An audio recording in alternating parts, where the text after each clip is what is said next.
Wake up, gamers, because you're listening to the Big Think Dimension with Dan and Bob Video Games. Bob, did you know the sky is blue? Yes. Chris Wolfhard. Come on! And Dr. Agro.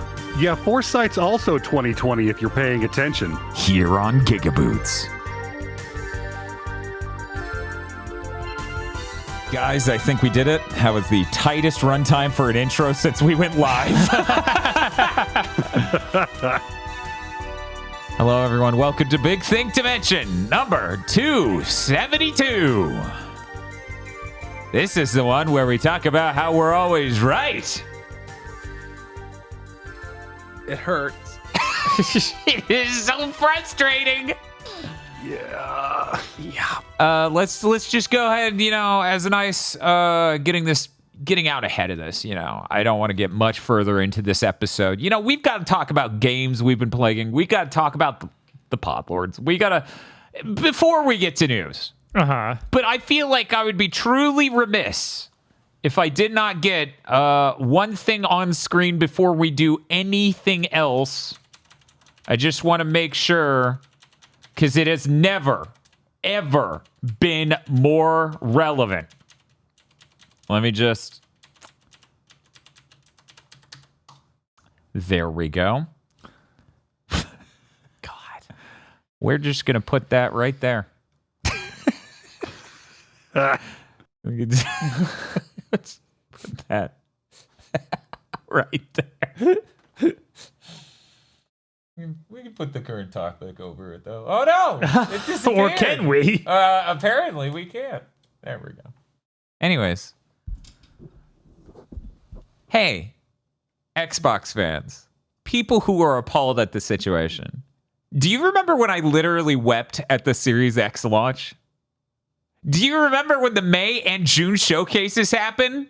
And I was flabbergasted and overcome with depression?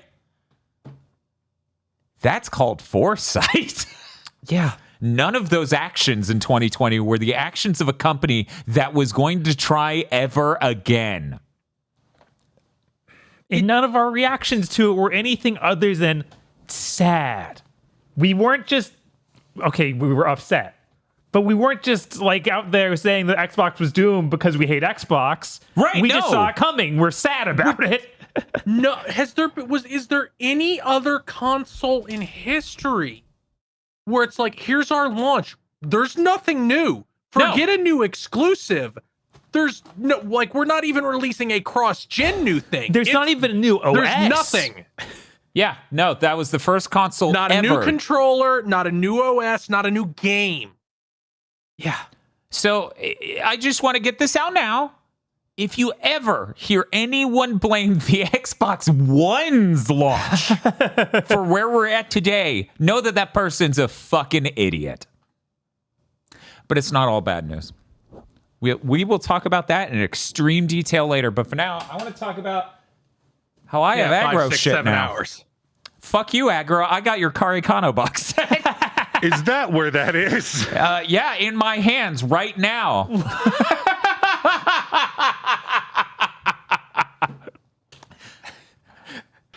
Okay, I'm going to need you to pop that into your PC, open up a separate window, and start streaming that to me right now. Twitch. Okay, here we go. I hope you motherfuckers like Shoujo.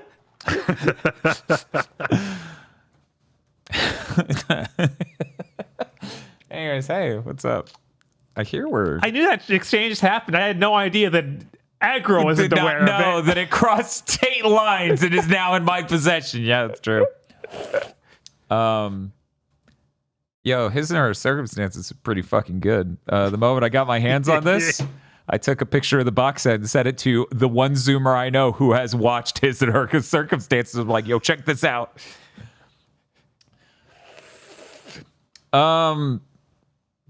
It's not all bad news, he said, transitioning to talk about what we've been playing recently. So we played Devil May Cry 4 on Friday last week, and it was a fun stream. Yes.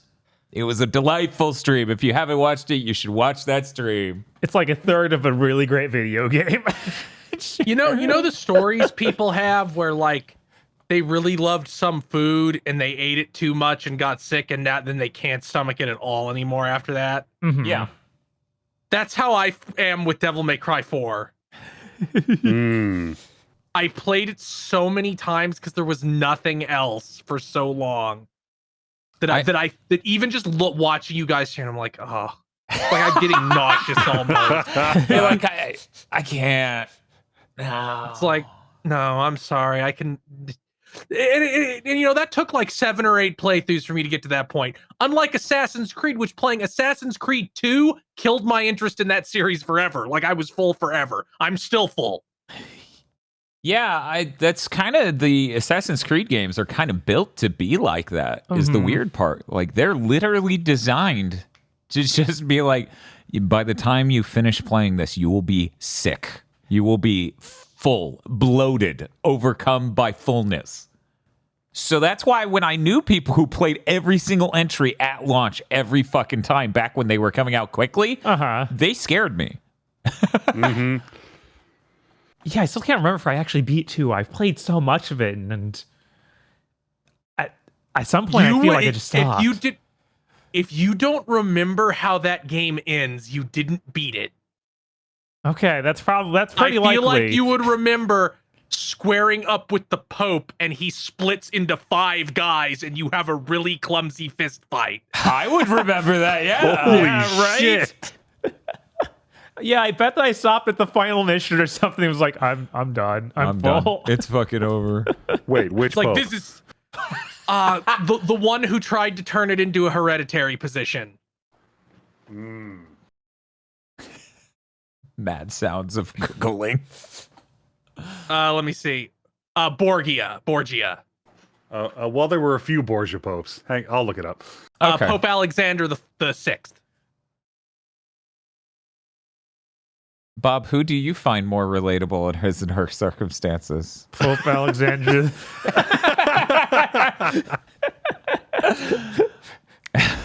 But yeah, you square up with him, and then he's like, I will use this alien artifact to grant myself great power to defeat you, Ezio. And he's like, episode 1 of Naruto Shadow Clones.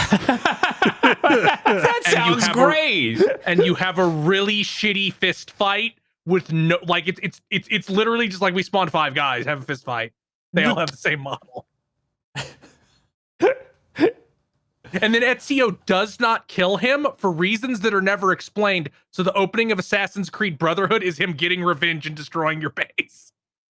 Huh. All right. Because he didn't die at that point in actual history. They have to stay historically accurate. Yeah. Yes, in Assassin's Creed. It would of sure all be a things. shame if Assassin's Creed deviated at all from reality. As we all know, it's very historically accurate. Just watch half of the shows on the History Channel now. Right. Look at the intro to the game. They make sure to let you know that it is all actually real.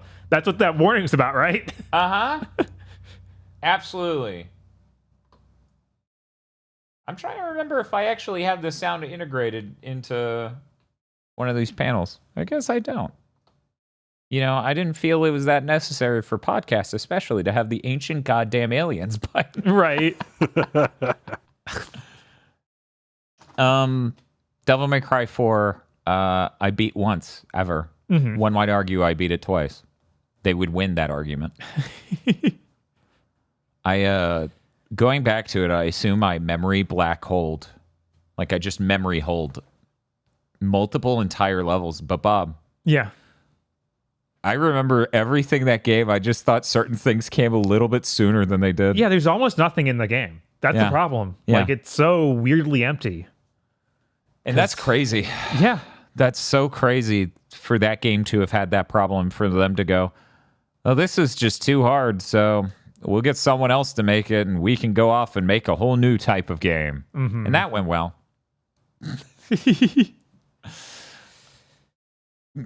Aggro, it was your first time seeing Devil May Cry 4. Did you have any thoughts about Devil May Cry 4 and not Elon Musk? I mean, like, there's a bunch of cool shit in that game. There is. But I remember about halfway through when you can just feel like someone yank the rope and that game just has no gas anymore, and it's still going.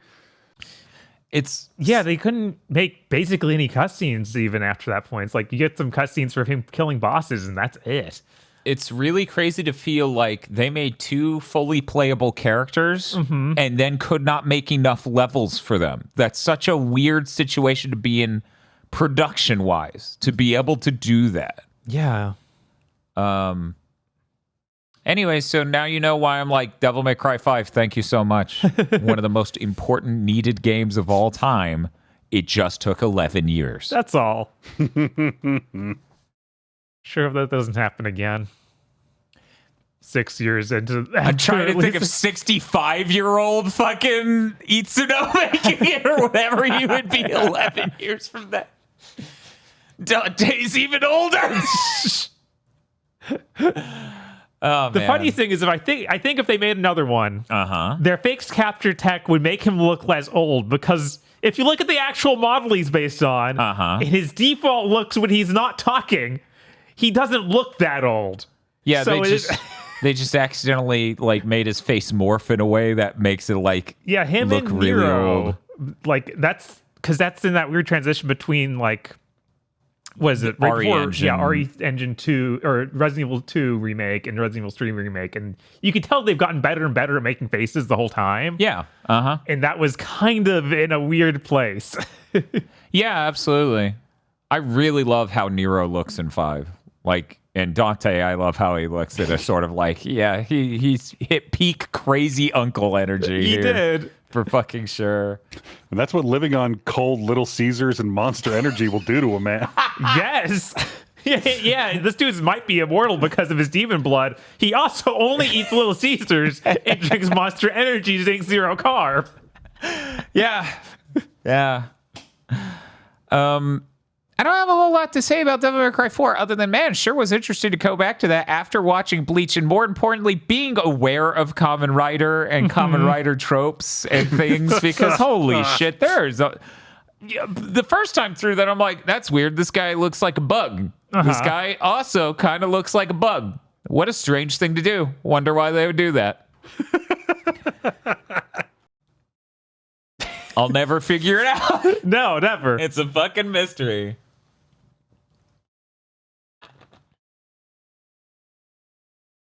So, Devil May Cry 4 may be the exact game. I feel like the last game in this sort of era is either Metal Gear Solid 4 or Final Fantasy 13. But there is a cutoff date in 7th Gen where hope disappeared for people who enjoy Japanese games.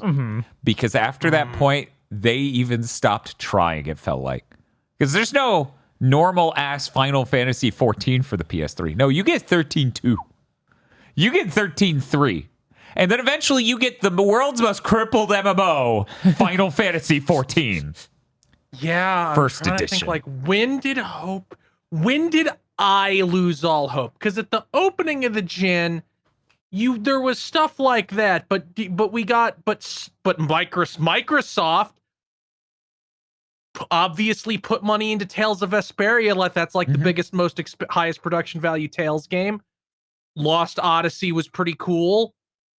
Blue Dragon is a complete game. 1 second. So there was some hope there. Yeah, like I had, like, after Devil May Cry 4, I was still hopeful because it was like, well, they turned this around really quick. They're going to do another one. It's going to be better. And that didn't happen. But then the next year I got Bayonetta.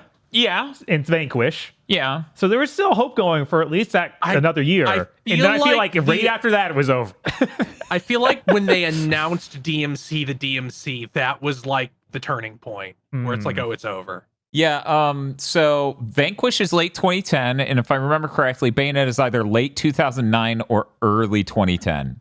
It's one of those two. It's in January, whatever year it launched. I so it would believe have been it was January early 2010. 2010 because it came out shortly before Mass Effect 2. I don't normally always stop the podcast to comment on chat, but I thought this was a funny comment. Kingdom Hearts was the hope for me. You mean the console gen where you didn't get a Kingdom Hearts? They sure did promise that. They ported 1 and 2 to the PS3 at the very end, but that was it. That's all you got on those consoles. And that was so directly tied to exactly what we're talking about. The part of the reason why they and like you even hear stories from Kojima Productions, like Hideo Kojima literally talked about how they made Peace Walker. He wanted to make it Metal Gear Solid 5. He wanted to call it that because the reason they made Peace Walker is because they started the initiative to make the engine for 5 right then. They finished 4 and they went, we need our own proprietary engine that is good enough to make a big scale thing. And we need to start development on it now. And that will take so long that we literally need to go make a portable game. Jesus. Yeah. What a gen. What a generation. Yup. Anyway. Yeah, I feel like it was almost at the end of the gen. It was 70% of the way through the gen. But Saints Row 3 is really like when I lost all hope because I loved Saints Row 2 so much. And then I bought Saints Row 3 and I'm like, this game is 45% turret segment by volume. Like, it doesn't have as much content as the original game. It's worse in most ways. I don't really like the tone. And most of the missions are bad because they degrade into these bad turret segments. That's really funny because most people love Saints Row 3 and didn't give a shit about 2 or 1. That's like 3 was when it blew up. Being wrong. Yeah, no. And I was right on the longest term because now they're dead. It's like you bet on the wrong horse and you're like, no, I was still right because your horse died. That's what you get for running so hard, stupid horse. Dumbass horse. Get wrecked. But yeah, no, 7th gen really was an era of like, you didn't get games this regularly. Like, because for a lot of people who still aren't processing it right, let me frame Kingdom Hearts 2 came out on the PS2. And the natural thought was that Kingdom Hearts 3, the game they teased in Kingdom Hearts 2, would come out on the PS3 anytime soon. Yeah, because Kingdom Hearts 1 and 2 were pretty close. Right. Those were maybe 3 years apart. Right. And then I think, because I think Kingdom Hearts 2 was 2005. So it was 2001. Is Kingdom Hearts 2001? Okay. I think, yeah. I think Did he so. just fuck off and make Samurai Legend whatever in between? Maybe. Anyway, but then like what? When did Kingdom Hearts 3 actually come out? 2019, right? Am I crazy? Yeah. Okay. Ooh, Kingdom Hearts 2 wasn't until 2006 in America. Yeah, there you go. Okay. So it was a 5-year gap there. Chunk. But yeah, the logical conclusion is that it would have come on the next console even, but then it barely came. Like, it came at the end of the one after that. And this wasn't like you. It is a production problem. There's a reason we got to see piecemeal so many parts of Kingdom Hearts 3, right? As it went, just forever. Because they finished a part and they were like, please be excited. This is happening. We promise. It's 7th gen was really complicated like that. Yeah, and literally every franchise hit that. Like, oh man, we had 3 entries for Devil May Cry on PS2 within, 6 years? Less than that, it's the PS2. Yeah. It was like 4. Yeah, 5 years. Yeah, 5 years. Because it was, it wasn't even year 1 on PS2. It came out in 2001. Yeah, so 4 years. Yeah. And then, we got there 2, and 1 is not actually Devil May Cry game on the next gen. Yeah. So anyways, and once again, we're going to get to this later, so I hope I remember to repeat this later during the Cassandra segment. The Western game industry and AAA at large is going to have a fucking problem very soon. Anyway, Devil May Cry 4 has a bunch of cool shit in it. Man, I wish there was a better way to play that game. I honestly would just have a better experience if you just deleted Dante's entire half of the game. Yeah, there's a real argument for remaking Devil May Cry 4. Yeah. Yeah, there is. They should do that. Fuck it. Do it. Do it. You won't. Never remake 2, but remake 4. Right? I'm like, that's a statement. Like, no, we can save 4. I still think Or it would have been remake- really funny to make a 2 into a game that anyone should play. I mean, think yes, it would because be they would have funny to if invent they- a story. Yeah, they would. It would just be whatever would you be- want. They should remake 2, but hire the people who made the new Gungrave to make it, and it controls like Gungrave. No, that's good. I like that a lot. Yeah. Why does Dante have a coffin? Oh man. Anyways, yeah. So game production has gotten harder and harder, and there's no end in sight except for the end is the end of game production at the AAA scale. At least Japan seems to be treading into that ground somewhat safely some of the time. Yeah, I mean, like Most- Capcom apparently has been posting like record profits every year. I'm trying to find someone other than Capcom though. Capcom and Nintendo are doing great. What else do we Capcom need? and Nintendo are doing great, and that's cool. Shit. The only other company that comes to mind Here for comes Falcom. Industry juggernaut Falcom. yeah, I mean, if we're gonna sit there and say Like a Dragon Infinite Wealth is a AAA game, which I wouldn't say that under fucking any circumstances. You're insane if you're saying that. I'm saying what I'm saying is, if we're gonna say that, then it would be them. They're charging $70 for the game, but like, in my opinion, based on everything I've seen about Like a Dragon Infinite Wealth, which is a game I'm very excited to play all up in the next week to kill the timer. AAA games probably should look like that, Right? This industry probably wouldn't be buckling if Oh yeah, I guess Atlas and Sega themselves are doing well too, because like all the stuff from them has been. I'm trying to think of Atlas. Is it just Persona 3 it's- Remake?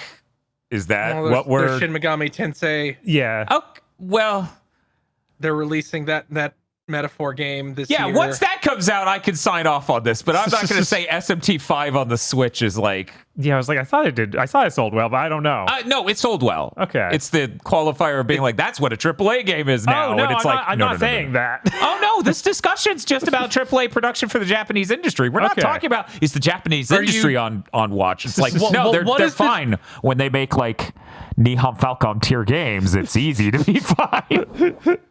I mean, they can go bigger than that. Like, all the Resident Evils are still we covered significantly Capcom. less We covered. expensive. Well, I mean, yeah, I yes, yeah. Resident. And that's such a cornerstone of this weird ass argument, this weird discussion.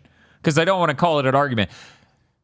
Is Western AAA really the fucking same as Eastern AAA? Yeah, No, maybe because not. they know how to scope control. Like, the Right. biggest problem with the whole Western side of the industry is it seems like, from what I can gather, reading the development history of any game made in the past 10 years, is we spent 3 years on pre-production and didn't actually do any of it and then started development anyway. I mean, like, you look at Immortals of Avium, and there is a really good possibility that cost. I can't believe that cost more than Like a Dragon Infinite Wealth. Probably, yeah. Dan, And that's insane.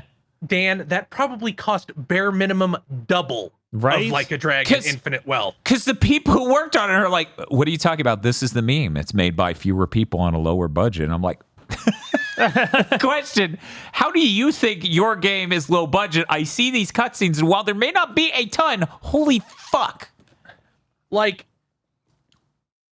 Like a Dragon has nice looking cutscenes. I'm gonna boot that game and see touched up versions of the NPC models from the PS3. Right. Yeah, and that's I'm gonna see them do the arm pump that was from the first game almost 20 years ago. I'm gonna see them do that thing where they spin their fingers and then point in a direction that was from the game that is almost 20 years ago. yeah, and that's the thing. Like, That's why make fun of, people talk about the BioWare drinking animation where the guy will drink and then shake his head like, oh, that was something that they use in every single game they've ever made. Mhm. That's almost every single animation in Like a Dragon. yeah, They have never cut an animation once. And like Immortals of Avium is the low tier for Western AAA. Obviously, Star Wars, Jedi Survivor, God of War Ragnarok, Spider-Man. These are all vastly more expensive games. on budgets of which the likes of which may not exist in the Japanese industry at all. I am willing to bet that the only Japanese game that comes anywhere close, that has the same amount of digits, that's the comparison, is Final Fantasy VII Rebirth. And even then, I think it's still significantly less. It's just the same amount of digits. Right, because here's the thing. I entertain that there is probably a world where Immortals of Avium costs more than 7 Rebirth, which is insane, because that should not be the case. That should be impossible. It should be impossible. That There's feels so much almost more. because I don't think Rebirth cost 150 million. I think Immortals of Avium did. I think Immortals of Avium is probably closer to 120 million, but in game budgets, which they don't share basically ever, they work the marketing budget into them because they still need to make that money back. Sony did the marketing for one of these. I'd like to fucking, it's total bullshit that games need to be like movies and we just need to know how much they cost. That needs to be publicly available information like it is for film. 1, yes. 2, they still scam people with the films because then they get to lie about how much money they made. I'm not even talking about that. I'm talking about, I want to know how much it cost. Right. Me. By the way, sales should also be public exactly like box office is. It was really weird when sales used to be public and then it became a pay-only service in the States through a specific company that Matt Piscatella works for or whatever. I'm trying to remember the name of that group, but that's fucking weird. I'm seeing in chat from Kogashi, Avium claims its budget was 125 million. Okay, I could have sworn I figured that number from somewhere, but I wasn't confident enough to say for certain. Yeah, that's not a small game. That's a psychotically large game. It's so unbelievably expensive. 3 games in the history of the world should cost that much money to make. It's so funny to me that the people working on that game legitimately thought it was the meme of a game made over a longer period of time by fewer people that cost more, like to buy, right? They thought the meme was that. Meanwhile, I'm like, I always imagined Bomb Rush Cyberpunk and Pseudo Regalia, where it's or a Hi-Fi Rush, like a game that is small scale. Yeah. Dumbass. Yeah, a game that is, around 10 hours long. You didn't have to make an open world. You don't have to have some weird loot system. Yeah, like... you can look at Immortals of Avium and say, you didn't have to have that weird loot system. Yeah. You can look at Immortals of Avium and say, you didn't have to. Fact. Yeah, there's basically no angle of that. Someone probably should have stopped you. We need some kind of film studio that just does deep dive documentaries on how games got made, because I want to know every step of Immortals of Avium. I want to hear about the artists, how they decided how that thing should look, how they decided it should have that loot. I need to know, because every single choice was wrong. Yeah, I think, honestly, the 2 biggest failings of that game, like, if we're going to be honest, this is how I feel, and we're going to go ahead and exclude the tech, right? The fact that it doesn't look like a game should ever look on a console. We're going to ignore that. Here are the 2 things I think are the biggest failing. The plot, because, oh my God, what dog shit. That thing is terrible. That isn't a compelling narrative. It doesn't have great characters. It doesn't give you good reasons to go to places to find new people. It's just a shambling mess of fucking MCU-style writing that sucks shit the whole way, nonstop, end to end. And then the loot system. If you gave cool power-ups, if it felt more like a Metroid Prime, which people compared it to, playing through it, then it would probably help immensely. It would probably let neurons fire. Remember when our main character's iconic phrase of sigil up comes from another person on the team who might have been the racist? Did he get that from the racist on the team? He did get it from her. Does he know that might be like a dog whistle thing? That might be racist too? It's okay. We're taking it back? We're taking it back. No, they pretended that she was fine and never racist by the end of that game. Was that before, during, or after her disappearing from the game entirely? It was after. Okay. She sure did that. Uh-huh. Anyway, it's fucking insane to think anyone who worked on that game would have made the mistake of thinking they were that meme. That was the most... I read multiple things about the development of that game. I've listened to and read interviews, and that was the one that actually floored me. The notion. God, oh yeah, we don't want more Jack and Daxter or Ratchet tier games. We definitely want your bloated open world mess of a first person shooter with their shitty loot system. Yep. That's what the people who said the meme meant, and they betrayed you by not buying your game. The gamers faked you out. Oh man. I just remembered the part where she's basically at the end of the game says, "You're one of the good ones." And the game just somehow carries itself in a way where they're like, "And you appreciated that comment, Jack." Yes. Can we got to get away from Mortals of Avium so my brain stops trying to metabolize the stupidest fucking plot ever written. Yeah. What about Killzone Shadowfall? I dozed off for a second. No, it's dumber than that, Aggro. I'm sorry. It is dumber than that, but man, the cornerstone of the world building in Killzone Shadowfall is so enormously stupid. It's not an easy contest. Yeah, right. Immortals of Avium would be fucking ecstatic if its plot was as good as we gave the Nazis half our planet and built a giant planet wall. That would, at any level, make the world make more sense than Avium's, because somehow it makes less sense than that. Okay, yeah, we need to move on. We do. And I was on my way to do it. Any last comments on Devil May Cry 4 before we... No, I'm good. Real quick poll, though. Go ahead, Aggro. No, I'm good. Okay. Who here is going to get a PS5 Pro when it comes out, most likely? I know I am. Yeah, I'm going to. Unless I have no money. Likely not, but who knows what the future holds. The reason why I ask is, there's a chance, not a great chance. There's a chance that Immortals of Avium will use the PlayStation temporal super sampling, so that way the TAA doesn't look like garbage and it looks like a game that should have shipped ever. Because if you, listener, viewer, have not seen that game, when you change weapons, your arm is supposed to turn and transform into the next sigil. It doesn't work at all because of the temporal AA they used and the way they made the art. They seemed unaware entirely of how FSR2 works. So your arm just pixelizes and becomes a mess in the corner of the screen. So anyways, that would be a really good reason to do a spoiler cast, don't you think, Bob? No. You don't think so? No. It's free on PlayStation Plus. But if Aggro didn't get it, then he doesn't have it, and it would be unfair to make Aggro purchase that game.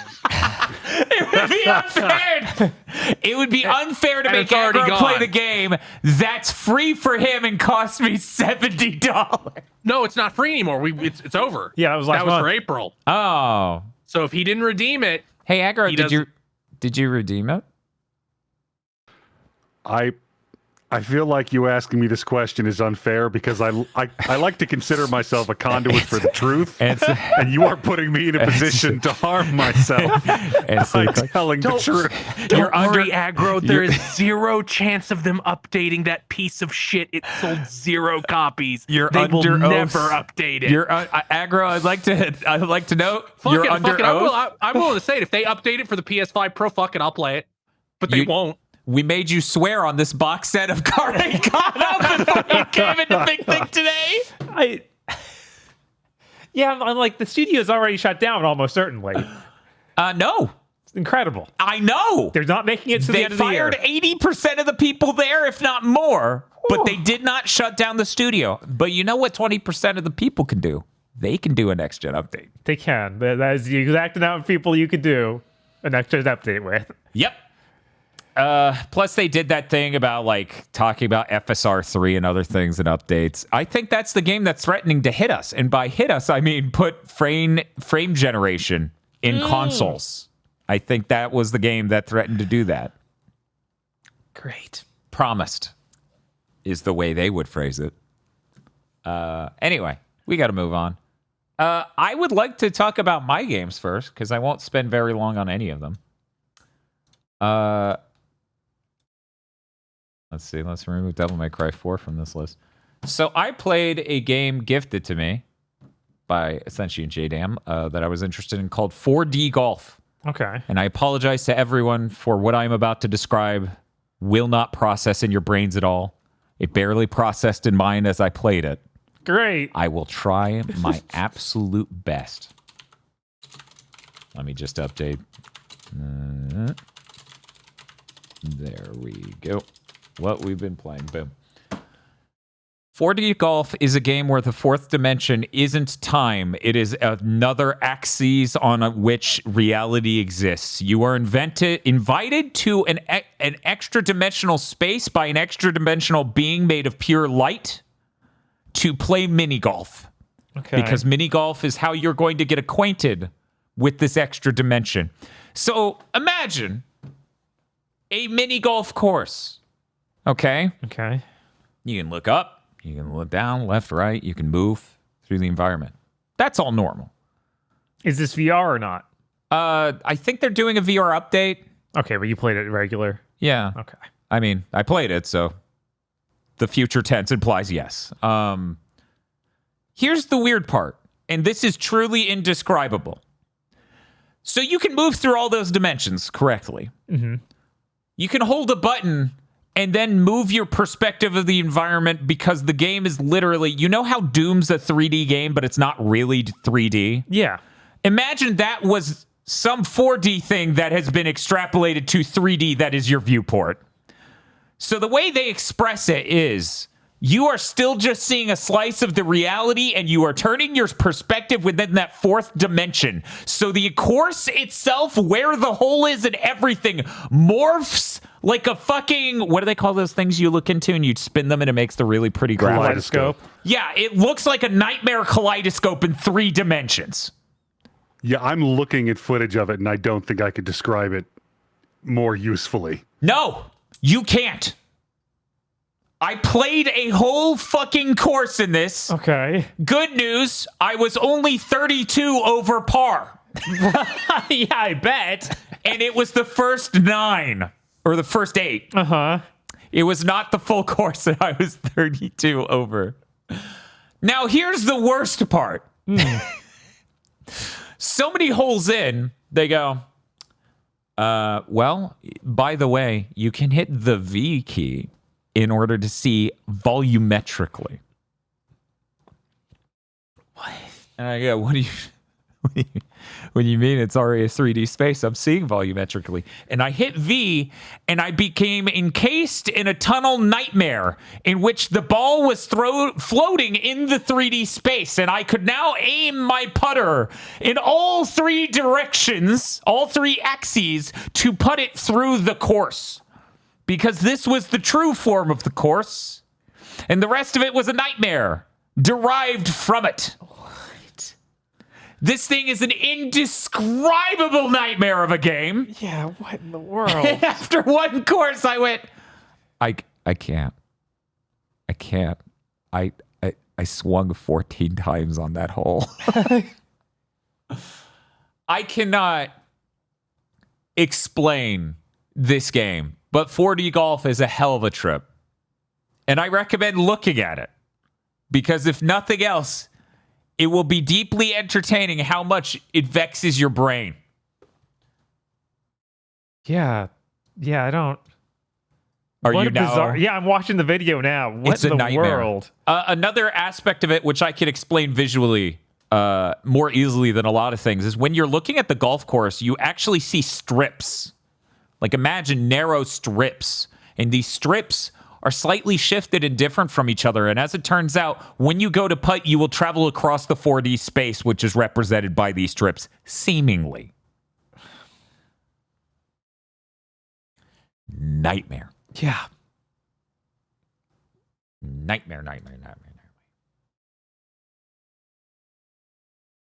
It's a lot, man. So anyways...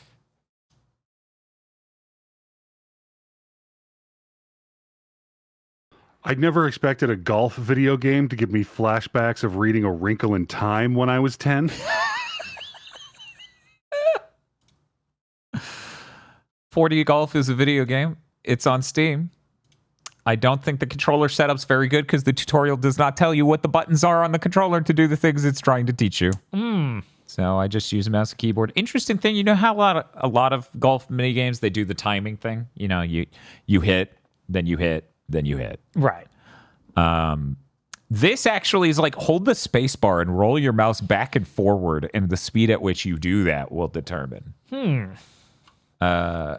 That sounds really hard. It's really hard, but in a game like this, it is the least hard thing I'm dealing with at the moment. Right. Anyways, that's it. I'm done with the 4D golf segment. I'm not even going to put the text on screen. I also I tried to give Beat Saber a chance on PC because you can mod and download songs. And a viewer of ours very spitefully entered our Discord for the first time ever, immediately ran to the VR channel, and within the first couple days just went, here's the exact song I psychically know Dan wanted to mod Beat Saber for. Here's me playing it. And they were right. It's Spider Dance from Undertale. And you remember me telling you that exact thing weeks ago. Uh-huh. I was like, oh, man, they probably have the Spider Dance from fucking Undertale on fucking modded Beat Saber. And that would require me to buy Beat Saber on PC and play it on the Quest 2, which neither of which is like an ideal experience. The Quest 2 is still not great.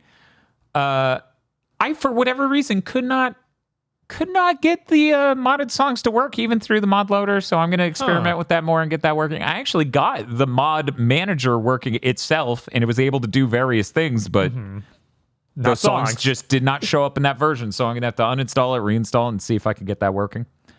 I will say playing Beat Saber on a Quest 2 controller is really fucking weird, because I'm used to using PSVR 2 controllers, which are thinner, like across this.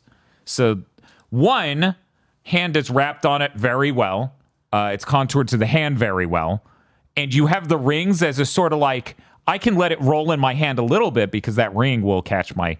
the ring is further forward on the Quest controller. Your hand doesn't go through that at all. No. So because of that and angle things and the size of it and the weight of it being weird and all these other aspects, I do not enjoy it. And I brought this up with a couple people who use PC VR stuff. They're using the Quest 3, both of them. Okay. But one of them at least used the Quest 2 at one point, and both of them just went, yeah, they make like knuckle straps, kind of like a wrist strap that goes over your knuckles so you don't slip at all. Huh. You can make that, you can get that, and then Beat Saber would feel a lot safer to swing that hard and that fast. Right.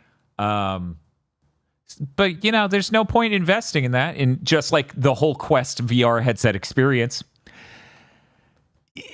we gave you this headset that needs you to replace various aspects of it to get it up to quality. After doing that for the headset strap, I'm not excited to do that for the fucking controllers as well. Yeah.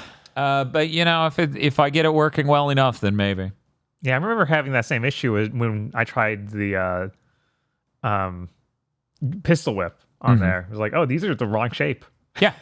Just straight up. Yeah, no, it really is. It's just like, oh, this feels fucking wrong and bad in comparison. It's not even close. I don't know that I have, I haven't watched a review of the Quest 3 with that in mind. Uh-huh. So I'm kind of curious if I go back and look at the Quest 3 reviews, if I'll see the controller shape and be like, oh, yeah, that's clearly much more comfortable for the human hand. Right. That seems very likely. It does.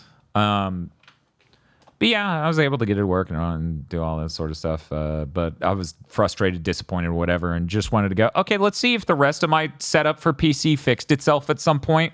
Uh-huh. Pistol Whip booted. Oh, cool. Yeah. If you're a longtime listener, Big Thing to Mention, you might, maybe, remember that just stopped working at some point. Some update somewhere on the Quest headset or PC broke Pistol Whip on PC for me, so that sucks. But it's working again.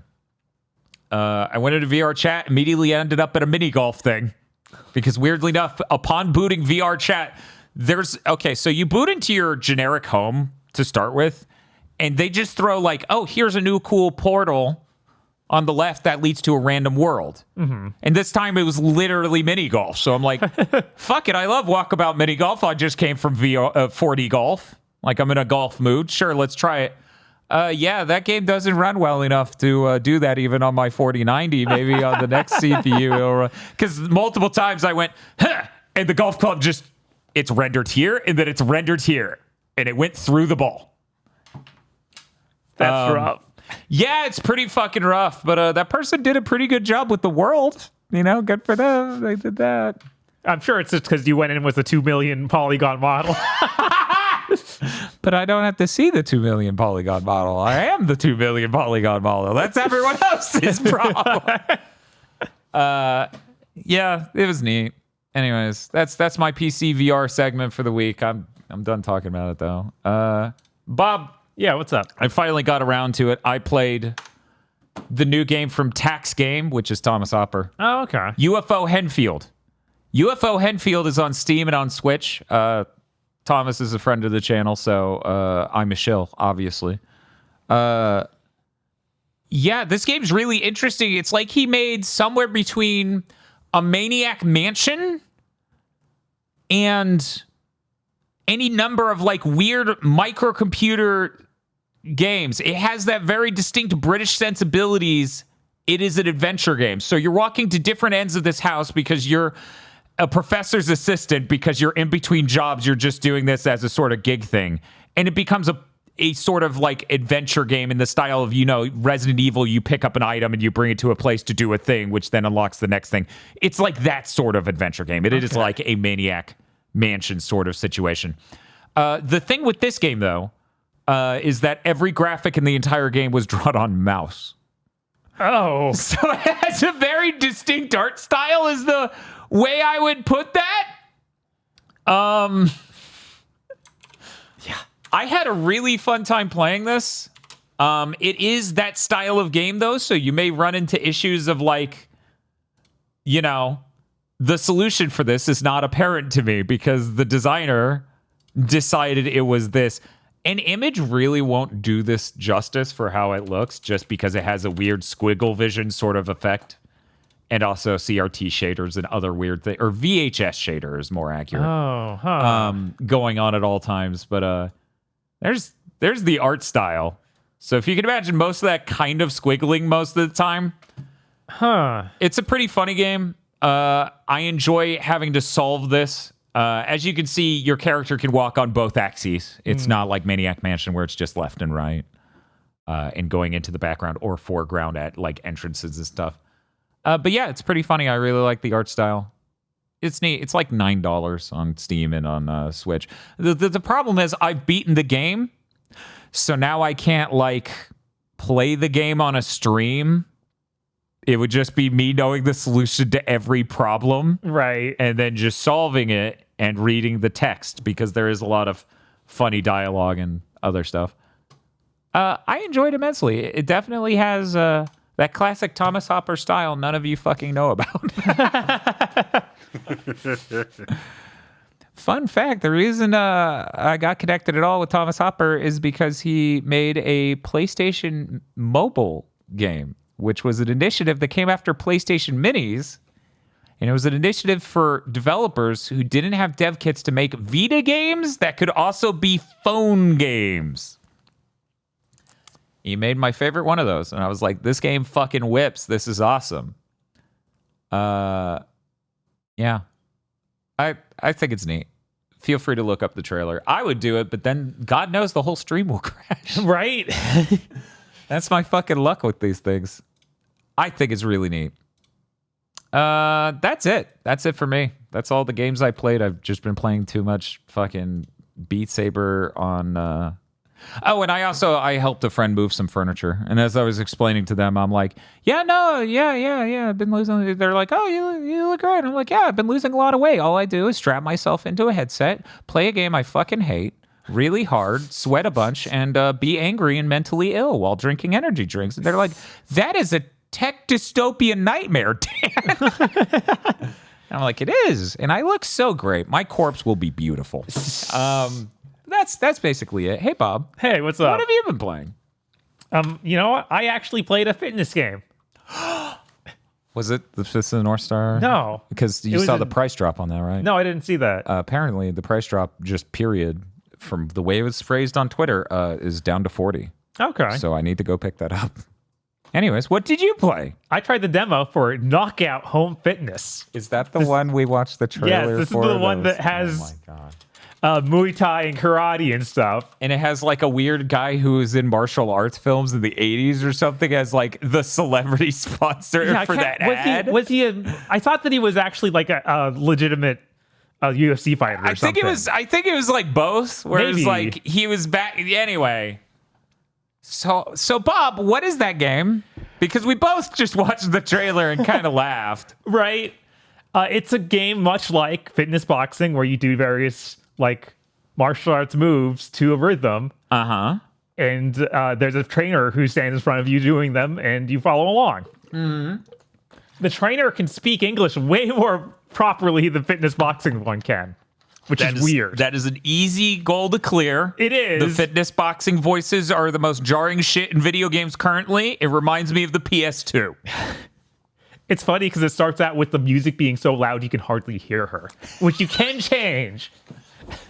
They're like, we thought it would be distracting if you could hear her. You're like, I'm trying to follow her instructions. The demo is really weird. Mm-hmm. All it lets you do is the 3-minute workouts. And there's a bunch of different ones, and you keep unlocking them as you play them. Okay. But there's no tutorial for how to do any move other than jab and cross. Oh, good. Those are so complex. I'm really glad they explained that. Which is it's a big problem. Yeah, no shit. On the fuck, because if this was a VR game, then it would at all be reasonable. Not perfectly reasonable, but at all reasonable to be like, well, you're seeing it in a 3D space. You have to understand what you have to do here. Like, because you can only... you'd have a target to hit or something. Yeah, and they would be color-coded for your gloves or whatever, so you would understand when your right-hand color is on the left side, you would...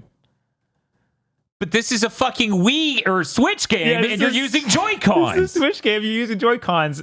You know how most of these have like a lane of stuff coming at you to do? Uh-huh. They thought they had a cool different input method to tell you how to do this. All right. So there's a row at the bottom of the screen of like 6 icons. Mm-hmm. And if there's nothing there, they'll just have dots for each one. And that'll be to keep a rhythm going as you see a cursor go across it. Okay. So then you see 3 rows ahead. Uh-huh. And they slowly like jump up. It sounds like it's Parappa style. It is Parappa-esque. Why would you, okay.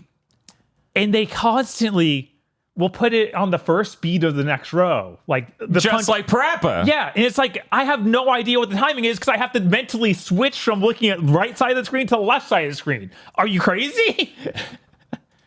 They also don't have, because there are so many moves, they don't have any way to just actually change or like have a visual indicator other than text. So literally you have to read hook, jab, Are you cross, fucking serious? uppercut. They didn't make symbols. They didn't make any They symbols. forgot to make a symbol. There aren't any symbols. None. Which I somewhat get because there's so many moves, but you need some sort of indicator. This even has kicks. Imagine if Parappa was just like writing out the rap lyrics and you were supposed to figure out what button would do that. Yeah. And so you're constantly trying to read ahead. That's... Even with my mild dyslexia, I'm like, this is almost impossible. And then to let you know if it's left or right hand, they have like a half circle that's Ray to Sin, that's blue on the left side for left hand, pink on the right side for right hand. It's so tiny. This is terrible. Yeah. This is like the worst fitness game I've ever heard of. And I have to imagine. Real quick, I need to qualify that. The creator of Isolation 119 did do a fitness game on Steam. What? And since that has no way of measuring... What? This is real! This is real! I am not You're fucking lying. with that. Where is this lore coming from? I'm not fucking with any of you! This is real! Now I'm like, should I go look it up? Should I put the image on screen? Anyways, since that has no way at all of tracking what you're doing, that has to be a worse fitness game. But I haven't played it, so I don't know. Right. I assume, I want to believe the full game has tutorials for these moves because it opened up with that tutorial for crosses and jabs. Right. So it's insane then that it wouldn't, for the demo, right, do it for these other moves. the demo introduces dozens of moves. It's crazy. This is a valid question. I will answer it now instead of answering in the comments section where it inevitably would show up. Matt OB says, is he trying to bait you specifically into playing it? I don't think so, but that's a possibility because the series Gamer Gone Ripped was going years ago. Like, it went for a short bit years ago before he made that game, I think. Okay. So it is entirely possible that he was like, coincidence, play my game. And I'm like, I'm playing the best fitness game ever made, and you're thinking I should play this. I'm not sure if you thought this through. What was it? My friend didn't realize that Ring Fit was made by Nintendo, and I'm like, oh yeah, no. If you played it, it's apparent that thing is unbelievably high quality. It's like literally that Nintendo Mario Odyssey polish put to a fitness game. It's so fucking nuts compared to everything else on the market. Why did I reveal this lore to chat? They're now just gonna want a stream of this fucking right. Yeah, I don't know how that hasn't happened already. Because I don't want to beat up his game live and laugh at it. Oh. Because once again, it has no way of tracking what I'm doing. It's the game okay, so I don't know what the game is at an intimate level. I just watched the trailer, which was humorous enough. Of course. It's a trailer for a fitness game made by the director of Isolation 119. And the trailer is also made by the director of Isolation 119. So, of course, it's a funny trailer. Okay, I've got a plan. And don't worry about chat. They'll forget I said this by the time it happens. Oh, yeah, totally. Okay. Just tell them you're going to stream that game. Then go boot up Lucky from Guy Gaylor. Ha! God! No, don't do that. I'm so That's happy. The whole plan. I'm so happy if you Google Isolation 119 and the name of the director, we come up as result 4 and 6 because of our cursed contents. That's great. There are also multiple reviews of Isolation 119. I feel like I should go read these, like lovehorror.co.uk. Huh. Because it's a horror movie, remember? Yeah, right, of course. Of course.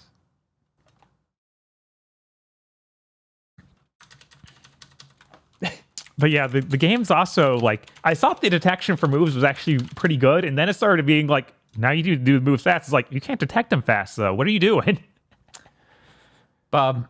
I'm sorry. People want to know, Bob. Okay. They want to know live. Yes. Because no one can believe this is real. Right. We have to show it now. So here's Boot Camp Fitness. We gonna full screen that and run? The fitness game made by the director of Isolation 119. Oh my God. I of course don't have audio enabled.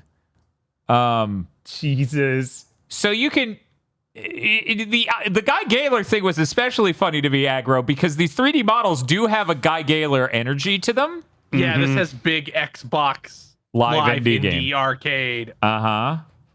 Yeah, absolutely. So anyways, that's I mean, it might make for an entertaining stream. The 3D animations are really something. Right. They're really quite something. So, maybe I should. Maybe that's Wave 6. God. There better not be a Wave 6. Hey, you know what's really neat? What's that? So that button that I just hit just shows whatever's on the second screen. You know what that means, right? Oh, no. I like me melting holding the book. Anyway. Bob, do you think that fitness game may be better than the one you were playing? Probably not. We should do a stream and just compare the two. And go out and buy a bad fitness game for the Switch. And I actually didn't even check what the price of that. Oh yeah, Yeah. yeah.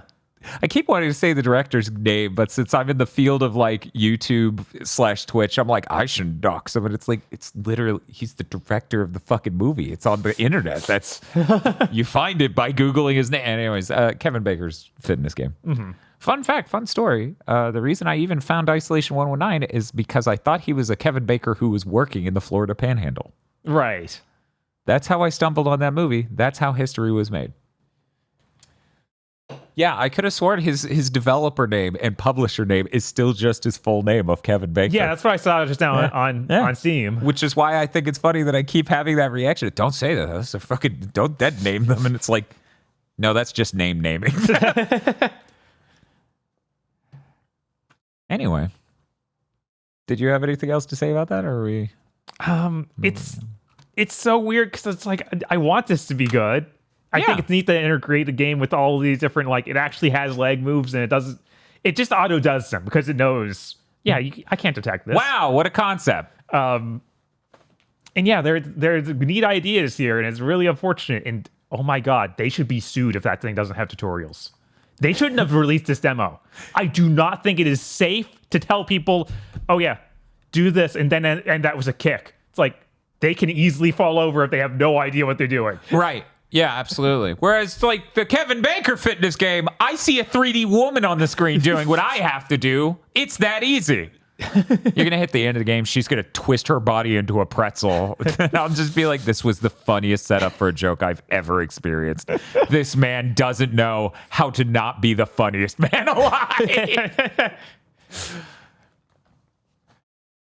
But yeah, that's everything I have to say about Knockout Home Fitness. It also does the whole thing of, like the Nintendo one, it counts the calories and does it completely wrong.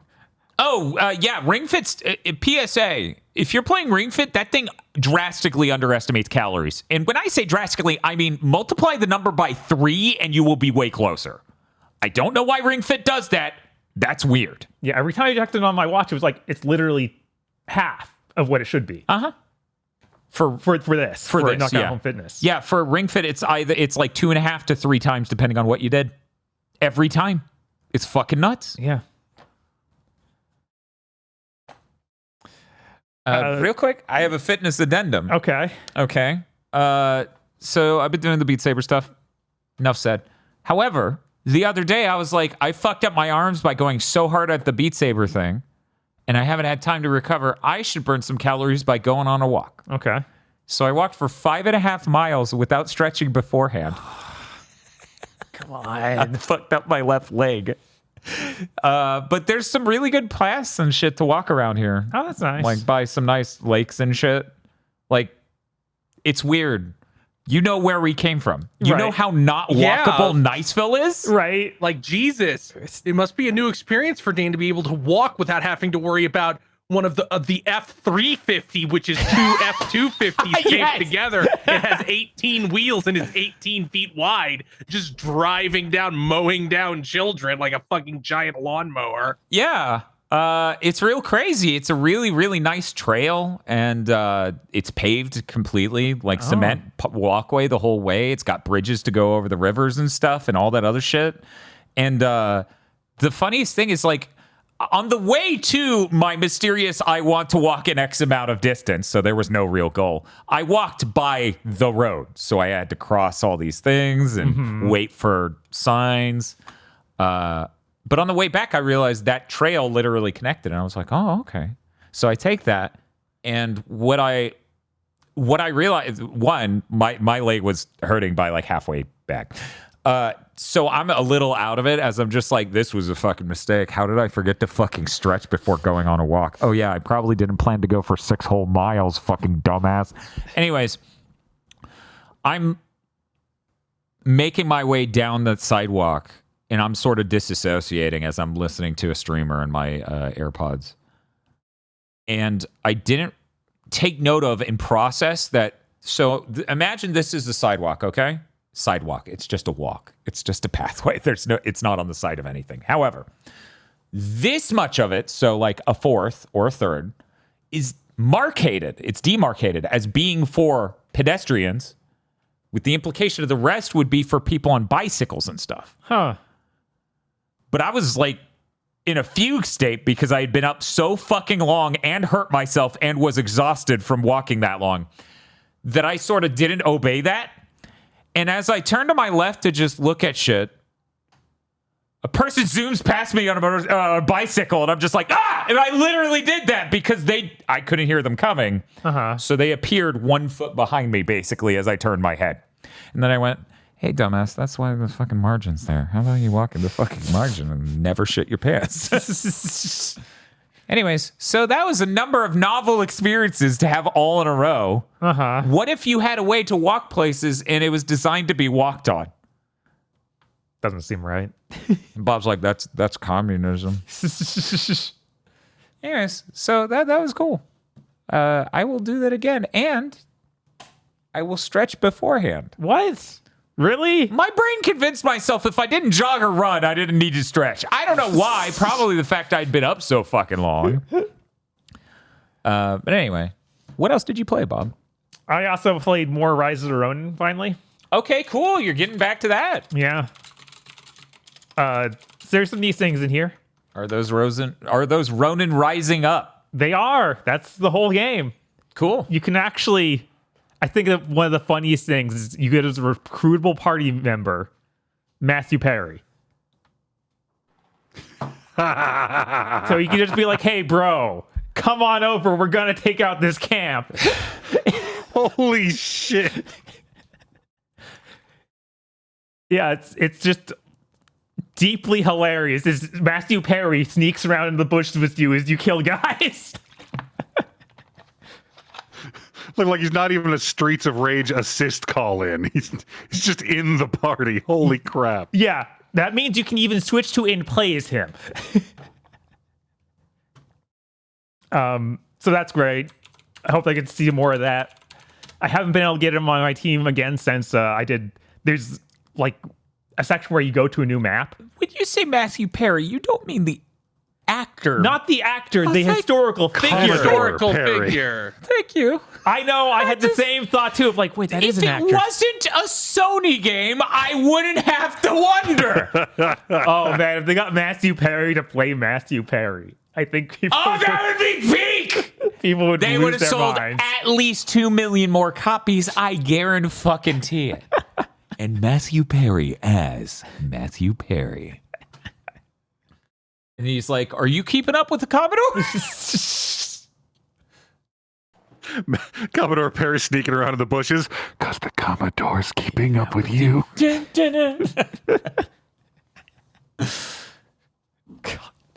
Yeah, so he'll sit there, compliment your stealth skills. So, is the game good? Other than that, the game's all right. Okay. It has way too many cutscenes made with like tools that are just Tool generated cutscenes instead of like animated. Yeah. Bespoke. Okay. And it's like to the point of like the game would be better if you just didn't have this, because there's so many of them. You get like every side quest feels like it has twice as much time in that than it needs. It's like, okay, yeah, you can go through a few sentences like this, but I do not want to be locked down here for several minutes. Yeah, it's just not cool. That's how Stellar Blade felt. Like the thing I thought of most playing Stellar Blade, like when the characters, was it reminded me of Genshin Impact.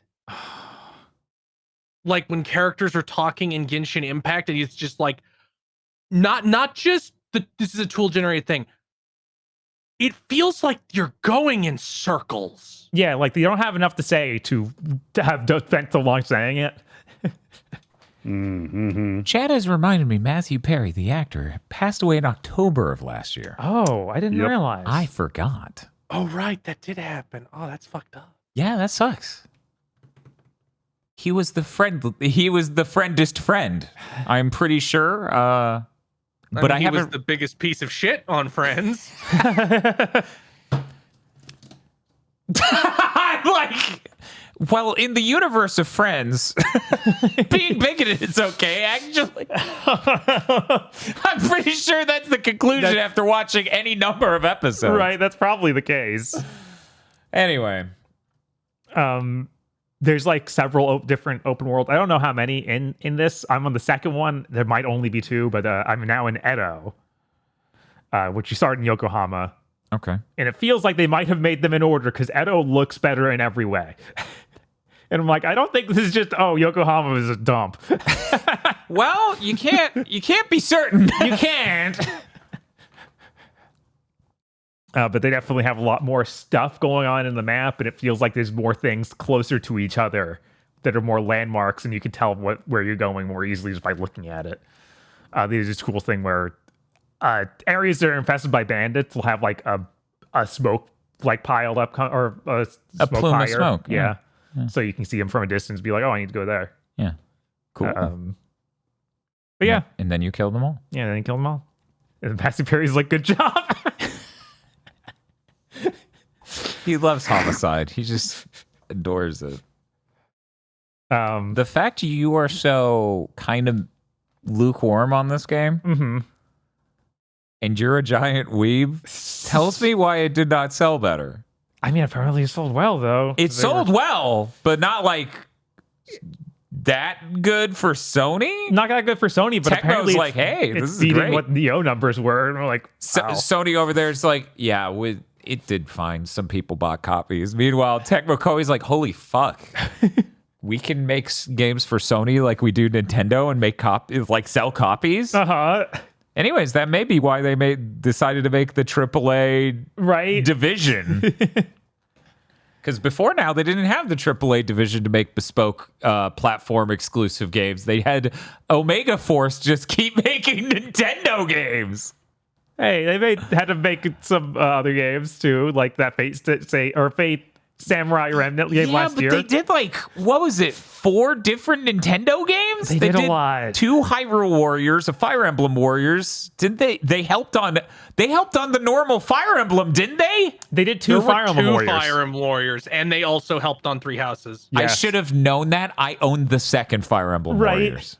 Because I'm waiting for the Switch 2. Second one? Yeah, because I'm waiting for the Switch 2 because it's uncapped. But it's about 3 houses, so it sucks. Yeah, but now I don't have to play 3 houses. If I had played 3 houses, there was no way I was going to play it. Now, I think I heard people say, yeah, if you didn't play 3 houses, you're just gonna wonder what the fuck's going on in this. maybe that's for the best. I can invent my own fucking story. But yeah, they also helped on 3 houses. Yeah. They also did asset generation, and the engine was theirs, if I remember correctly, which is fucking insane. Oh yeah, I got in Rise of the Ronin.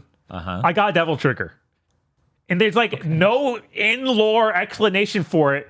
The camera zooms in on your face, your eyes glow as fire, and then your sword lights on fire, and so does any other weapon you're using. So it's the X-Blades thing. What the fuck do you mean? They just put in the X-Blade zoom in face cam fart thing. But then you have a Devil Trigger instead of just exploding. Yeah. I'm just imagining the ride to hell, and that's you activating your Devil Trigger. Yeah, it's basically that. And it's Matthew Perry, the actor's face. You know, there's a pretty good character. You could probably make Matthew Perry. Ooh.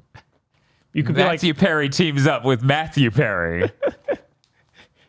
And you can even make you can make yourself and your rival character, so you can make your rival Matthew Perry. No, you got to make him a different friend. I don't know who though.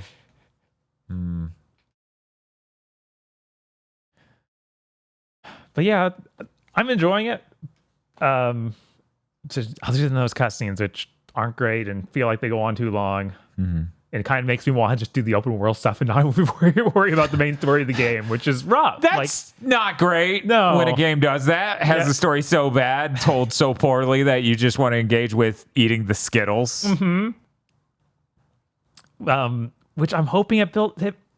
So it's there are real cutscenes in this game too. It's not only that stuff. Right, it's of course. If you just cut the fat, this 20% real cutscenes, 80%. Something like that. Yeah, that keeps happening.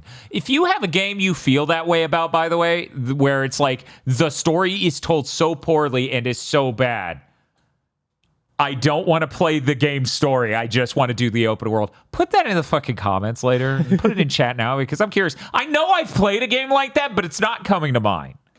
Oh, it does a really weird thing where when you move from Yokohama to Edo, it actually the time change, like hell like yes. 6 months or something passed. Oh, that's awesome. So to go back to Yokohama, wait, you go to a book and it's like you go back in time and can re-explore it. What? Because it also has characters die between the two events, so you're like, yeah, you can go back and talk to them again. What the? Because you get that's bonuses. how history books work. That's not how. Wait, do people not know that? Yeah, that's why people read history books. Is that? I feel like that's something we need to get the message out on. No, that's not how that works. I don't know what the never-ending story convinced you was true, but that's not. Dan, look me in the camera and tell me you have ever personally read a nonfiction history book. So obviously, school books don't count. Right. One moment. When does history start, aggro? That is a question for archaeologists worried about being persecuted for grave robbing. Then I have no further answers.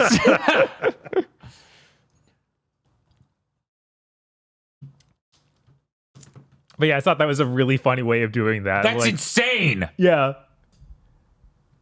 Then Delson unground Moz. Yeah, you can also, because this game has diverting paths like that, you could be like, what if I didn't do that? What if I replayed the mission and changed the What the outcome? fuck? Is this a fucking butterfly effect? Oh, you gotta be kidding me. Xbox, not while we're live. No. What? 31 minutes ago, Bloomberg Live puts up an interview with Sarah Bond, Xbox president Sarah Bond, about the gamer's future. Oh my God, what do you mean? It's about a mobile store. It's about a mobile store. It is partly about that, yes. We'll cover that in news. I already have notes about that. Okay, great. New segment gotta be real good! I'm excited. Yeah, I do! But yeah, I still think Rise of Roman's pretty cool. I'd probably wait for a price drop. Like $70 is too much. Yeah. I think that's the number one deterrent with that game, frankly. I think a lot more people would have picked it up at 60.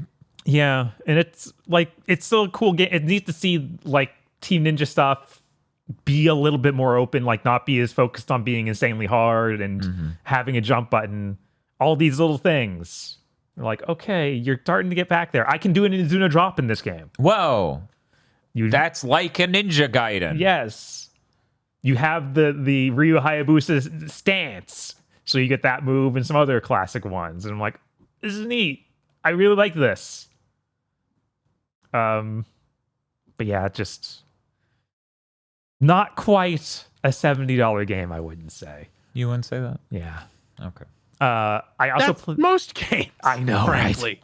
Yeah, no, games probably shouldn't have done this jump, especially where it's like this clearly doesn't have like some insane fidelity or anything you're chasing. They wanted to raise the price, but then they didn't think about the increased scrutiny that would put their games under, and they're like, why are you doing that? Especially since it's now industry standard to just ship 6 months to a year early and be like, we've gone from we can fix bugs later to we can finish the game later. Yeah. Whereas thankfully it doesn't feel like this. We covered the Starfield update coming this month. We did. Last week. We did. That is a good example. I feel like when I buy this game on Black Friday, it'll probably run better. Yeah. Because you're going to have a PS5 Pro. Sadly, yes. Yeah. Sadly, yes, I will be a mark and buy that because I just want games to run better. Yeah, just to be clear to anyone who's like, oh, the Sony ponies. I went all last gen with the PS4 vanilla.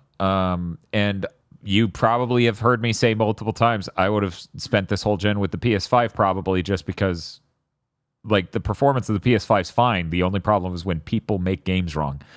But we entered a new era of them making games wrong and using bad temporal AA. And since one of the main features of the PS5 Pro is having a bespoke, hardware accelerated, good quality temporal AA, this gen tricked me. So, unfortunate. It's okay. I'll have so much fun playing Spider-Man 2 on the PS5 Pro. It will look so good. And then the game will be more fun because of that. That's how that works, yeah. Uh-huh. I won't play Spider-Man 2 on the PS5 Pro because I sold to GameStop. Yeah, I bought it digitally. I didn't have a fucking option. I should probably consider selling it to GameStop. Yeah, I probably would have done Yeah, I said, like, is there anything they can do? Like, we know that Venom is next year. that. Is there anything they can do in that DLC to make me want to boot this again? It's like, no, probably not. They didn't even sell a season pass or anything, so we don't even have a guarantee of DLC, do we? Did they not sell a season pass? For Spider-Man? Yeah. No, Okay. there's no season pass. There's no DLC on the books. That's weird. Okay. They put all their Good. efforts into that fucking live service thing. Thank you, Jim Ryan. Uh-huh. Frankly, good. Yeah, accidental Jim Ryan W. The only other thing I played was after we went through Devil May Cry 4, I was like, okay, I need to play a little bit of 5. Because I completely unrelated to our stream, I saw people being like, Devil May Cry 5 wasn't that good.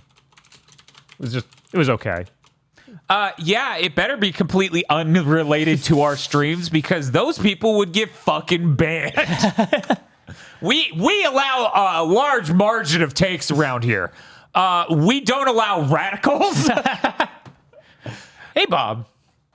Devil May Cry 5 is still really good. It's pretty cool. Yeah, no shit. It feels way better to play than 4. Yeah. The game feels good. The environments look immaculate. The story's very well told through badass cutscenes and cool characters. But I just started where I left off on my last run, which was Son of Sparta mode, which is hard mode. You're playing as V, are you? No, it was a Nero mission, Okay. but it was one of the missions where you fight Chair Man. You're risen? Urizen, yeah. Yeah, you're reason. Which is a fight that they should never repeat, and they do. Unfortunately, just repeat that 3 times, and it kind of sucks. And it also still runs bad because it shows so many effects on the screen. That's fucking hilarious. This is on a PS5. Yes, Gotta get that pro. I guess. Gotta get that pro. And then I went to a V mission. I was like, okay, I don't really want to play this right now. Yeah, And you could literally say, Dan, which would you rather play, Devil May Cry 4 or a third of Devil May Cry 5? And every time I'm like, 5. Like, are you kidding me? 5 makes you repeat stuff like the Urizen fight. I don't care. That Urizen fight is better than most things in Devil May Cry 4, which is sad because it's like fighting a demon wall from Final Fantasy. it is. It's bad.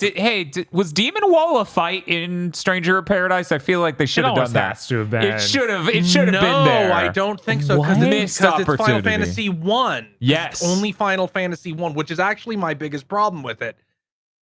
Huh. That's Final interesting. Fantasy 1 doesn't really have characters, and you'd want like cool characters you have fights with, but you don't have that. Like I think the coolest fight I didn't play the DLC because it's the bizarre 800 difficulty modes, grind your gear out forever shit to do that. But in my opinion, the coolest fight in that base game is the fucking first one against Garland. Oh. That. Like Huh. the other boss fights are fun, but that's my favorite one because you're fighting a big cool guy. He is a big cool guy. Yeah. And you get the cool thing of Jack, punching him and stomping the sword in half, and them doing the big cross counter at the end. And that's a thing that you can do when you have a character you're fighting and not a big monster. Yeah, that's in the beta even. I honestly thought there'd be a lot of that sort of thing in the game, and that was I'm cool. seeing people in chat say it's all about big monsters. That's weird. There's like a Dark Knight boss on a horse that like gets off it in phase 2. That's pretty cool a little bit in, but yeah, there's not like any big because Final Fantasy 1 doesn't have characters. I'm seeing some real mixed feedback from chat on whether or not it has a demon wall fight. Huh. Might have been in a DLC, but I'm seeing no, Yeah, yes, no, yes. I didn't. Maybe there's something they called a demon wall, but there's nothing that I would consider a demon wall when I played it. It's like a demon door, and they're like, behold the demon wall. And I'm like, it has a knob on it. Come on now. People may be thinking about 7 Rebirth. That's depressing that you can't delineate these 2 radically different games that came out years apart. Yeah, I was like, that one just came out. How could you mix it up with a game that came out? I'm sorry, I view all Square Enix properties as one thing. All right. So, Aggro, you didn't answer my question. Do you I asked Bob at first, now I'm asking you, Yukino or Arima? Which one is your viewport? Who do you most feel like represents you in his and her circumstances? A timeless question, I know. I mean, listen, I'm going to answer this the way that I'm required to, based on how I look, because you see, there's this thing in society where all redheads get to be supremacist about it. And no one actually recognizes it for the blatant racism that it is. Okay. So yeah, I'm gonna go with the redhead in that show is the supreme character. Okay, there you go. That's can't argue with that. Okay. Well, I'm glad we could get to the bottom of that. Bob, did you have any other Devil May Cry 5 takes? Not really. Yeah, I wish that there was another one in development. I like a lot of the stuff in there, and I feel like some of the environments end up looking a little drab, and that could have been. I know it would look a lot better now. Like the tech over at them or at Capcom has gotten so much better over the years. Like RE4 looks a lot better than this game in a lot of ways. Yeah, of course. RE4 looks damn good, right? Only a fool would take it upon themselves to make a video trying to make it look bad. But yeah, you're like in the Demon Spire thing, and everything looks just kind of dark and you don't get to see a lot of detail. And I think I think honestly for me the HDR implementation is like a huge problem in that game. Right, like it should just look better. Like when it's a sunny day, that game looks great, but so much of that game is for some reason set at night. And it doesn't have art to direct that. Do exposure correctly for really dark environments like that. Yeah, and it's frustrating. I'm like, man, there's such good looking stuff here. Why is it gotta look like this? Great question. But yeah, I might continue my playthrough. I'm not sure. I have so many other games coming out, and that's the problem. Like, I felt depressed when I booted that up, and I only played halfway through hard mode. On a Devil May Cry game, even though this is the second release of it, and that's still ridiculous. Yeah, that's ridiculous for this man. I mean, you estimate you beat Devil May Cry 4 what? At least 10 times. At least. See, that ain't right. When you all gonna start showing up for Bob's weekly Devil May Cry 5 playthroughs? Huh? Timer go down. But yeah, that's everything I played. Okay. Aggro, what have you been playing?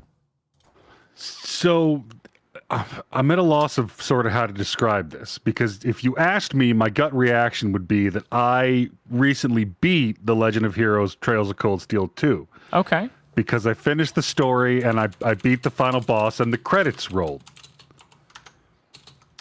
And then there was some denouement and some epilogue, and then that kept going. And now I'm playing another Trails game, and I didn't boot it. It's just happening. And I realized I remember either Bob or Chris describing these characters years ago. I'm a cop in Crossbell. And you're doing the weird epilogue in Cold Steel 2. That, it just kind of sets up the third game. Yeah, there's a weird Trails of Cold Steel 2 has like an epilogue chapter that I think you even boot from the main menu. I don't even think it's like linear. No, like the credits ended and it came back up and it started going.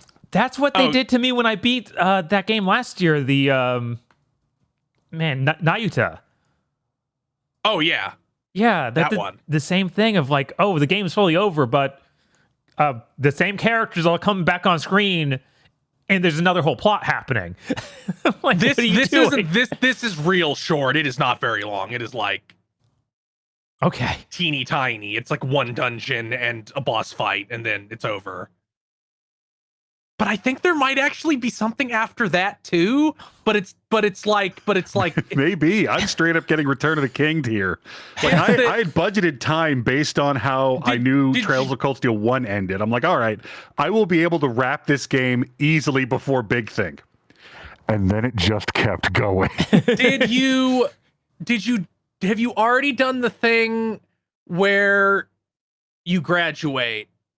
No, I looked it up when this started happening, and there is still more regular Cold Steel 2 epilogue after I do this. Jesus. Yeah, there's I don't even think I don't even think the thing the part of the epilogue you're in like amounts to anything. I think it's just like a fun Easter egg thing because it feels like a thing they're like, we'll build on this, and they pivoted and did something slightly different. So it's kind of just these characters met. Hooray! Woo! Anyway, once you get to Trails of Cold Steel 3, you'll finally be to the part where Trails of Cold Steel gets good. But that happened the second I booted Trails of Cold Steel 1. This is a power scaling situation. This series can't keep getting better. Oh no, it's straight up. God damn it.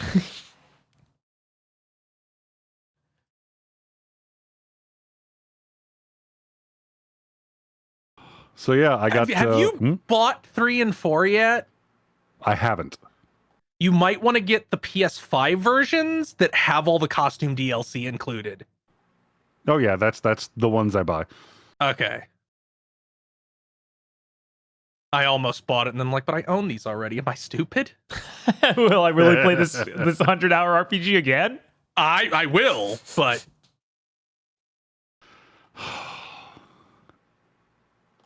oh my god. These fucking games. I can't. It is I think Chris has said this a lot about modern game design, how there's a very obvious thing that we're lacking in it, which is just rip off anime. Yeah. Both modern game design and honestly a lot of Western media just rip off anime. Because if like you get to the end of your 100-hour game, like a lot of times in Western games, I get 80 hours into them, I want to die. Here I'm sitting on my couch just screaming, peak, peak, peak.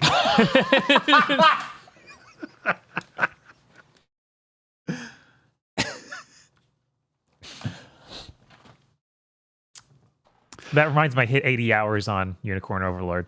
Hell yeah. Nice. Hell yeah. There is something intrinsically hilarious about getting near the end of a JRPG and being level 130.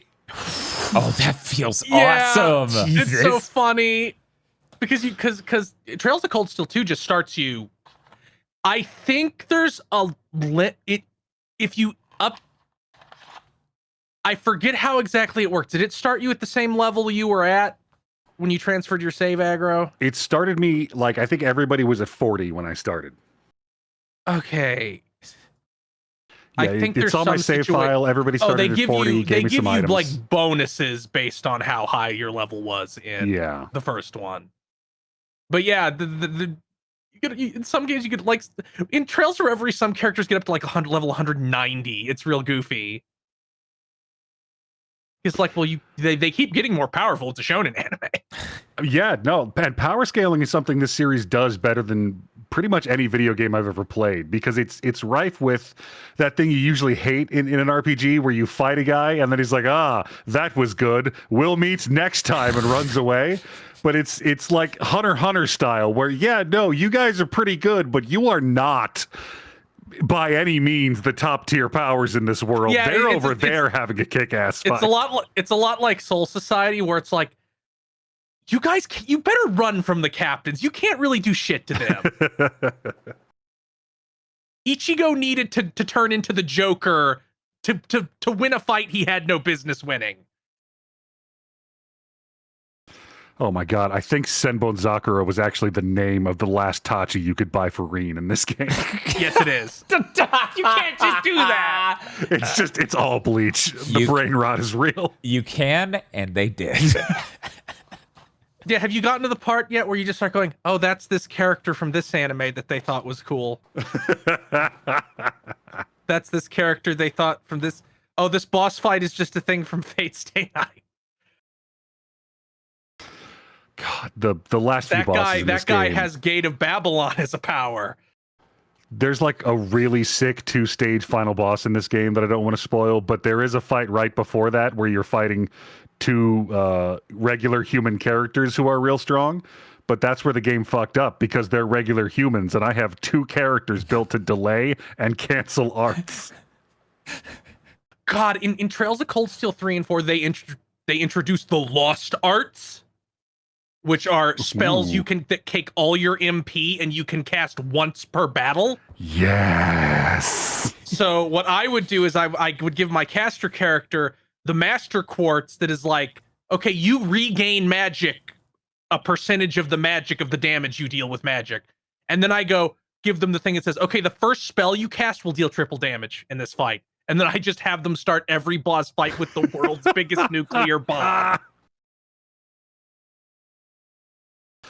One quirk this series does that I was annoyed at first and I'm beginning to love is because it's a multi-game series with a continuous story, and there are romance options, and there are multiple romance options. Those romance options happen in the romance option cutscenes, and there's like 2 a game. You have the romance option cutscene, and they're like, oh my god, we're so in love. We can never mention this outside of this room. You're not ready. So this is please look forward to this in 3 and 4, because there was no save transfers before, though, because it was a Vita PS3 game, went to PS4 game. So what they intended to do, what their vision was keeping it vague with every single character you could romance to not negate anybody's. The way it comes off is that Reen had sex with every single person he's ever met. Yes. Another polyamory RPG. I mean, like, he's Reen Schwarzer. That's what makes sense in the world and the story. I assume this is part of the Tenchi universe, so that just adds up. He simultaneously has had sex with everybody he's ever met and doesn't really know what that is at the same time. Well, yeah, he's never had anybody explain it to him. Once they deal, he'll be like, "Oh, that. No, yeah, He's one of those. Come inside. I'm already here.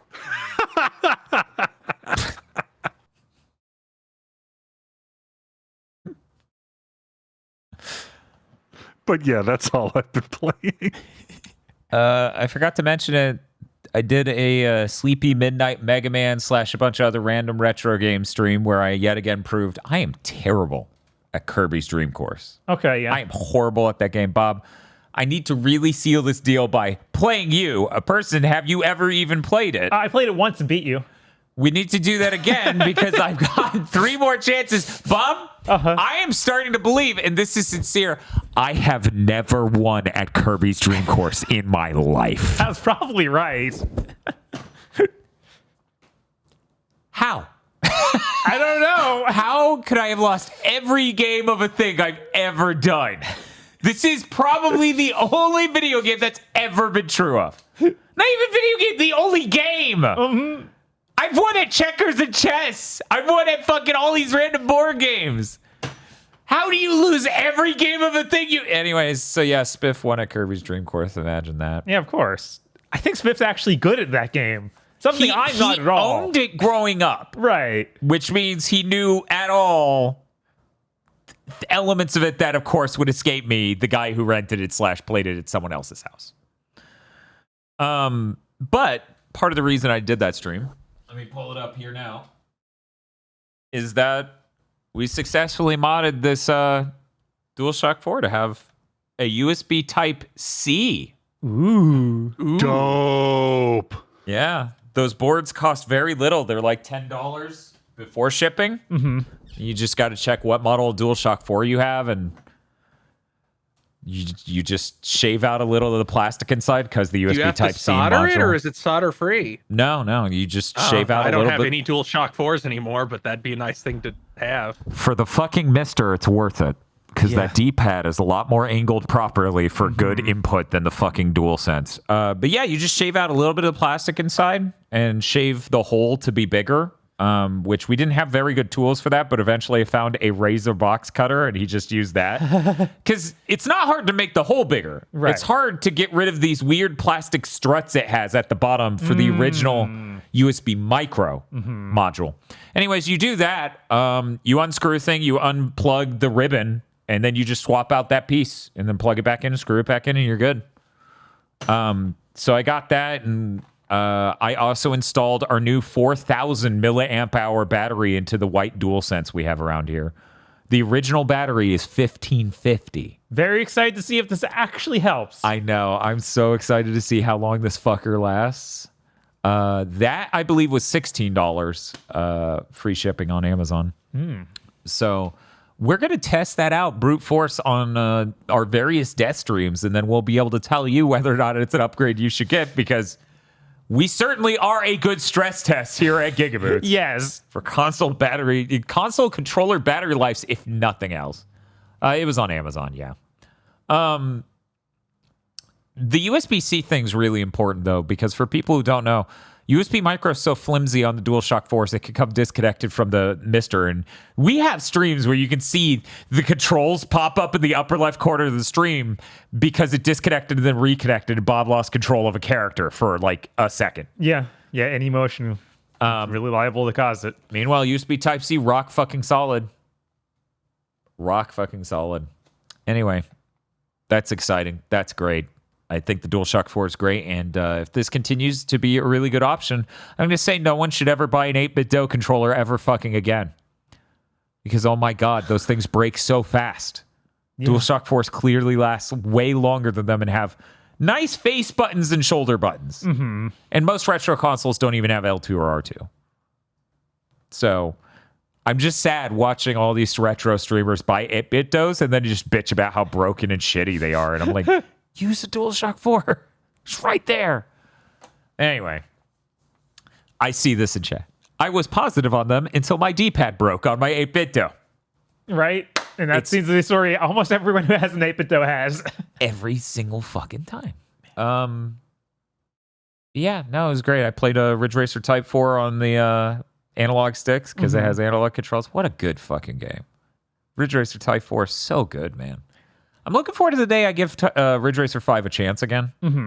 Because it's been a long time coming. I just remember playing it at the... if you watch this channel, you know I love PS2 launch titles. Right. Ridge Racer 5 might be the only one that I'm like, Right. Which seems crazy. It's the new Ridge Racer. That should be good. Right. Ridge Racer Type 4 like owned my dick. It was so good. Drove me insane. Ridge Racer 5 I play and I'm like, where's our visual novel elements? Where's our cool storyline with our coach, our team manager? Where's all that shit gone? Doesn't matter.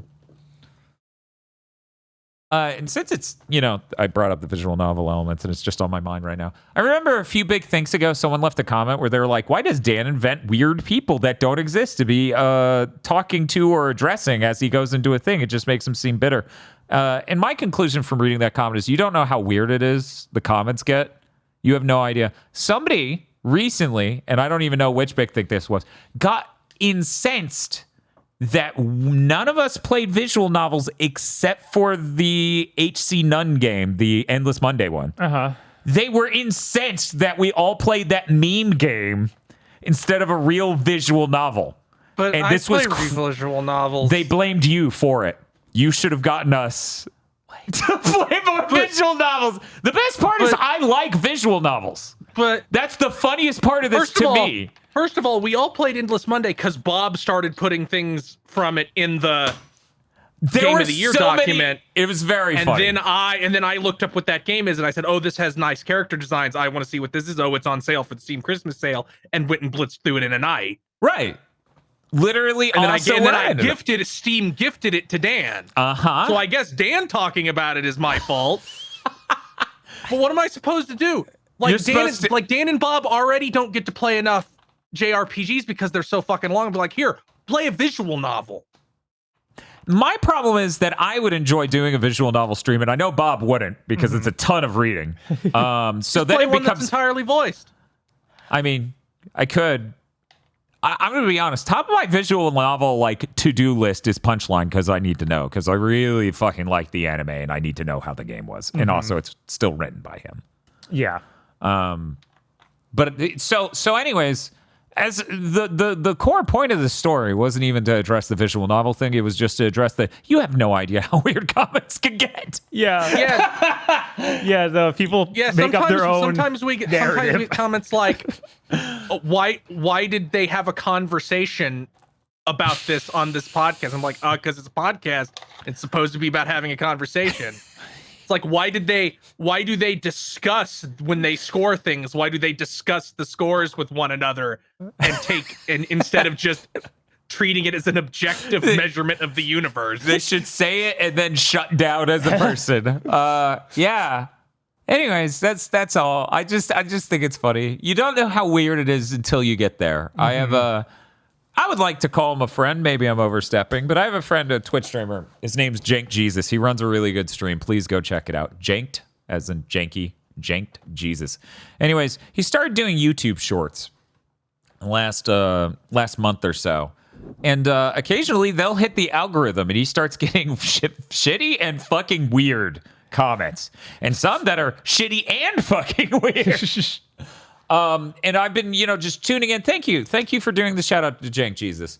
I really do enjoy his streams. I wish more people were over there checking out Jank. He does a lot of retro stuff that's really fun. And he has like card packs and mechanics for his stream that are bizarre and fascinating. Anyways,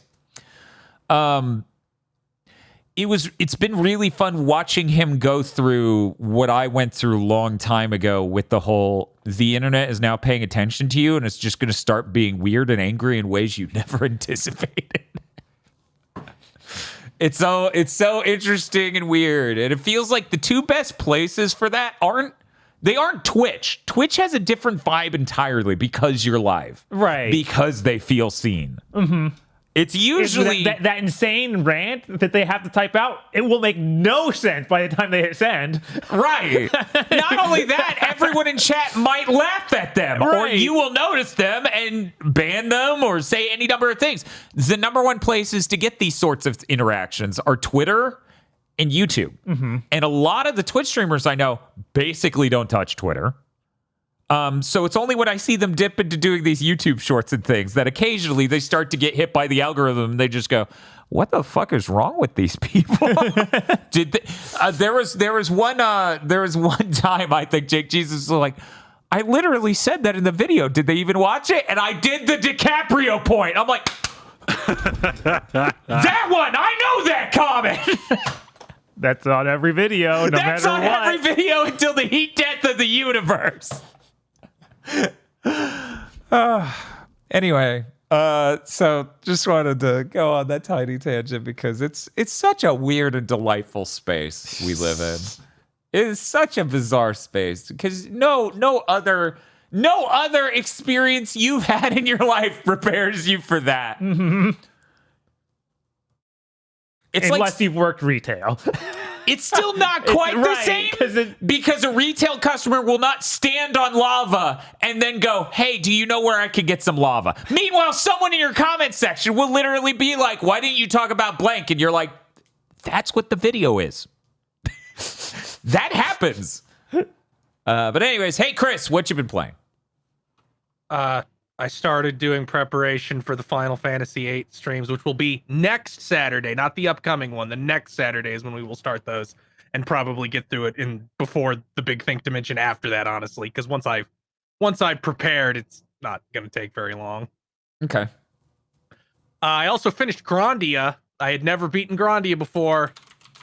I was like, why didn't I beat Grandia? It turns out the last dungeon sucked. Yes, it does. The classic And PS1 Super Nintendo RPG trick. Yes. And as a child who didn't really understand the nuances and mechanics of this game because they don't spell them out to you, I was just kind of stymied. This time I did one of the bonus dungeons, which there's 3.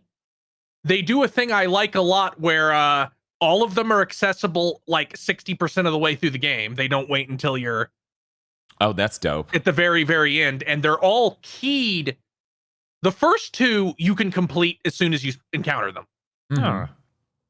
The third one is which is the real one. Like that's the big post game one. The one you do after you have beaten the game. Mm-hmm. You can't go back. You have to have a save still. But weird. But it's that one. Mm-hmm. And I didn't do that one, actually. I only did the 2 that were available at the time. But the thing is, I did the Castle of Dreams, which is real easy. It's tiny. There's like 3 save points in it, and save points restore all your shit in this game. The Soldier's Graveyard is much harder because there's only 1 save point at the start. And it's enormous. And full of enemies. And by the way, enemies in these bonus dungeons don't give you shit. They give you like a third of the money and experience you should be receiving from normal battles at that point. And I think they're even coded slightly differently to give you less weapon and magic experience. Because they don't want to destroy the balancing of your game, of their game. The bosses still give full experience though, and bosses in Grandia usually give you a full level's worth of experience when you beat them. Dope. So you do get, but there's really good gear in them. For example, at the end of the Soldier's Graveyard, I got an accessory that halves skill point usage. Wow. That's pretty big, because at the end of Disc 1 of Grandia, Justin, the main character, learns a move called Dragon Cut. He stabs his sword into the ground and does a giant power geyser and kills every enemy in the encounter with it. Does he yell, "Damn, I'm a genius"? He yells, "Gadwin's secret move, Dragon King Slice," because you learned it from a temporary party member who's named Gadwin. Like, he's like, "You're now a man, Justin. Fight me in this duel." And you beat him, and he's like, "I will teach you my secret move." And he has it while he's one of your party members. Him teaching you his secret move and that tone you went for just made me assume he's voiced by Master Asia. It's like the midpoint between like Master Asia and Patrick Seitz. Okay, that's a good zone to be in. But I'm serious. This move will end any regular encounter in the game instantly. Good. It is limited by the fact that it takes a shitload of SP. You get SP every time you level up a weapon skill. You get 1 more max SP. Mm-hmm. And I think Justin starts with 30 max SP. This move costs 45. So by the time I got it, I could do it once. Now, I could almost do it twice, but I could do it once. But here's the thing. Dragon Cut gives you so fucking much weapon and magic experience. It gives you pretty much an entire weapon skill level and half a fire and earth level each time you use it. Whoa. And since 2 of Justin's weapon skills, Justin can equip swords, maces, and axes. 2 of those swords and maces, swords and axes, give you more strength every time you level it up. Earth gives you more strength every time you level it up. So you're realistically getting between 3 and 4 points of strength every single time you use this move. So you start getting SP pretty fast, and there's no reason not just to blow shit up with it, because there's only 1 time in the entire game they didn't give me a save point right before a boss. Right. Mm-hmm. But when you put this accessory on Justin, you go from being able to do it 2 times and he's tapped to 5. That changes the equation a lot. So basically, once I got that accessory, if Justin went first, that's how the fight went. Every single time. And because using it each time makes him stronger, it became a snowball. There's actually an upgraded version of it called the Heaven and Earth Cut, which you have to get all 3 of those weapon skills obscenely high to even unlock. Guess what's real easy to do when you can use Dragon Cut constantly? So I got to the final boss. It's a 3-target final boss. The big final boss and 2 things which will summon bullshit if you let it. I'm just like, I'm gonna spam Heaven and Earth Cut, which instead of costing 90 SP, now costs 45. So I just fucking eviscerated the final boss like this. I'm just like, I'm just gonna keep spamming this gigantic move that eradicates the field. So that's reminding me of how I read the game facts like strategy guide for this. I'm sure it was really good. Where it's like, yeah, once you get to the final boss, just do heaven and earth slash repeatedly and he'll die. I'm like, do what? I don't have that unlocked. That reminds me of the Majora's Mask Prima guide, where it's like, do you have the Fierce Deities mask? Your strategy is Z target and press B rapidly. Yeah, like when I was a kid, I looked at what you need to unlock that. I'm like, I don't understand how you can get these weapon skills that high. That seems impossible. And now I'm like, well, you go to the soldier's graveyard, you get the accessory that lets Justin dragon cut through every fight, and you dragon cut through every fight.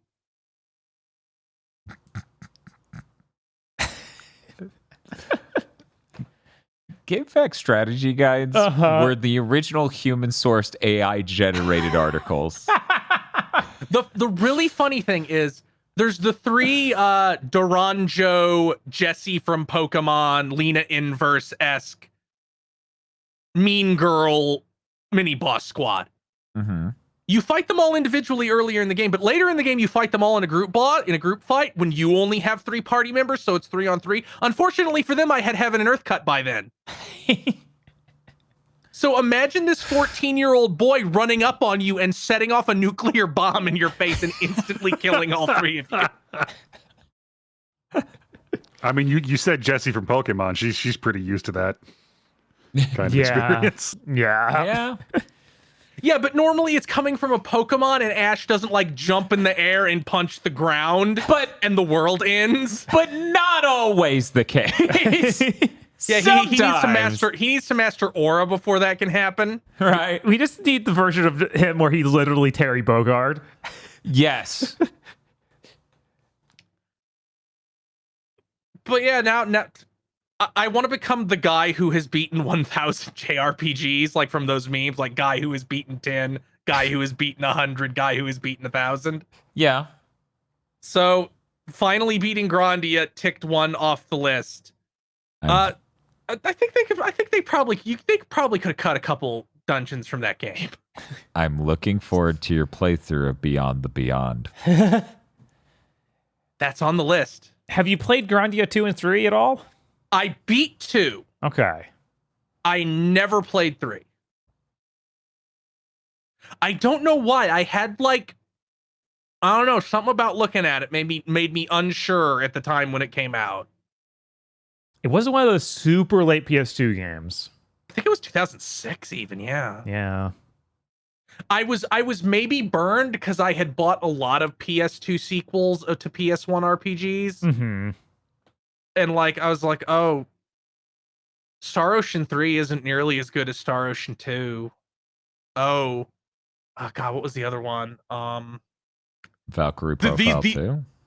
Yeah, Valkyrie Profile. I hadn't played Valkyrie Profile 1, but I got Valkyrie Profile 2, and I'm like, this doesn't seem right. Like it's as right. Yeah.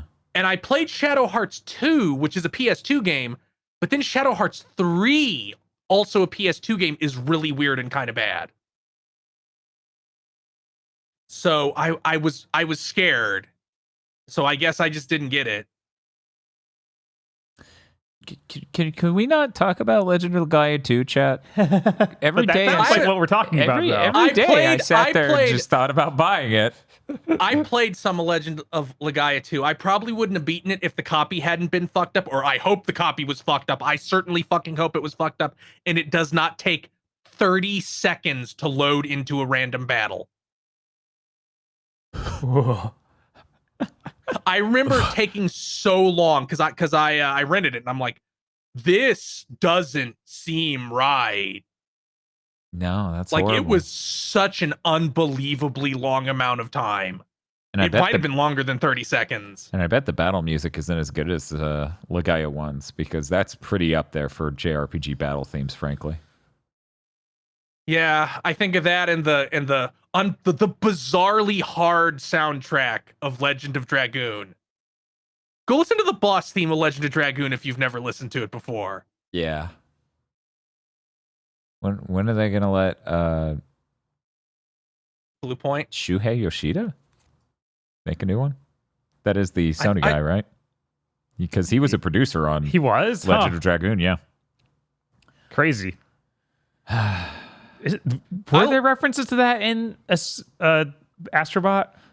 No, that is the remember. only game that had 0 references to it. Not a single fucking one. Man, Chris, you sound like you thought about that, noticed that, and got angry about that. I did. Well, Dan, there's a simple Wild explanation. I did. There were Wild Arms references. That's what made me go, this is bizarre. Why is it nothing? I'm trying to think. Did they have a Legend of the Gaia reference? Because I feel like they didn't have one of those either. They didn't have that wasn't a hard Sony game though. Was it not? I don't think maybe it Really? did have a reference. I think it maybe did. I thought that was Sony internal, just like Legend of Dragoon was. Huh. It was one of the ones that was also done with Contrail. Oh, right. Right.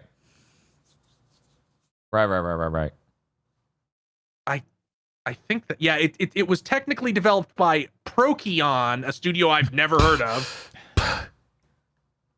Huh. And Contrail. Okay. Interesting.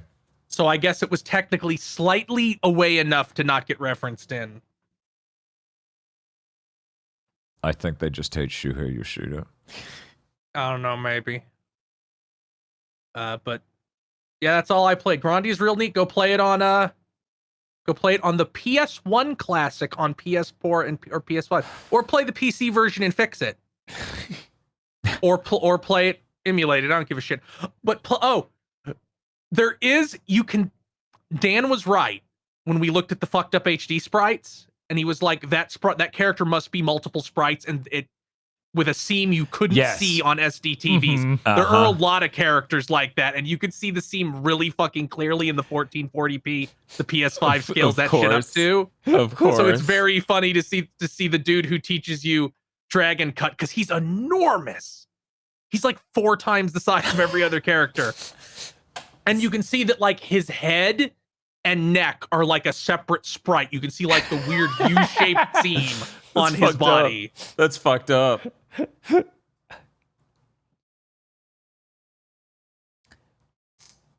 But that's all you've been playing? Yeah, I think there's even a translation for the Sega CD one now. Saturn. Saturn one. Sega CD is the domain of Lunar. Right. You shan't not wander this realm. There's nothing good here. What? No, this is Lunar, and it's so good. The Probably PS1 better versions of somewhere Lunar else. are better. The PS1 versions of the Lunar games are better. Look, I'm not here to tell you they aren't. They of course are, because I got 2 little books and a pendant, and there's a hidden behind the scenes and thing. you don't need a weird currency to save. Yep. There are also actual legit reasons PS1 Lunar is better. But still, the important thing is nothing exists on the Sega CD except for Lunar. Nothing at all. Not even Sonic CD. That was a psyop. But yeah, that's all I played. I didn't play a single other thing. I was busy doing prep. I was busy with work, and I was like, I gotta fucking finish Grandia. I tell you, I'm fucking tired of this working out shit. It eats up a lot of time. Then afterwards, you're like, oh, I just fucking burned 1,000 calories. I don't feel like fucking doing anything. Right. Between that and trying to fix my sleep schedule, spoiler, didn't work. I ended up not streaming the RPGs I wanted to stream over the last week. Whoa. But I'll get to it soon. Chris, you were saying you're doing the Final Fantasy VIII Pro stream? Yeah, I show you how to Saturday. snap that game on its knees next Saturday. Not the upcoming one, but the one after that. Bob, are we committing to the thing that would be thematically accurate for tomorrow? Because we both agree. Yeah. Now is the time. That's probably the time. So we're playing through Hi-Fi Rush on a stream because any later than now seems it'll be even Baroque? sadder. Yeah, right. I don't feel like there's positive news in the future. Can you fucking imagine? The only Man, it's fucked up you didn't do this last week when your magic could have saved them. That's such a mean thing to say.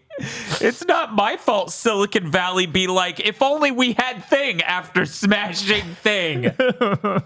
Like you're the real life version of those Facebook posts. If this gets 100 likes, we'll save this kid's life. So yeah, we're doing a Hi-Fi Rush Death stream tomorrow. We'll be doing something radical that maybe goes against the grain for people who played that game and the primary demographic of Xbox people. We're gonna buy the game.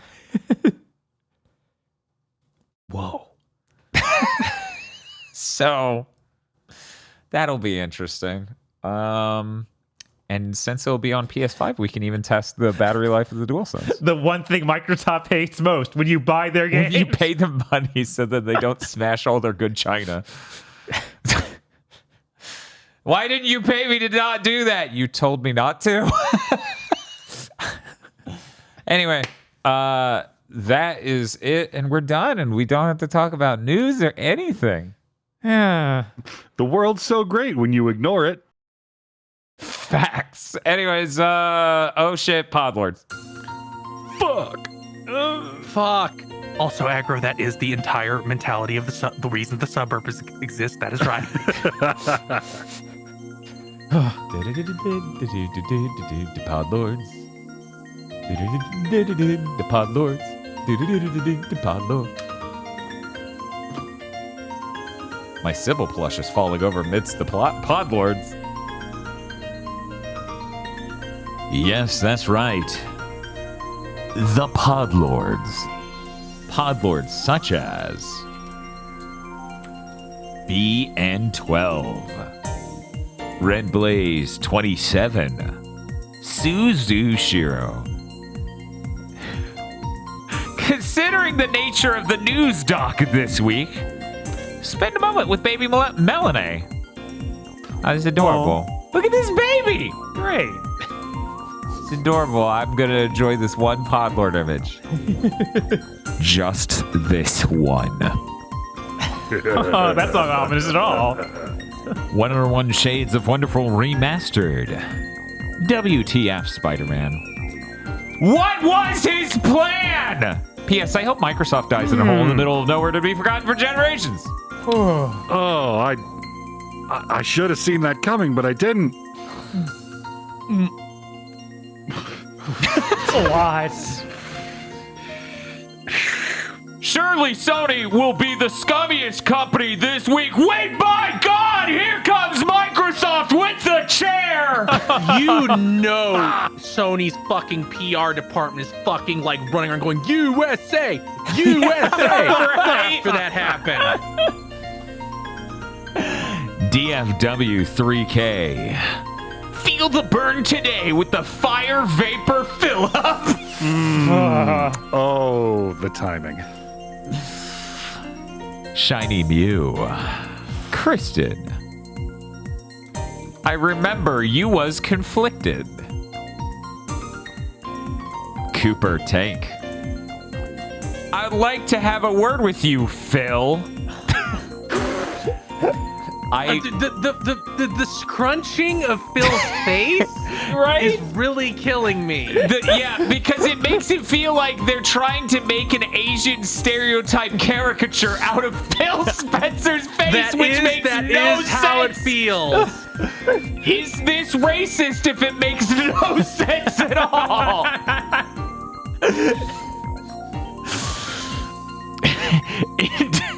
Indigo Sykes. This week sucks. Miko and Eclair send good vibes. Oh, look at that. There we go. Oh, it's so adorable. Oh, with a wet. So adorable. Why would Xbox do this? I like how everything's been cut out. We don't know what's on the left. It could be any studio that ends with O.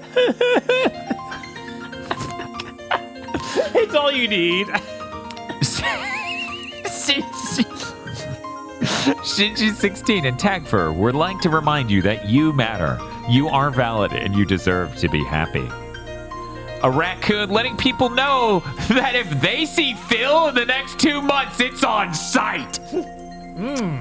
Yup. Use those tiny creepy hands, my friend.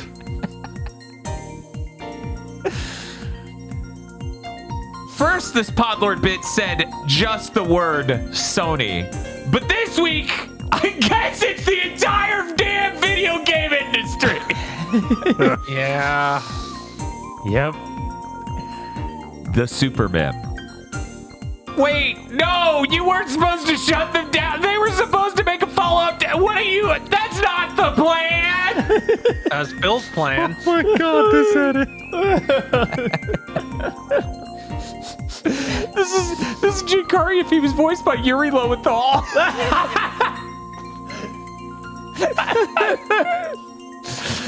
Sarlene, Timothy Fister, Bearded Joe, Krunglespum, Pleochrome. As of this podcast, Ghost of Tsushima is 1 week away from being out on PC. I am filled with anticipation. Hope you're not in one of the regions where it got delisted. Right. Yeah. This Podlord was pulled before that news, by the way. Plangula Planaconda! Yeah! What is wrong with you? Why would you do this to me? This is it. This is the good shit. This is what I'm here for. I didn't ask for this. Nobody asked for this. I'm so full. I feel like Edgar asked for this. I hate this. 4 major studios may be dead, but check out this new Xbox controller came out called Fire Vapor - Phil Spencer. Like, did they not have a pattern somewhere on their servers of just people in an unemployment line to put on a controller? Jesus. Your Honor, Xbox.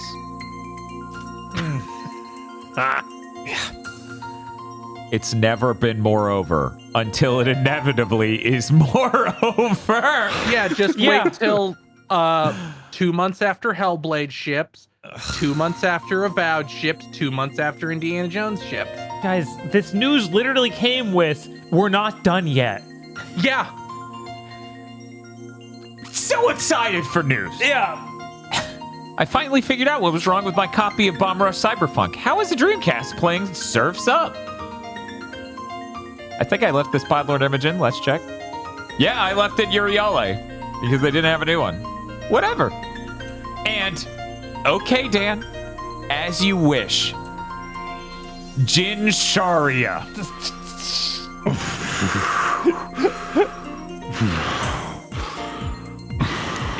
I would have liked the Bound Arc more if there had been this bizarre homoeroticism between Jinkaria and Ichigo. Was there not? No, not really. There was not. Yeah, no. Every screenshot I have seen from that arc tells me that there was. It feels like they maybe wanted there to be, but they completely failed. Thank you very much to our Podlords. Thank you, Podlord. Thank you, Podlords. And if you'd like to become a Podlord, you can go to our Patreon at patreon.com/gbpodcast. For as little as $5 a month, you get access to many benefits such as early access to Chugging, Bleach, and Pokemon Go to the Movies. Our 2 monthly anime review podcasts, you get access to those a month early. You're really going to want that for Chugging Bleach, considering it's about to hit escape velocity.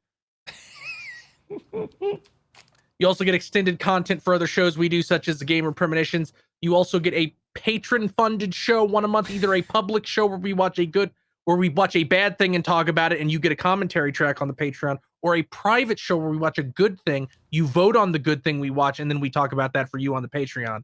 You also get a film, an entire movie called Isolation 119, which is about a man's epic journey trying to get a tax write-off. I think he maybe used the revenue from that movie to make a fitness game that Dan talked about earlier.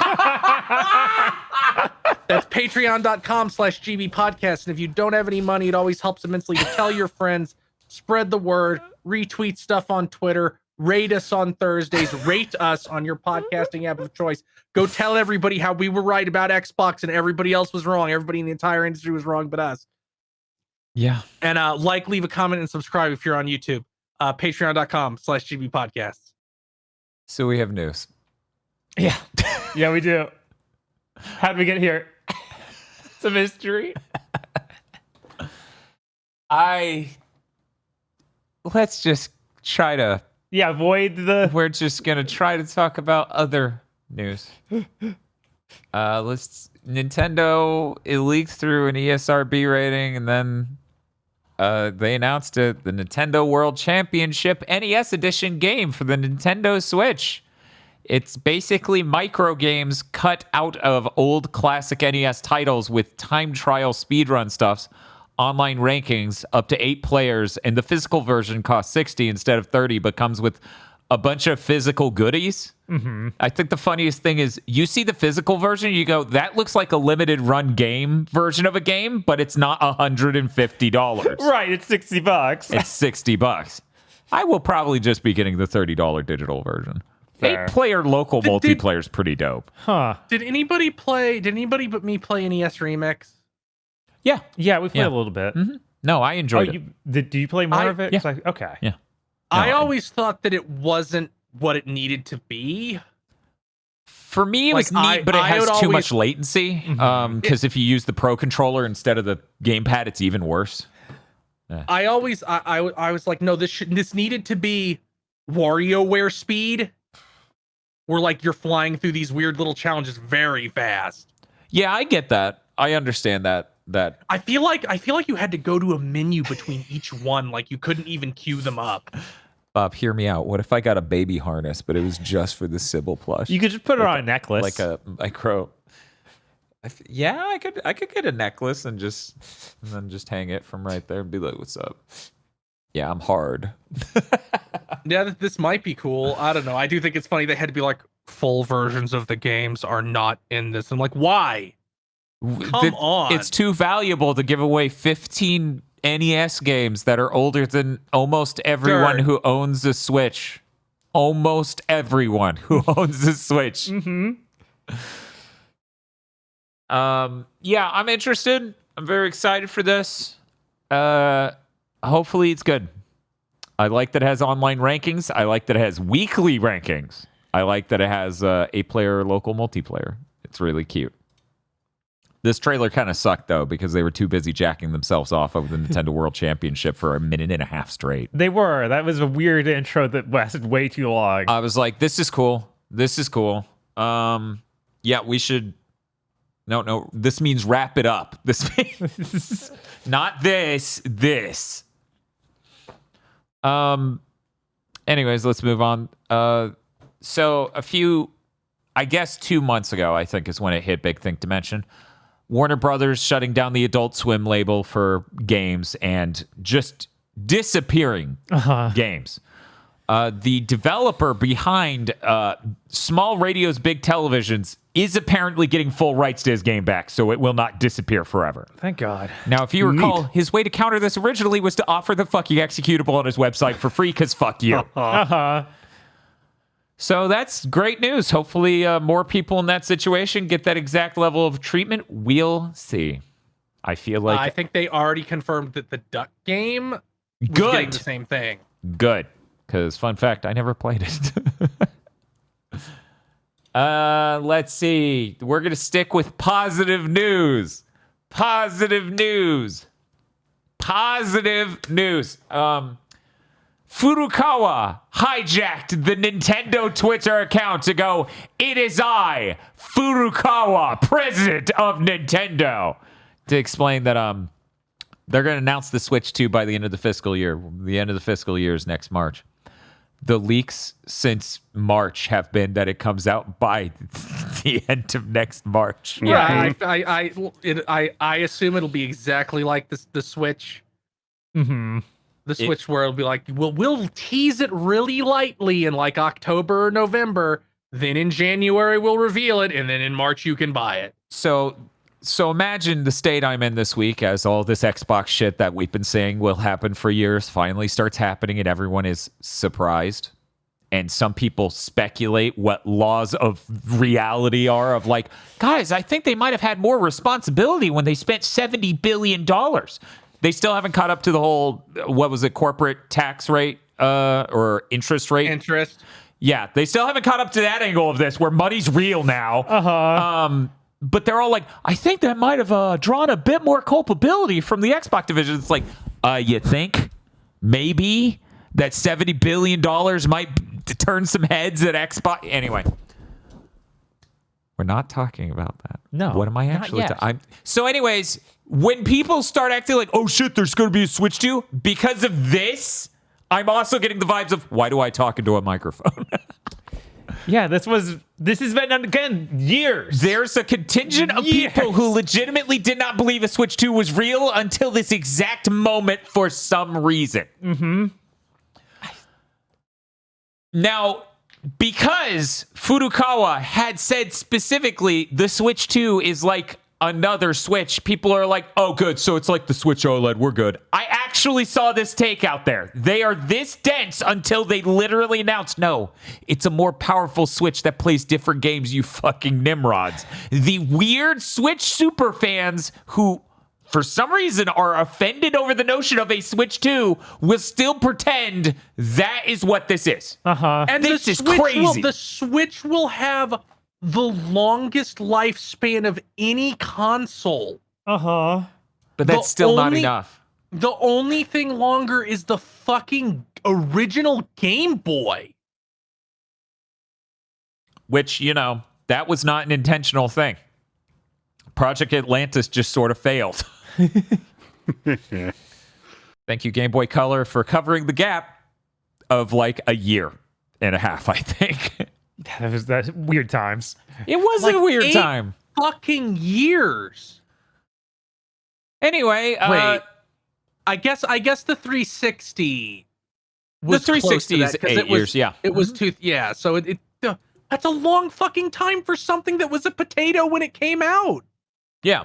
The Switch was not cutting edge hardware when it came out. Unlike the Switch 2, which actually is shaping up to be quite powerful portable for now, which is going to have interesting effects on the Steam Deck. To say the least. Much like 9 millimeters of lead passing through the base of somebody's brainstem has an interesting effect on them.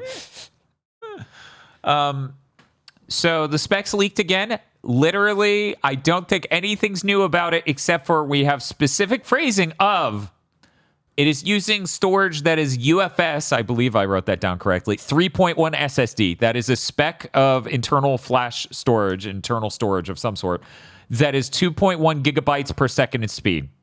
2.1 gigabytes per second is really fucking fast. And to do comparisons, the Series S internal storage, and probably also the X because of that, is 2.4 gigabytes per second as well. So, holy shit. That was my last major concern. Them putting the storage that fast inside of it definitely implies games will have to install to that. I wonder how that process is done. Yeah, From a cartridge There are specifically. a few cartridges that do have installs already, Right, But, but it's not all of them. Right. Whereas I feel like when you design a system like this, it definitely will probably end up being all of them. Maybe there'll be like a data package that it installs, but not everything. You have to wonder. Did you see that people are saying they're going back to the fucking Game Boy Color strat? No, I The didn't Switch see that. 2 That's stupid. You have to be tech illiterate and a fucking moron, not just one or the other, to say that.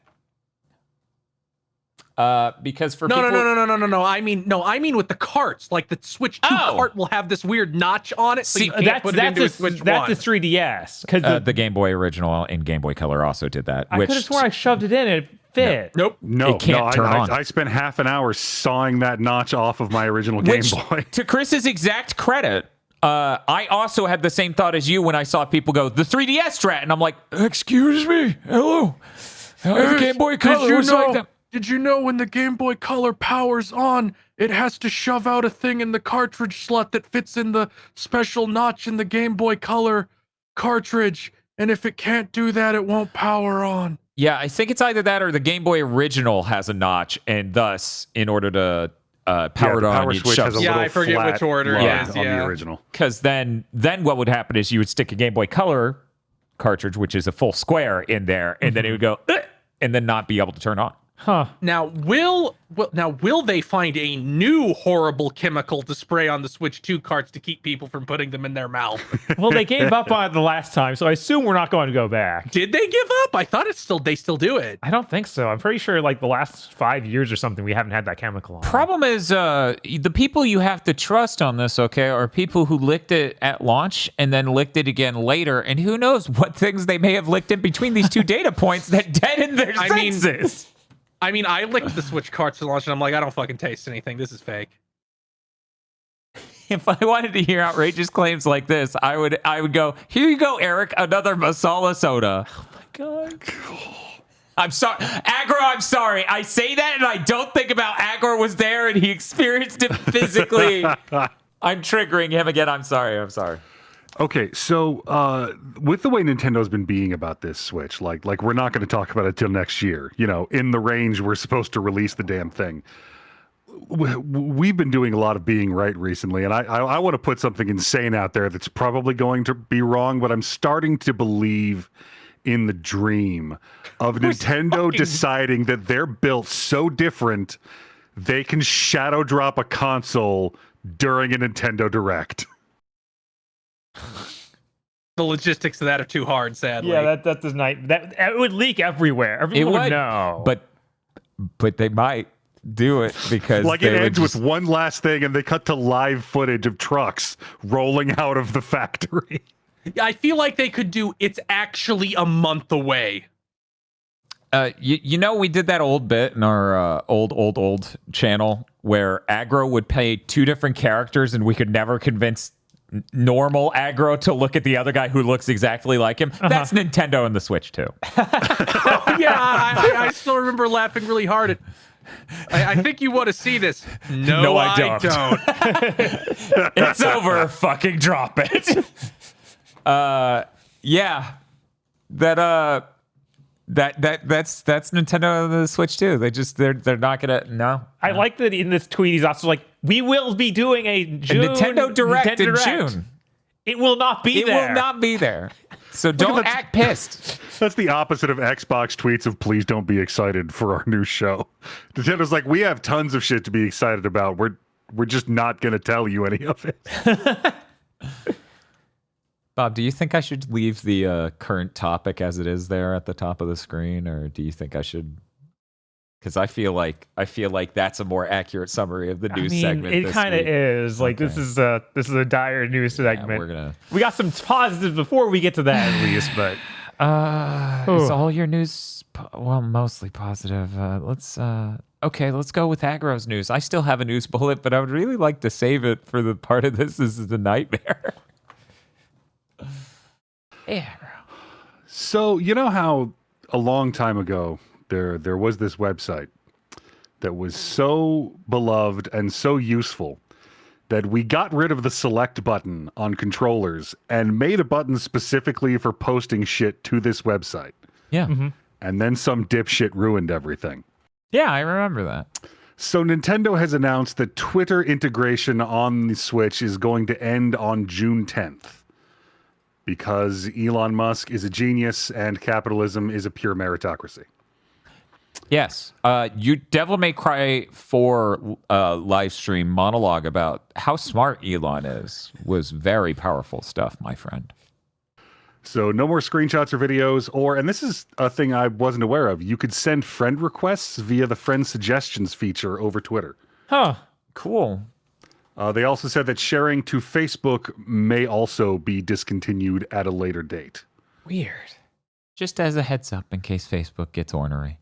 I was listening to a podcast. I think it was Jeff Gersman's. He was talking about He's talking about apparently PlayStation earlier this month integrated a feature where you can do invites to matches or room codes that are literally codes, as in URLs you can copy and send over Discord or just to any way. Huh.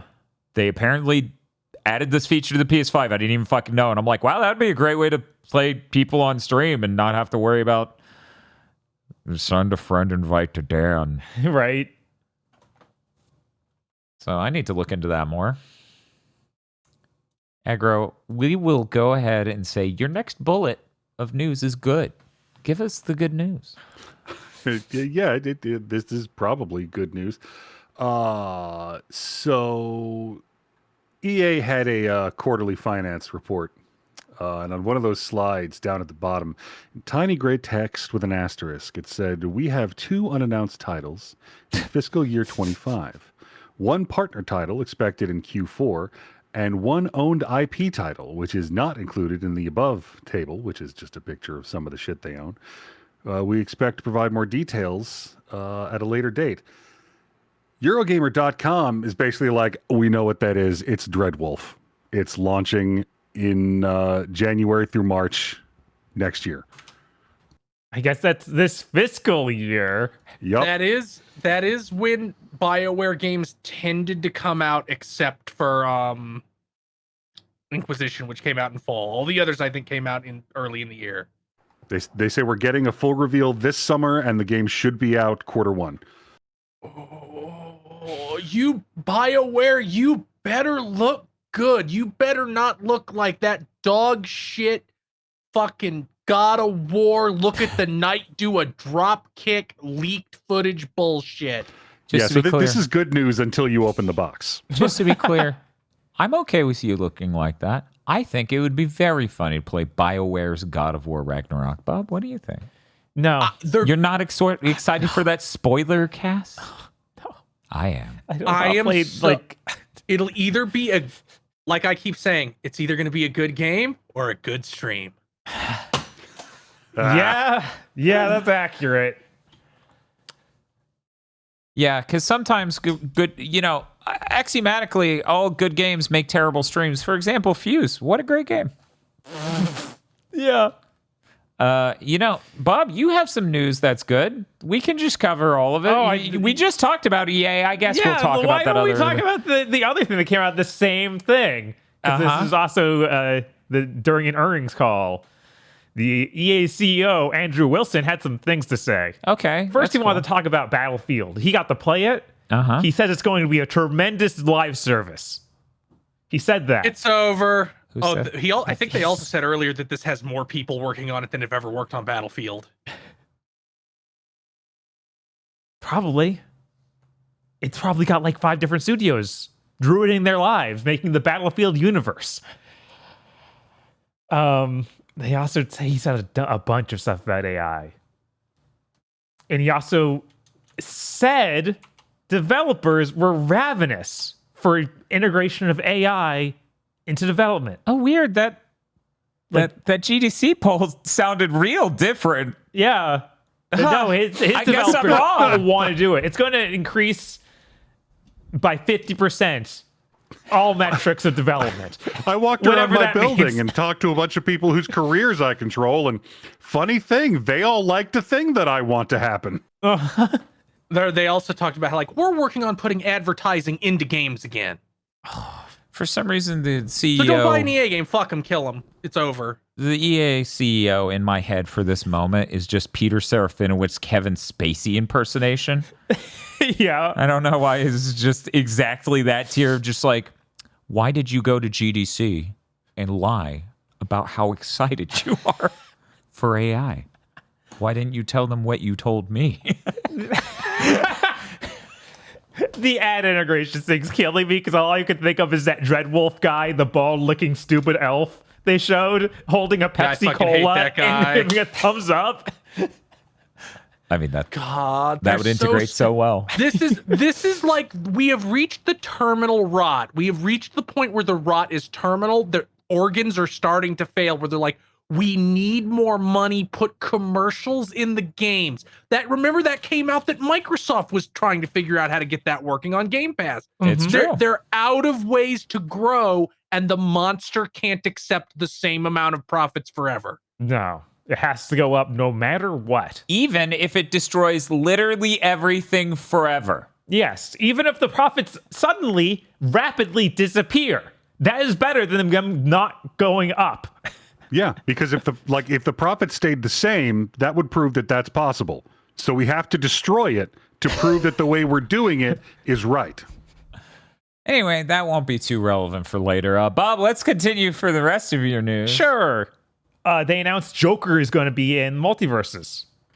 We got to see him. Kind of a weird design. I don't know how I feel about the shape of his face. I don't think they're obviously trying to do like Batman the Animated Series, but he's like softer in a way that I don't really think works. He's fucking DreamWorks Joker. What the fuck? Yeah, he's 3D too curved. is not.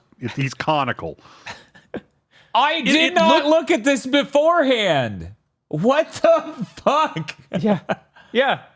And they actually got I don't Mark know. Hamill back. It's Mark Hamill. What the fuck if his chin was pulled up a little bit and it didn't end in a point, like it was a little bit more rounded, I think it wouldn't look so strange. Yeah, and so he's like, he's like some sort of, he looks like a nut. Just like a peanut. Yeah. It's weird. I don't like it.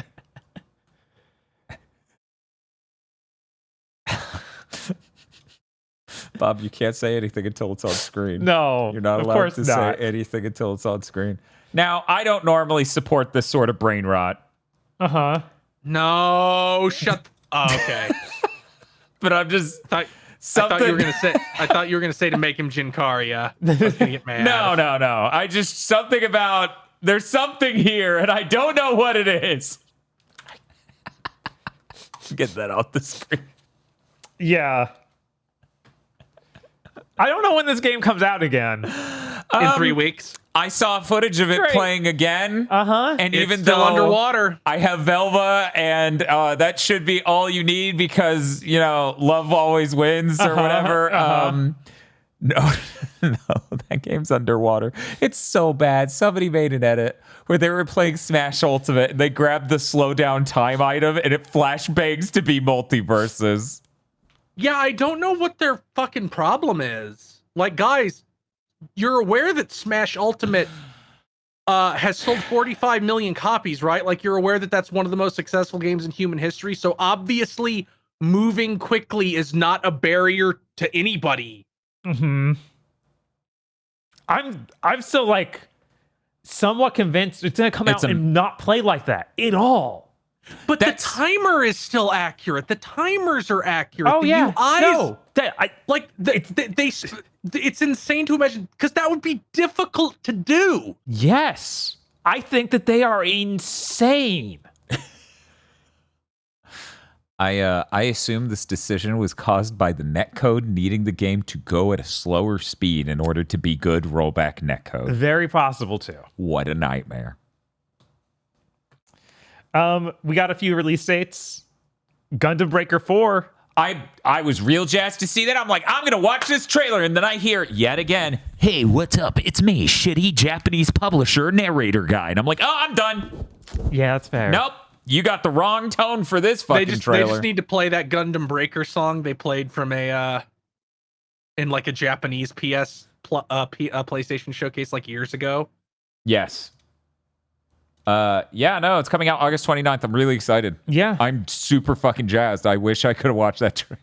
Yeah. That guy's voice is terrible. The guys, I don't know why earlier this year they were like, we're going to get some cast members that people know from the Gundam universe for stuff in the game. Maybe hire... Yeah, but they're not going to get that for the trailer. Yeah, maybe hire a guy for the trailer. Yeah, anyone. There's got to be any voice actors from Gundam. Don't you guys have like the Zeta voice, right? Can't you just... You will feel the tears of time. Like, can you... Anything? Look, I would even take 81 from Mercury. Like, from the new one. I'd even take that. Yeah, Anyone would be better than this guy. Anything would...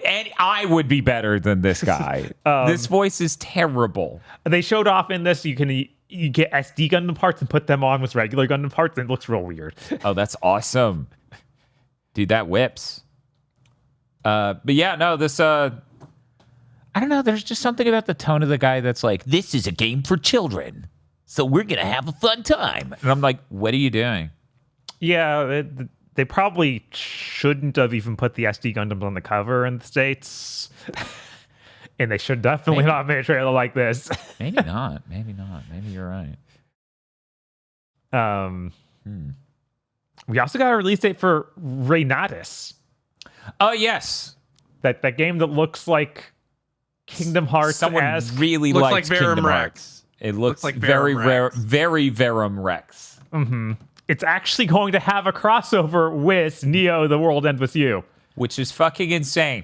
Yeah, I assume we would never break barrier between Square Enix and these people. Right, because this is technically not Square Enix. It's not. Yeah, it is not Square Enix. It's not at all. It just has people that it has that work Shimamura freelance for, yeah. and like I think a producer or something. Yeah. From Final Fantasy. That's crazy. That's fucking weird. But yeah, they're getting like full characters, full enemies. It seems like a pretty big deal. But the game Full comes out. Characters, but some of the characters, they already have characters that look almost exactly like them. I wonder how that happened. We'll never find out.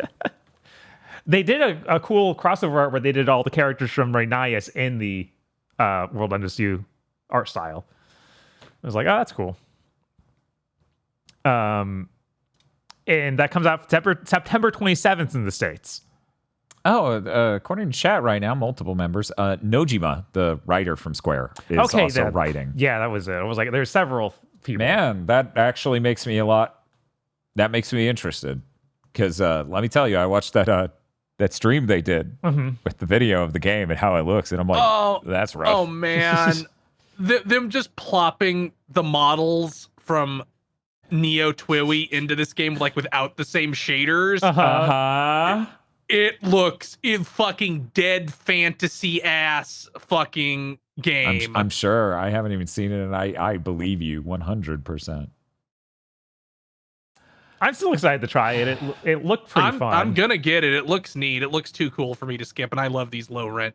I buy most of these low rent RPGs that are perhaps bad, such as the Caligula Effect and the Caligula Effect 2, which I also purchased, and Akiba's Beat, which is maybe the worst playing game I have ever played in my entire life. It's an action RPG anyway. Yeah, that was pretty rough. What about Akiba's Beat 2? There was a fucking Akiba's Beat. Oh, I'm sorry. 2? Akiba's Beat was You were 2, thinking right. Akiba Strip and Akiba Right, because Beat. that is technically the sequel. Yes. Technically. God. I don't think they're... I actually don't think they're related. No. They're made by the same dev team. Yeah, they're made by the same dev team and are both set in Akiba, but I think they are separate realities. They are not like sequel situations. Mm-hmm. You know, if we just wrap all the rest of our news in under 50 minutes, the 7% of people who put in channel points on us having a Big Think shorter than 3.5 hours, they're going to make mad bank. Oh, yeah. We hardly have anything else to go through. I'm not done yet, though. Oh, you don't...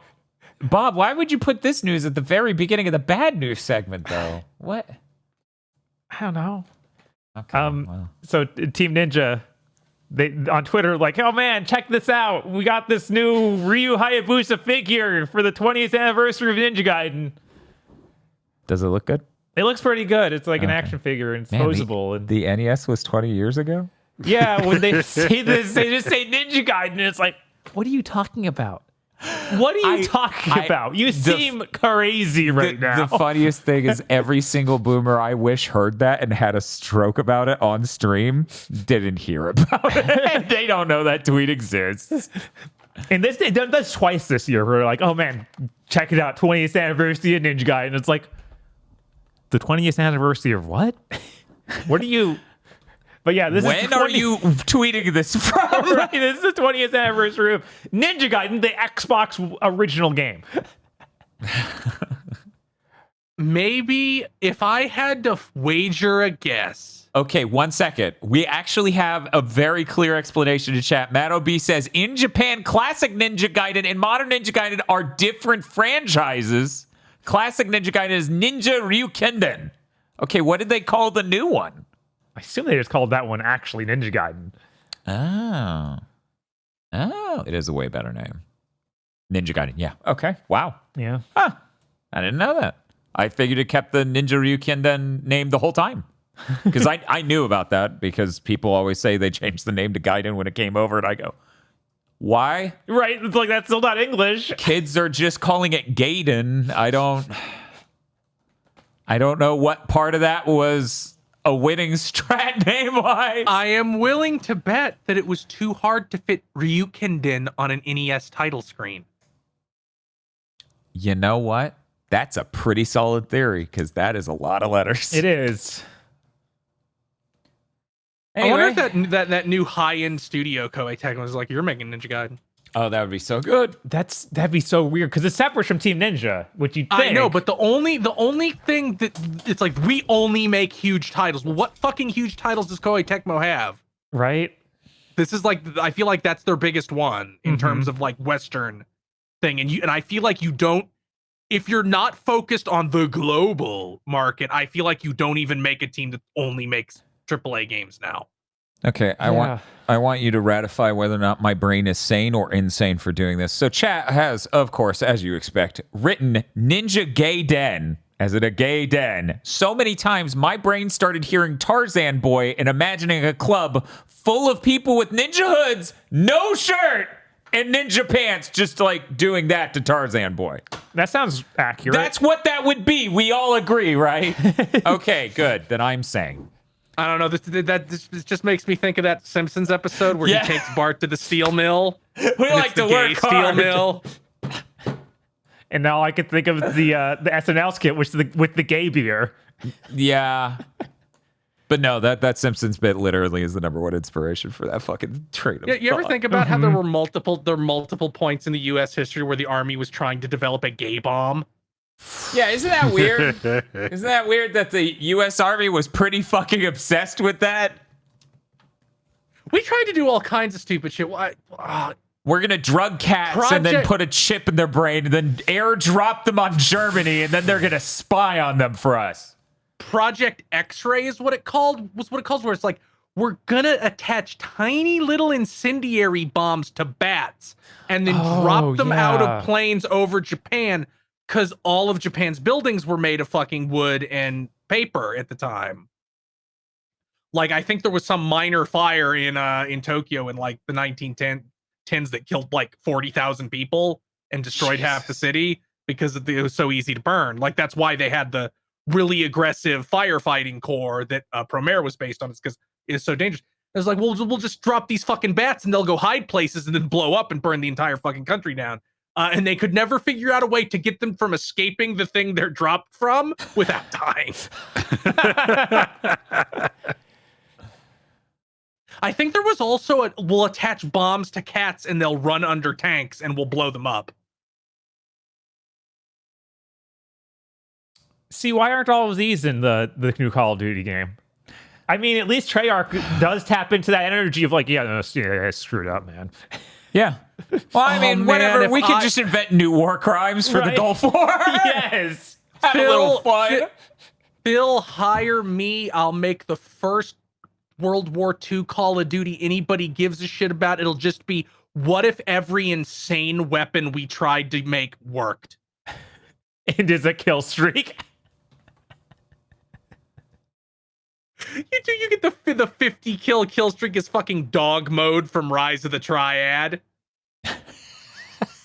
You just go around as an invincible dog for 30 seconds, jibbing anybody you run up on. See, the joke here is Rise of the Triad devs are very funny, and dog backwards is God, so it's God mode, but you're the height of a dog, and you get to see your snoot. Yeah, instead of like the barrel of your gun, it's the dog's nose.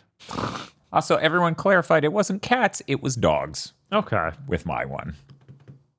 About the spying and shit. Mm-hmm. Anyway. Chat, I don't know if you knew this. This is probably the first place you're going to hear about this, so I recommend you sit down. We have a lot of bad news.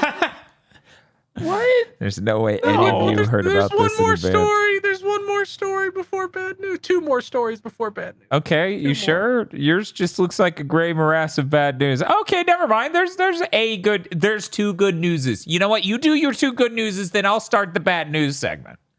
Okay.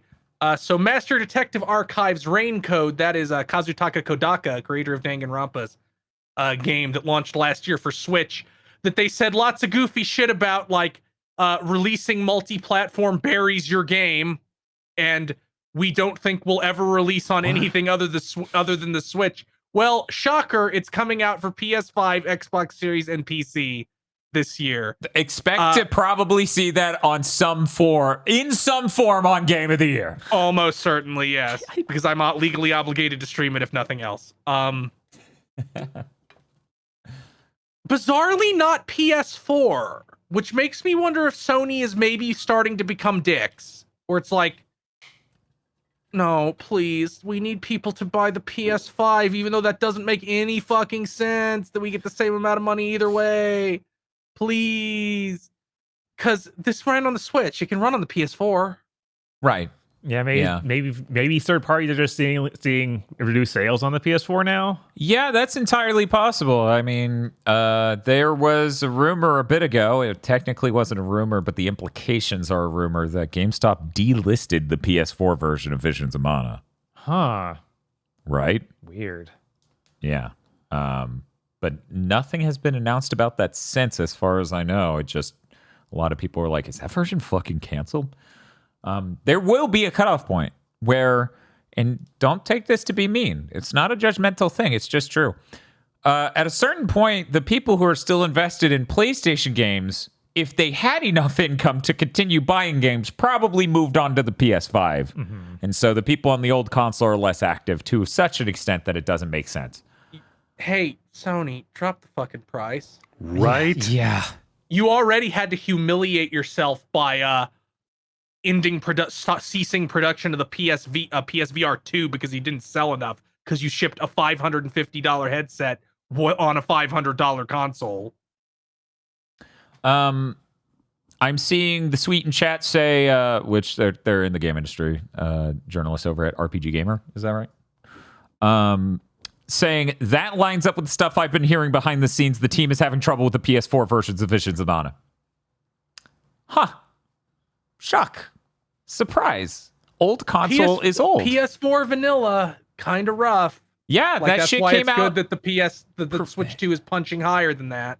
Pretty soon. And it's punching higher in really important ways. Like, it's supposed to have 12 gigs of RAM on the fucker. It's supposed to have GDDR5X RAM, if I remember correctly.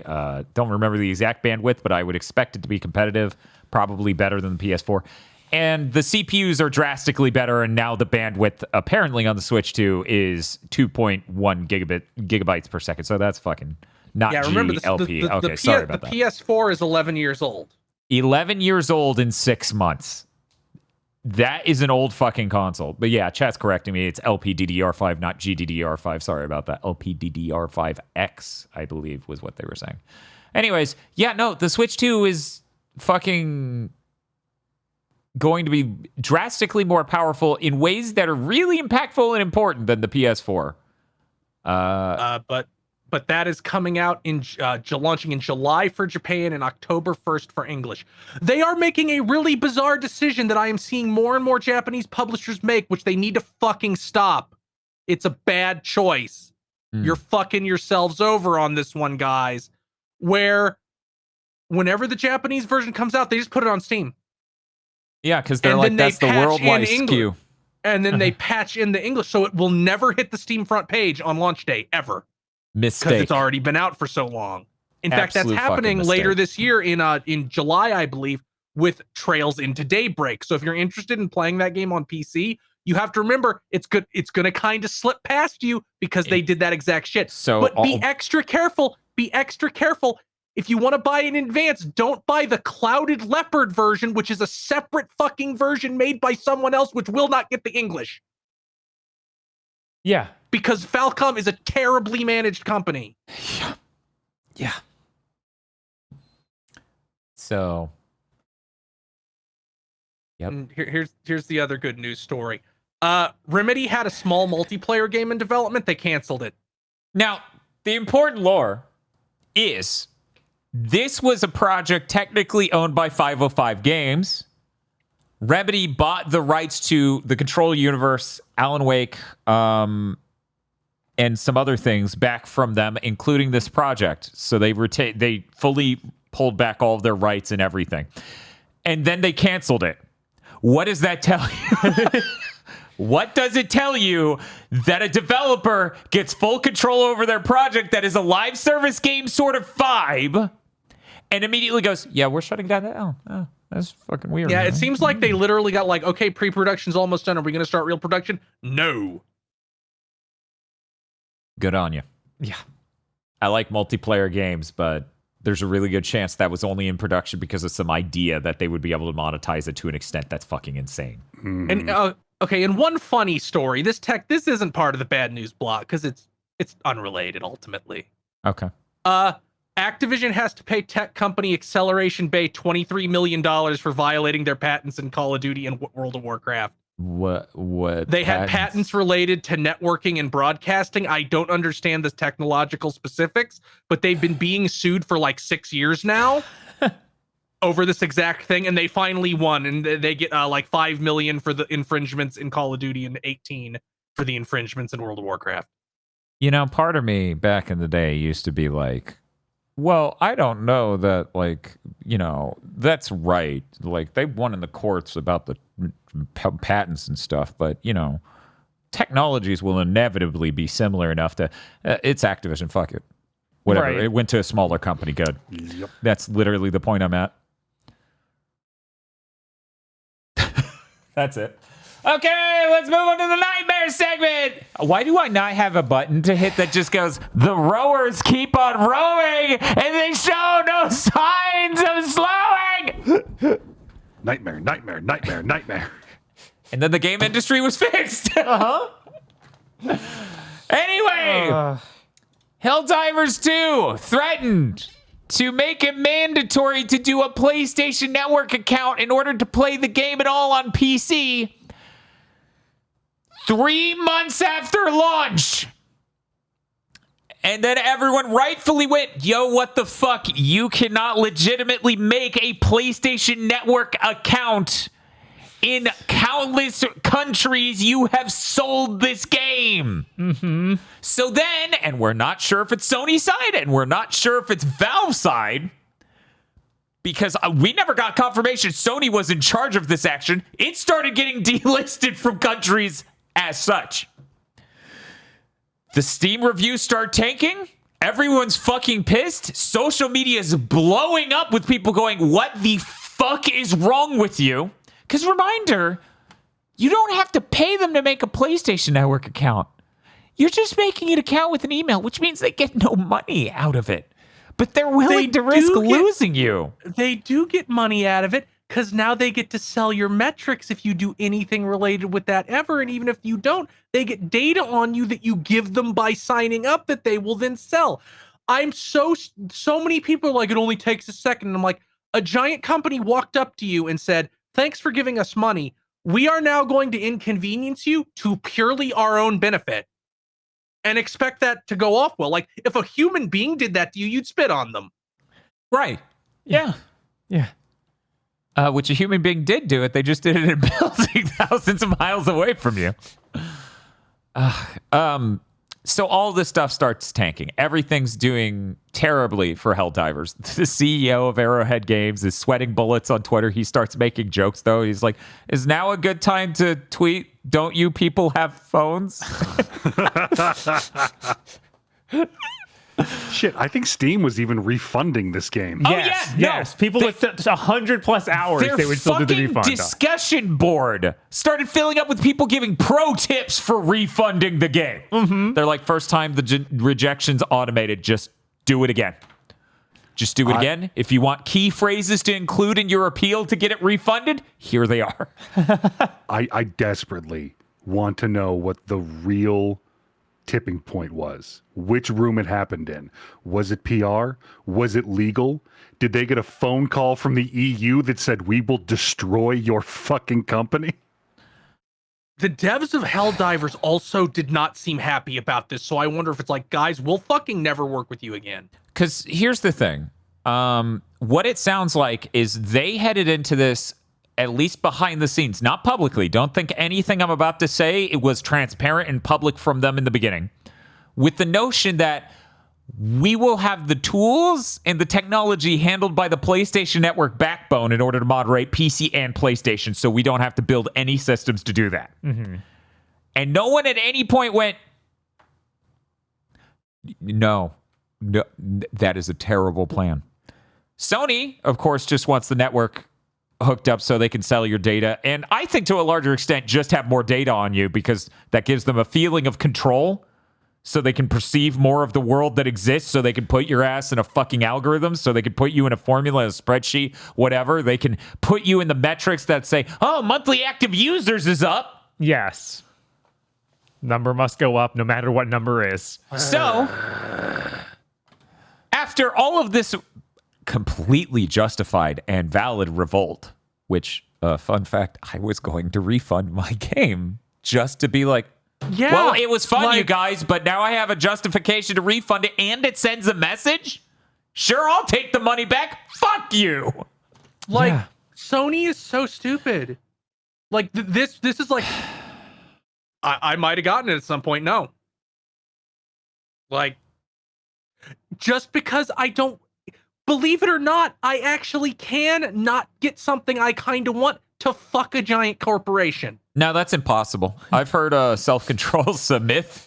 Did you know I have still never touched Red Dead Redemption 2 because all the horrible stories that came out of what they did to people to ship that. Yeah, that makes sense. And I had it pre-ordered before it came out. I went to Holy GameStop shit. and canceled the pre-order. And I'm like, fuck you. Never. So, Sony backed down the day before it was supposed to be enforced. The day before it was supposed to be enforced, and went, yeah, no, we'll figure something else out. Thank you all for caring. We've heard your feedback. That it needed to be so loud for them to hear. So Ludicrous. Sony needs to back. First of all, Sony needs to back down on all of this. Mm-hmm. All of it on every game. Guess what, motherfuckers? You want to make some money on PC? One of the conditions of PC is you don't get to shove this shit into the games. The weird thing is, with Ghost of Tsushima, it needs it for the multiplayer, which is like fucked up. Did you know that the Ghost of Yeah. Tsushima PC port literally needs a PlayStation Network to do multiplayer at all? Mm-hmm. Why? I don't know. What the They fuck want are you some doing? data. All that's gonna do- all that's gonna do is valid. All Go it's ahead. going to do is ensure nobody ever plays that mode on PC. Which was not a hard argument to win. I've Yeah, played that that wasn't going to mode. happen anyway. That, but- that mode is Yeah. like that mode is basically the free mint you get leaving an Olive Garden. If they tried to sell that, they would never sell it. Cool mode. I At my appreciate most it. cynical, I imagine that in addition to all of the like real world data harvesting and financial reasons, they have to pretend that the PlayStation Network is the only magic that can support this sauce, so they can keep up the illusion that you're actually paying for a product instead of being knifed for rent. Right. Yeah. Yeah, no, there's no way to spin this that's okay. Yeah, especially after they've had, like, Helldivers has been out and has crossplay for months. We have living proof right here in one of the most popular games of the year that you don't need this to have crossplay work. It's just something you've done. See someone in chat, you guys going to keep this energy for every other corporation require accounts to use online? We've always fucking had this. How many times We have would I like shit to talked point you fucking- towards Doom Eternal Spoiler Cast! How many times have I shit talked? Every time I touch a Ubisoft game, I talk about how all their integration is horrible and Sony and Microsoft shouldn't even let their games on their platform with it in there. Yeah. How many times have I talked about I will never use Epic because it's just yet another fucking thing they want? Like, this is not the right place to argue this, my man. yeah, no, like this system absolutely fucking sucks. It's fucking insane that like Doom Eternal didn't catch more flack for pulling it. Mm-hmm. Like, fucking insane that like that happened and just went, and like it felt like John Linneman grousing about it on Twitter was the biggest voice in the industry, pointing out, hey, this is fucking insane. Yeah, the industry is becoming insanely numb to this. It's just normal. Which is how they slept on the Microsoft shit for 11 years. Uh-huh. I basically stopped playing Ubisoft and EA games because of Uplay and Origin. Mm-hmm. I don't fucking want that shit. I paid you money. Give me the fucking game. It's single player. Yeah, the weirdest thing is like I made an EA account to play Time Splitters on the PS2. Uh-huh. And that made any level of sense then because there is no PlayStation Network. Yeah, no, it's all ad hoc and you need something. And to this day, I'm still just like, God, I had that account since then, and they're still just randomly hitting me with it. It's just like, you got one of those, right? And I'm like, yeah, unfortunately. You're going to play Immortals of Aveum on there, right? Yeah, dude, I'm totally... I forget, it let us play the game without it, but on the title screen, it was like, hey, you should hook it up. Yes. Like, no. We'll give you some Skittles if you do. I'm like, we don't need Skittles. It's okay. Like, there was no point to fucking Doom Eternal doing it at all. No. Literally none. I think, again, they were like, here's a skin. Yeah. Yeah, I think that was it. Like, it's just... Anyway, it sounds like Sony or Arrowhead is going to, like, put in, like, a cosmetic thing for people who hook up PlayStation Network stuff. And I'm like, oh... the thing you should have done in the first place. The thing that would have worked. What's that saying about? Like, you attract more flies with honey or whatever? That's the one. Yeah, yeah. Huh. Yeah, you don't attract flies by illegally deactivating your game after you sold it. Yeah. Yeah, that's another element to this. First of all, they changed it, like, when this thing started, like it said, it'll always be optional. Like, that's what it said on their page beforehand. And then they changed it once they started trying to push it as mandatory. But there's the rug pull element of it that made this so much worse. If it had been from the start, and it's like, well, we didn't have it ready for the start, we couldn't handle it. Well, then you don't get to do it at all. Mm-hmm. Right. Yeah. Like, I did it as a nicety feature, because presumably someday they'll get cross-play progression working, and I would like to buy this on a PS5 Pro, assuming it uses that temporal AA, which, Sony, if you do not get Helldivers using PSSR, what the fuck are you doing? Hey, remember when they scaled up Housemarque to make a giant game instead of letting them be a small company that makes smaller games? Uh-huh. And how many years has it been since they launched the game? 3. Cool. Great. You think we would have had a game by now if they didn't do that, and they might have kept the best director Housemarque has ever fucking had? Yeah, I feel like that might have happened. Instead of him leaving the company and doing God knows what. I'm so sick of this shit. Anyways, hey! Video game industry is so great. Let's, Oh, God. Okay, let's fucking go. Do we... One moment. Is our friend here today? Yes, we need our friend here. Now more than ever. Make him big. Lift him up, make him big. He's saluting. Okay, I think that's good. Here, we'll... He's locking eyes with Phil. Yes. They even kind of look alike now. I guess he's Phil's surviving family. Oh, that's terrible.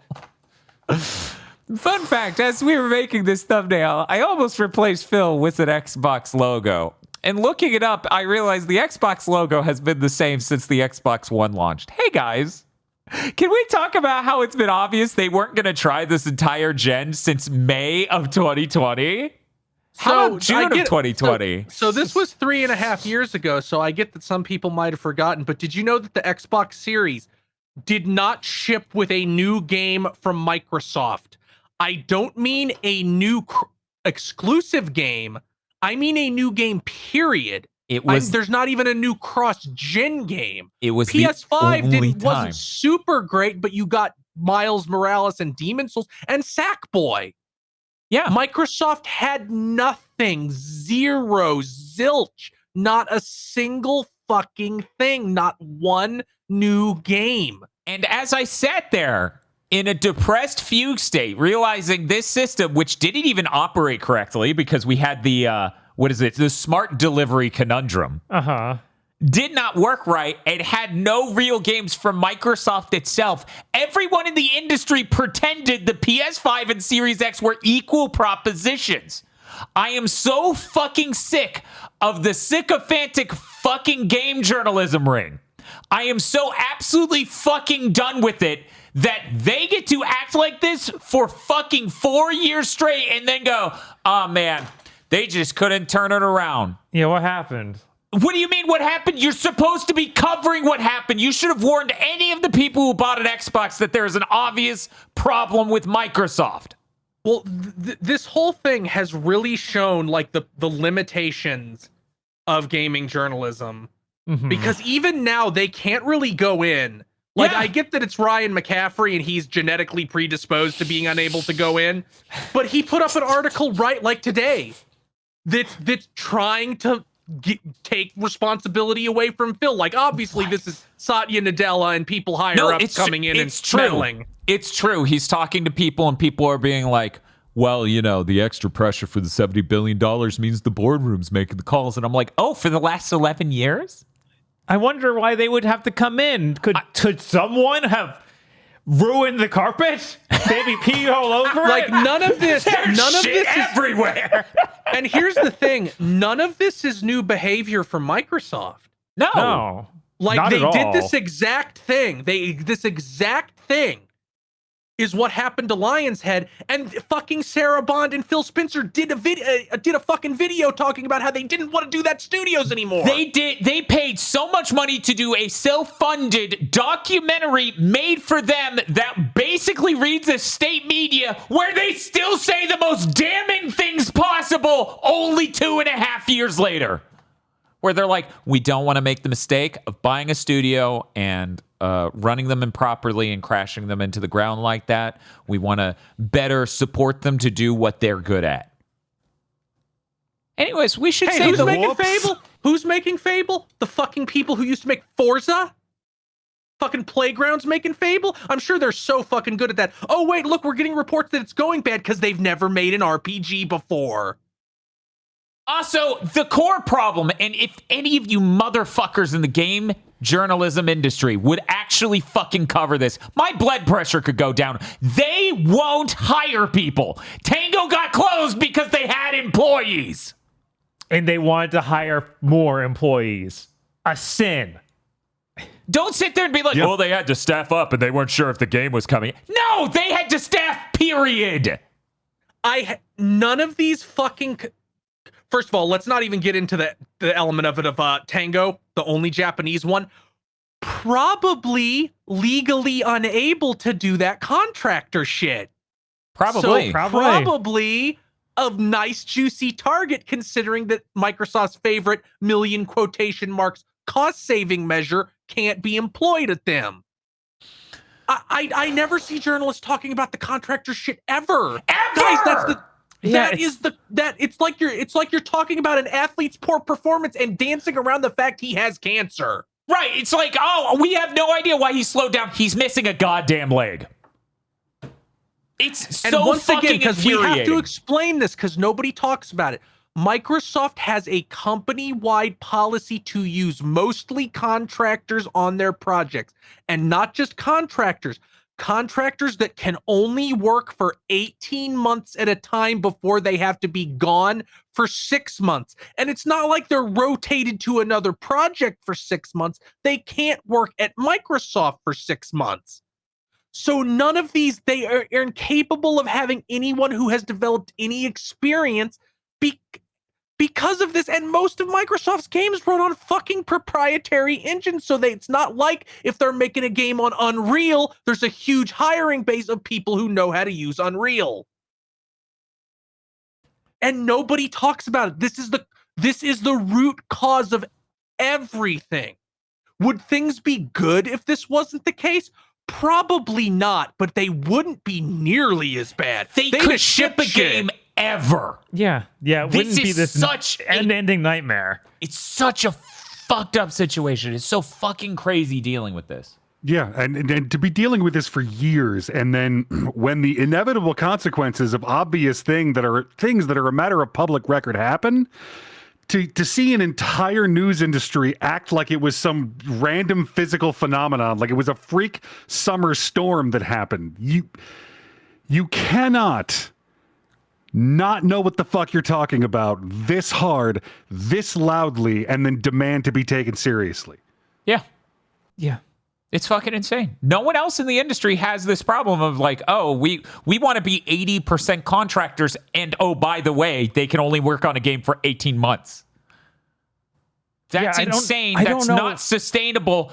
All you're doing... Okay, so during 7th Gen, when they farmed out a bunch... when Japan's studios farmed out a bunch of games to Western game developers because it was cheaper, and then they had a tech problem because they never developed the engines to make large-scale games going forward, that was the cost. You only saw the short-term money savings. You didn't think about the long-term cost of, we never invested in our tools, and now we're playing catch-up. Right.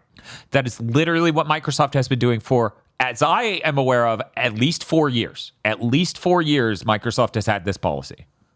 That's why you can't ship a fucking game. Hey, we don't even have to try this hard. You remember when the guy who was supposed to fix Halo left for, what was it, Netflix? Yeah. Netflix. You remember that? Game journalists, do you remember that? No. Because the core problem of why he had to leave is they would not let him hire people.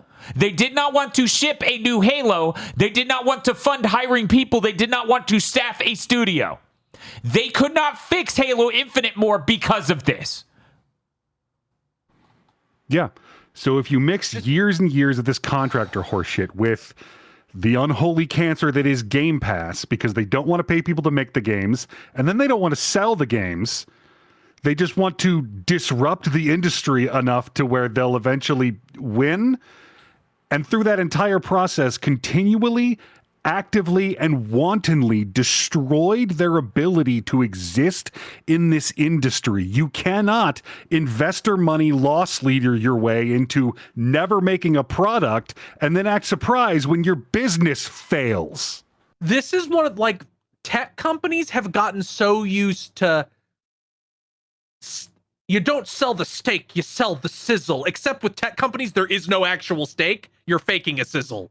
But that doesn't work in games because people who buy games are normal human beings and not tech investors. Right. Yeah. Another data point, just a fun data point. Every single first-party game Sony announced in 2020 for the PS5 is out now. Basically, none of the ones Microsoft announced are. Because Wolverine was announced in 2021. For anyone who is confused on that. Let's see. Yeah, there was every single one. Meanwhile, Microsoft, where the fuck's Everwild? Where the fuck's Fable? Where the fuck's Perfect Dark wasn't announced. Where the fuck's Avowed later this year, I know, but still 4 years. 4. We're still waiting on games from the reveal event. It's so upsetting. And for years, I've had to deal with people who were the shittiest they could possibly be. Mm-hmm. The absolute shittiest they could possibly be because they simply would not listen to the message that is rooted in concern. It is so much easier to not give a shit about the welfare of the industry and how competitive Microsoft is, because you could just be myopic and not think about the ramifications for the other two the moment Microsoft stops competing. Because this is not an easy space to enter. No, it's very nowadays it's very, very costly. You need a lot of silicon. Oh wait, why am I even visually here? 1 second. We can just there. Let's go into the actual bullshit. Sure, yeah, sure. Microsoft closed Arcane Austin, Tango Gameworks, Alpha Dog Studios, and Roundhouse Games. I got the names of Alpha Dog Studios and Roundhouse Games correctly. Matt Booty couldn't. No, he couldn't. He fucked up their names. Cool. No, You love to see that. no, I don't. It is From a infuriating. high-level executive who is closing your studio. You cheated on your wife and forgot her name when you apologized. Uh-huh. Arcane Austin was Prey and Redfall. Phil explicitly said they would not close them for the failing of Redfall. Yeah, He said that not even a year ago because people were immediately scared. Like, Phil, you didn't buy this great studio and have them make a game they weren't used to making and then canceled them when you forced them to ship it out a fucking year and a half early, right? Right, Phil? They said, don't worry, we won't. Well, guess what? Like, every fucking thing that comes out of Phil Spencer's mouth, it's a fucking lie. Yeah. Yep. Just They had people blatant. working on the DLC for that game the day before they closed the studio. They had no warning. Yeah, none of these people had warning. The director of Hi-Fi Rush wasn't even in the country yesterday when he got fired. Apparently, I think this announcement went out like at 11 p.m. at night for Japan. Yeah, something like that. Might have been 3 a.m. It was something like Imagine wildly your not. fucking phone buzzing when you're trying to sleep. It's like your job doesn't exist anymore.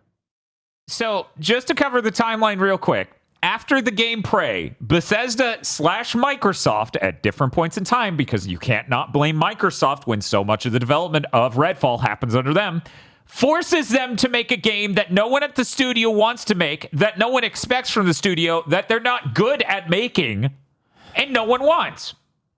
They rush them to ship early. Phil blames them on a podcast and said there was no situation where it could come out better. Uh-huh. He apologizes for that and takes blame in an interview later. He says they won't shut them down, and then he fucking shuts them down. Almost all of that timeline is in a single year. And you can blame I saw motherfuckers saying, well, Microsoft didn't force them to make that game. They were begging Microsoft to let them cancel it and make something else. Because they knew it wasn't coming together, but they knew it wasn't their strength.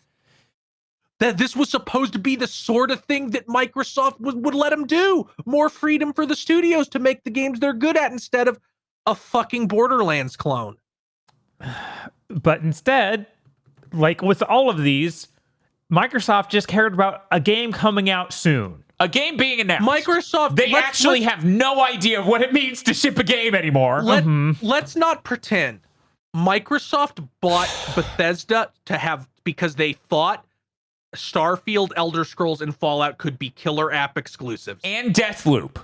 They were actually interested in Deathloop and Ghostwire because all of those are Bethesda. Sony was buying up exclusivity, and the only way they thought to combat this, because you don't pay for exclusivity. Why would you buy milk? Buy the cow. Uh-huh. Which is why they have no exclusives. Our cows keep dying. I know we'll buy more cows. That will solve the problem. And the only thing they gave a shit about Activision, they wanted first of all, they didn't even care about Call of Duty. They only wanted King. The initial discussions where they were going to Bobby Kotick telling, sell us King, sell us your mobile division. And Bobby Kotick, who embarrassingly, pathetically is so much more competent than anybody in Microsoft's leadership, said, no, you buy our whole fucking company. Yeah, he was really good at swindling them. He swindled them out of $80 billion, one of the largest corporate acquisitions in human history. And now he gets to spend the rest of his life on the gigantic fucking $500 million golden parachute he got. But Microsoft doesn't give a shit about any of these studios. They don't give a fuck. They're gonna give even less of a shit now because we're gonna get into it. It's bad. Yeah. God, is it a nightmare? Tango Gameworks is the evil within. Hi-Fi Rush and Ghostwire Tokyo. Phil explicitly said Hi-Fi Rush was a success. Everybody said Hi-Fi Rush was a success. Yeah, even Matt Aaron Booty. Greenberg and Matt Booty said Hi-Fi Rush was a fucking success. And you know what? I'm gonna give Jeff Grubb some credit. Because way back when this game came out, he said, I have people in Microsoft and I'm worried that this game didn't really make any money because of Game Pass and how that works. And he got shouted down by Xbox fanboys and had to recanted when they talked about how successful it was. Well, it turns out he was fucking right. Turns out you actually do have to sell games, even if you're on Game Pass. Because guess what? Game Pass doesn't give you any fucking metrics. or they give you metrics that companies interpret in the worst ways possible. The engagement was high for the first month. Yeah, it's a single player game. Have you figured that out? Do you understand that concept? Seemingly not. No, but then the number went down. Yeah. Then Matt Booty says yesterday, the day after closing them, we need more studios that can make smaller award-winning games.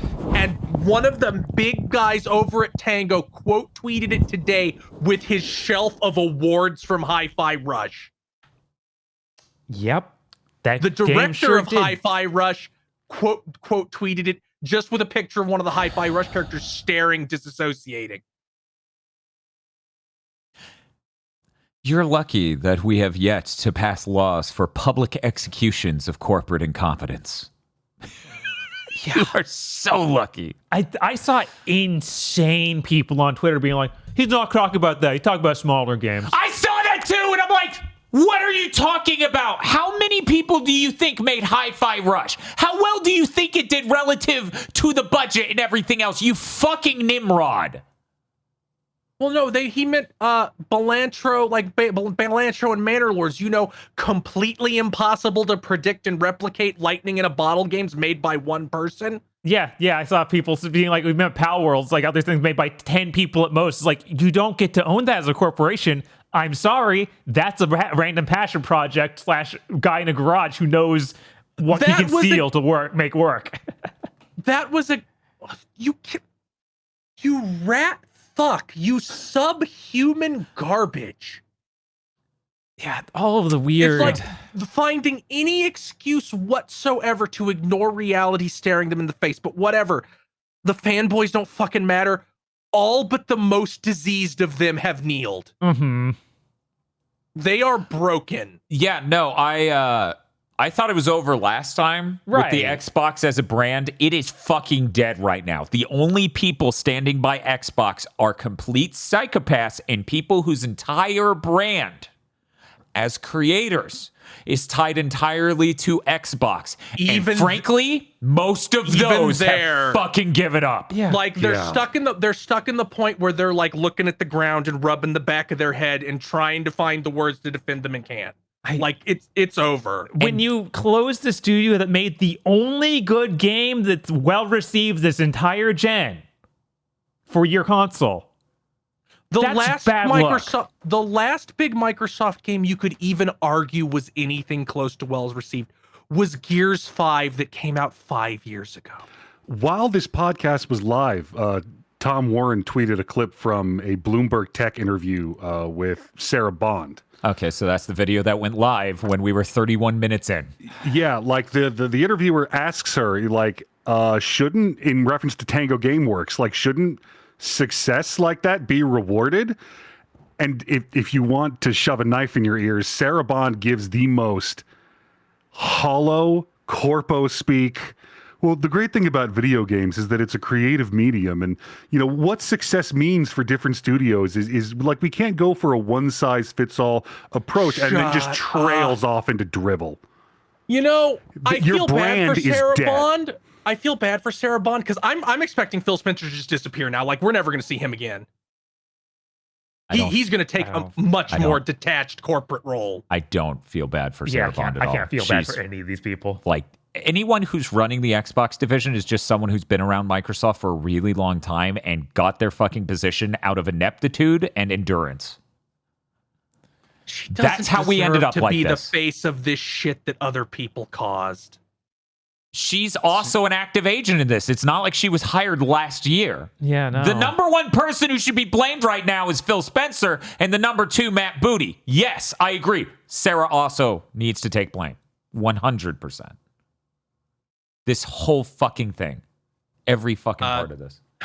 Did you, real quick, did you cover, it may have gotten lost in it, the Redfall season pass, how none of the content is happening and that they're refunding none of the content's happening. At least they're refunding people. Yeah. I do wonder if we're going to start seeing the end of season passes because companies are now like, if our game bombs, we don't want to be on the hook for fucking, a year and a half more development on it. on the side content Yeah, that like three people bought. We could go back to make the product and then sell the product. Man.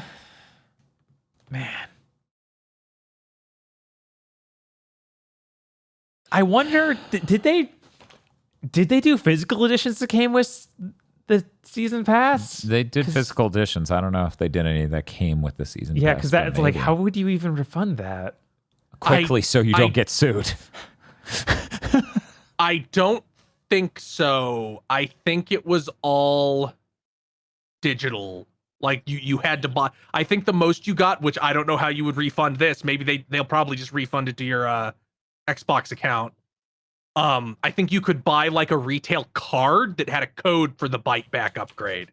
Yeah, at that point, it's still activating on your account, so they could refund it that way. Alpha Dog Studios made mobile games, which Microsoft is now pushing. Spoilers, today they announced they're opening their own mobile store to have a better focus on mobile games. How are you this stupid? What? Are these the guys that made the Doom mobile game? I don't know. One of these two made the Doom mobile game. I just can't remember which one. It would be that one then, because Okay. Roundhouse is a different thing. They made Mighty Doom, yeah. Yeah, okay.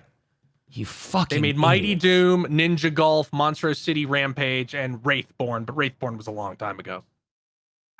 You could literally go to any grocery store in the country, pick up someone who stocks groceries, and they would do a better fucking job running this company.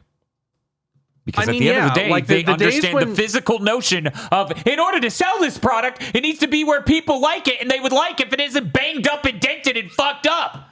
Oh, by the way, we should probably buy more green beans to sell them, because that's what they're buying, so someone needs to make it somewhere! Yeah, we've talked about this before, but, you know, if you don't know this, grocery stores sell bread and milk at a loss, and I think eggs too. Because those things are called loss leaders. People have to buy them, and if they're cheaper in your store, they'll come in to get them and fill out the rest of their grocery list in your store. Mm-hmm. If a tech company ran grocery stores, they just wouldn't sell bread and milk anymore because those don't have good enough margins. Yep. Yeah. It's the same reason that tech guys took over GameStop, and all of a sudden, most of GameStop's floor space is gamer headsets that cost $250 and they don't have any fucking actual games. Yeah. Yeah. Because games have a small margin, but this giant dog shit headset has a great margin.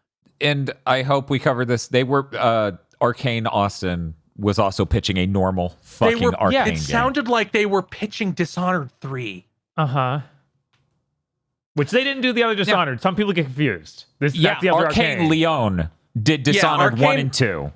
Arcane Austin Leon did Prey, which is very well regarded, you idiots. Arcane Leon is safe until that Blade game doesn't sell 300 million copies. Right, because of course it won't. Did you guys see the director of that Blade game tore into them? I honestly don't know if the industry can handle this. Like we're reaching the point where developers who work for Microsoft are openly going for their throats. And what's Microsoft going to do? Retaliate now in the current environment? No, you won't. Or they will, and they're even dumber than even I think. Well, the status of Perfect Dark kind of argues that they're incredibly dumb.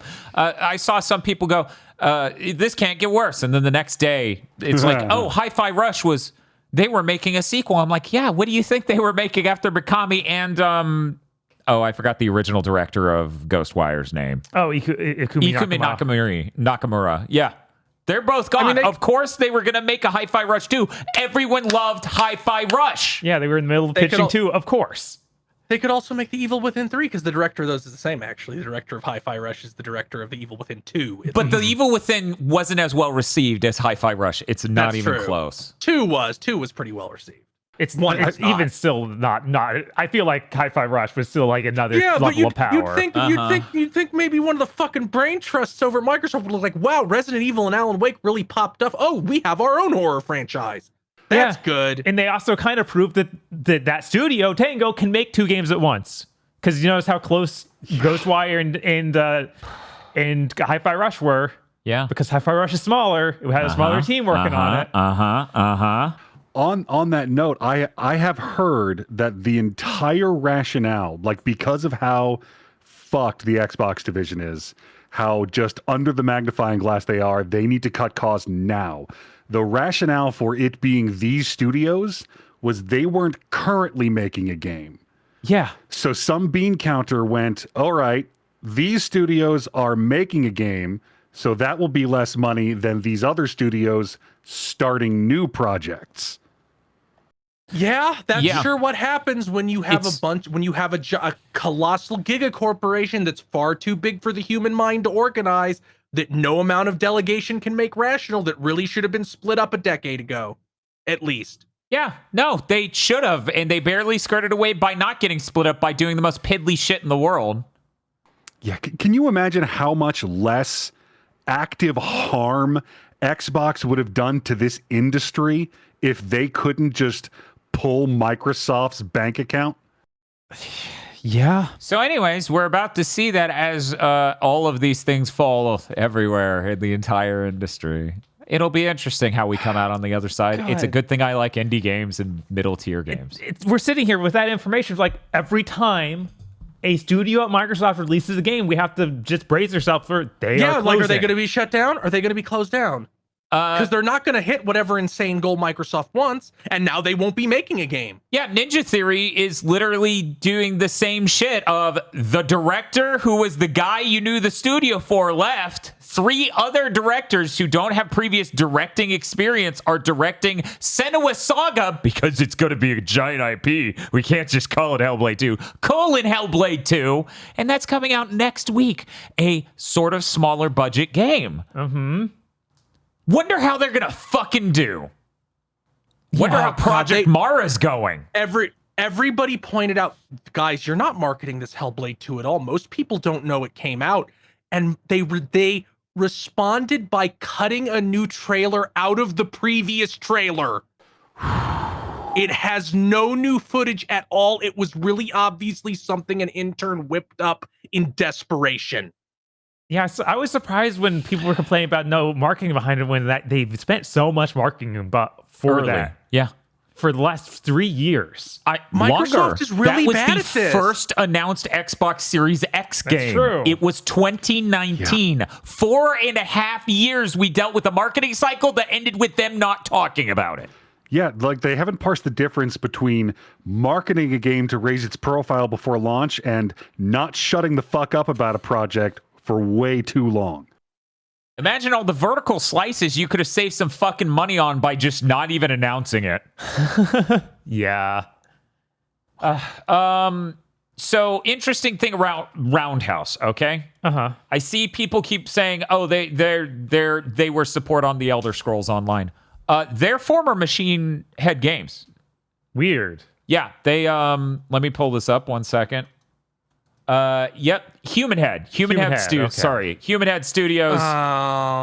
They had made the studio only in 2019. Oh, what? So the only thing they got to do, as far as Moby Game shows, is work on Redfall.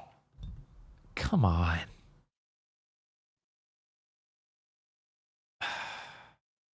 What was Human Head again? They made the original Prey, which was really cool. They made Brink. Yeah. They made The Quiet Man, but I don't want to hold that one against them. Fair. And they made a game called Rune 2, which is a sequel to an earlier game they made. I don't know anything about Rune. So yeah, apparently Roundhouse will just get absorbed into ZeniMax Online Studios to do support for the Elder Scrolls Online. Great. We got they're leaking like a sieve now. Like there's no hold. Everybody wants to talk now, because why wouldn't they? You're probably not going to have a job in a year. Yeah. There's no reason to play it safe if no one is safe. So this is from Jason Schreier over at Bloomberg. The cuts aren't finished yet. There will be more. Yeah. They're not even close to done. Of course. Mike, it's exactly what we said as soon as this shit started happening. Somebody higher up saw $70 billion leave cash on hand and went, we're going to start looking at this division. Yeah. Man, if only some sort of cool gaming podcast said literally what you just said a significant amount of time ago, multiple times, and nobody listened. Those people should become fucking prophets and headline a gaming podcast known across the world. And instead, they just get shitty comments in the meantime. And then when the fucking thing finally drops, everyone goes, wow, why'd that happen? Once again, most gaming journalists have no fucking idea about the corporate interest rate. Yeah. And this is coming from a lot of insiders. Like, they're pivoting. It's like, they want games that sell at the Halo level and nothing else. Mm-hmm. Like they're doing the Sony transition, where it's like if it's less than 5 million sales, it basically doesn't exist for us. So none of that shit, none of the shit they have in the tank is safe. Mm-hmm. Like Machine Games isn't safe, Ninja Theory isn't safe, Obsidian isn't safe, In Exile isn't safe, fucking Double Fine isn't safe. It's not totally like, okay. We need to make games that'll sell like this many millions of copies. That's how we can save the company. It's like a man standing at the bottom of an 11-foot pit going, if I had a 12-foot ladder, I'd be fine. And ignoring the fact that it's starting to rain, motherfucker. And we're getting reports that like core Xbox studios are on the chopping block. Yeah, why wouldn't they be? Everything seems to be. So this is good. This is going to end in 2 or 3 years. There isn't going to be an Xbox platform. There's not going to be Game Pass, and they're gonna make Call of Duty, and sell Blizzard's things, and that'll be it. I am very excited for that very expensive PC or portable that they're making in the future called Xbox that no one will buy because they've completely shattered all faith in the brand. I don't even believe that's going to happen. Me neither. Yeah, honestly. no, things have gotten so much worse, even in the last single week. Like, why would Microsoft leadership go, well, no, we still kind of have to support your weird Steam box. Fuck it. Like, we'll just sell games on PlayStation and PC. Like, we can't even take we can never trust any exec to Microsoft. So even if Sarah Bond's like, yeah, we got some huge new console coming, why would we believe her? Oh, well, hardware's easy to engineer. I don't doubt that they are actively, as of this second, making an Xbox designed to come out in 2026. Yeah, of course. Of course they're currently working on it. When it comes time to put in the order, again, the only way it comes out is if they go to the fucking bottom, go down to 3DO tier and have to be like, we're not even going to make it. Here's the specs it has to have. Other companies, you can make it if you want. Yeah. It is absolutely fucking insane. You have this line here about some employees they are trying to buy out, talking about... Yes, they're trying to buy out the contracts of some ZeniMax employees. I don't know if they're really expensive or they have some kind of contract that Microsoft can't just lay them off. Like maybe they're executives or at the senior level and they have some kind of long-term contract that insulates them. But Microsoft is like, we'll just pay you to go away, please. We need less headcount. Fucking insane. Yeah, I think that Ryan McCaffrey interview where he's talking to the person who's probably sounds like their old Xbox guard, their Xbox old guard. And they haven't worked there in a while, but they were talking about at the 360 launch, the Xbox division was just a few hundred people, like a couple hundred. Now it's 30,000. That's the biggest company in the industry. That's 30% larger than Ubisoft, which is currently burning down because they have too many employees. Well, that's why they have to close these studios. They need to streamline the whole operation so that the core management team that's fucking everything up can shove their hands deeper into every aspect of the operation. That is explicitly what they said. Yeah, they said their leadership team is spread too thin. They can't keep track of all these projects. That's why they're not coming out. That's why it's not working out. And well, what's that guy's name? Is it JP? Capcom. Yeah. Capcom. Let me pull him up. Because I screen capped this because it was so funny. Matt Walker. Yeah, Matt Walker's like, those people are fucking worthless. Yeah, those the people are in that team provide zero value anyhow. Mm-hmm. Yeah. But no, like the executive management is the only valuable labor. Speaking of executive management and the initiatives they push for, there was an article from a couple years ago Chris brought up before this podcast, and I took some quotes from it that I figured we'd read verbatim before we segue into the Game Pass related part of this. In meetings, Mr. Spencer's staff would present arguments for why Game Pass wouldn't work. Publishers wouldn't participate, or it would eat into profits, said former Xbox veteran Richard Irving. Phil Spencer wouldn't take no for an answer, Irving added, saying Spencer was at the center of pushing forward with Xbox Game Pass. He was always trying to find a way to make it work. And this is a glowing look at his determination thing from So 2022. Just Which, to be by clear, the way, already too late. Yeah. Yes, yeah. by 2022, we had been yelling about the ramifications it had on the industry for 2 years because we predicted what happened this year of they stopped wanting to pay anyone to get their games.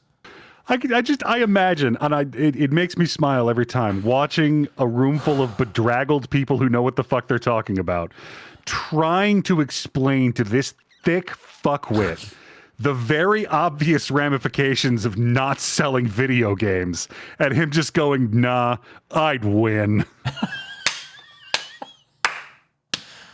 Clearly, I should have edited him into that expression for the... God, I bet everyone who riled against it is left company. Is Almost what? certainly. Is gone from the company. Like, almost certainly. They Bob, probably he's just not- went to a different division. Bob, he's not Jim Ryan. This is from Tom Warren. Microsoft is debating raising the price of Game Pass again. Who could have predicted that? Something they did not even a year ago. Who could have predicted that? Didn't Chris even make a prediction live on that big thing when they raised it? How long until they do it again? And I believe it was by the end of this year. Dan, we literally, in thing we don't want to cover on Big Think Dimension in 2024 at Game of the Year, we had a new, more expensive Game Pass tier that has Call of Duty on it. And this entire discussion is happening because they don't want to put Call of Duty on it because they can't. Of course they can't. Even if it's just losing Xbox Series sales, which it isn't. If there's somebody who has both, I bet they'll play it on Xbox to get it for quote unquote free. Mm-hmm. So if you can't have it. So it's either this is the choice facing you remaining Xbox fans. Either Game Pass will be $25 a month and have Call of Duty on it, or it will stay only $15 a month and not. It's not, they are not going to eat that several $100 million loss. They just won't. They have no reason to. Why? So they don't piss you guys off? I'm a little fucking late for that. A little fucking late. So if you see those scant few Xbox fans that are still diehards and holding on, this will break them. Yes. This final straw. It's not a matter of if. The Xbox brand is dead. It's toxic. Yeah. We hit a point of no return population-wise. Your brand is gone. So this company is only in squeeze the whales for as much as we can get out of it, strip the copper out of the walls, just try and balance the sheet before we pretend this division never existed. And, we have, what are the human ramifications, beyond just the human misery that all these layoffs cause? If I work at an Xbox studio, what fucking reason do I have to be motivated to help this game get out? Uh-huh. I don't. In fact, I might be motivated to go slower because I'm willing to bet if you're not shipping, you're safer than if you are. Mm-hmm. Yeah, that's very much what these quotes make it sound like. Do you know of any games that aren't just shipping already, goddammit, despite being 6 years in development, Chris? Do we have any news about that? This is from Jeff Grubb. Perfect Dark, quote, isn't coming together at all. No, it's in a very shit! Reminder, they said they were still in pre-production in June of last year. Not even a year ago. They're like, we're not even in real development yet. You listen to people who cover this 2 or 3 industry years out, who somehow were expecting this game to show up ever? It's fucking insane. You sound like a child.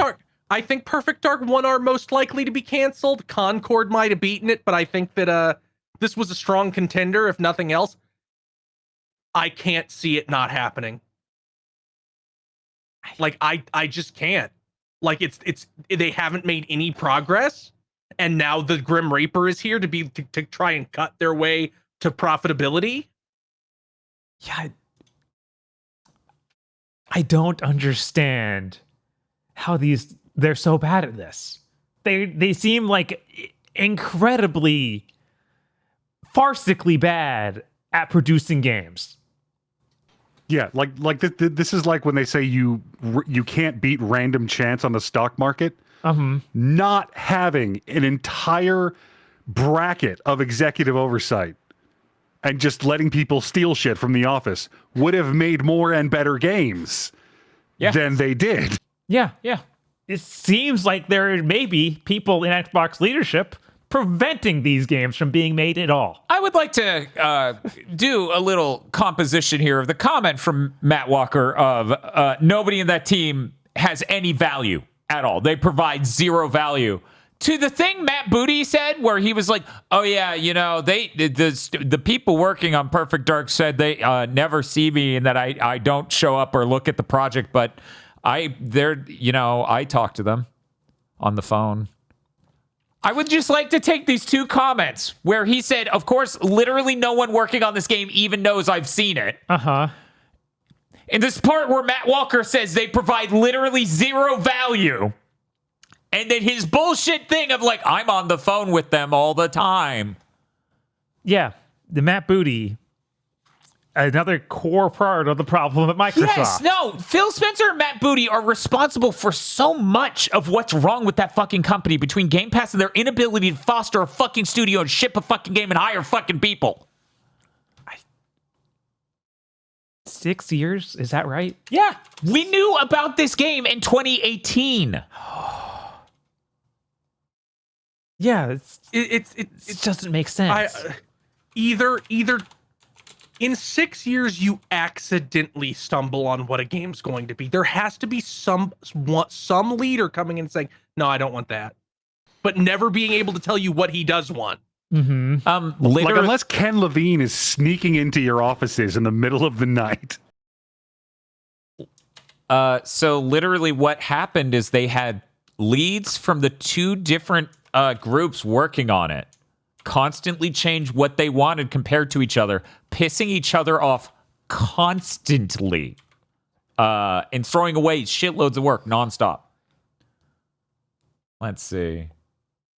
Yeah, no, I'm seeing it right here. 6 years ago, YouTube video, new Xbox Fable and Perfect Dark game. 6 years ago.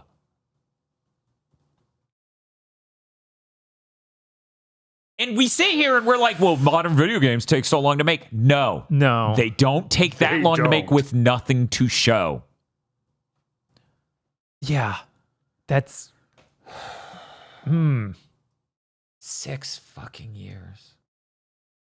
That's a lot of contractor cycles. And that is... Yeah, it is. Yeah, it is. Somebody do that math. I'm not, because I'm too busy moving on to the amount of shit I got in that amount of time for being upset that the Perfect Dark trailer was just CG bullshit with no salient, solid ideas of what it was, that we had to see so many Microsoft Game Studios CG trailers that meant fucking nothing, and the closest we've gotten to anything is Hellblade 2 is going to limp out in 2 weeks, and Fable looks like the most scripted AAA set piece hold up to walk through the scary sneaking moment shit ever when we saw it last year.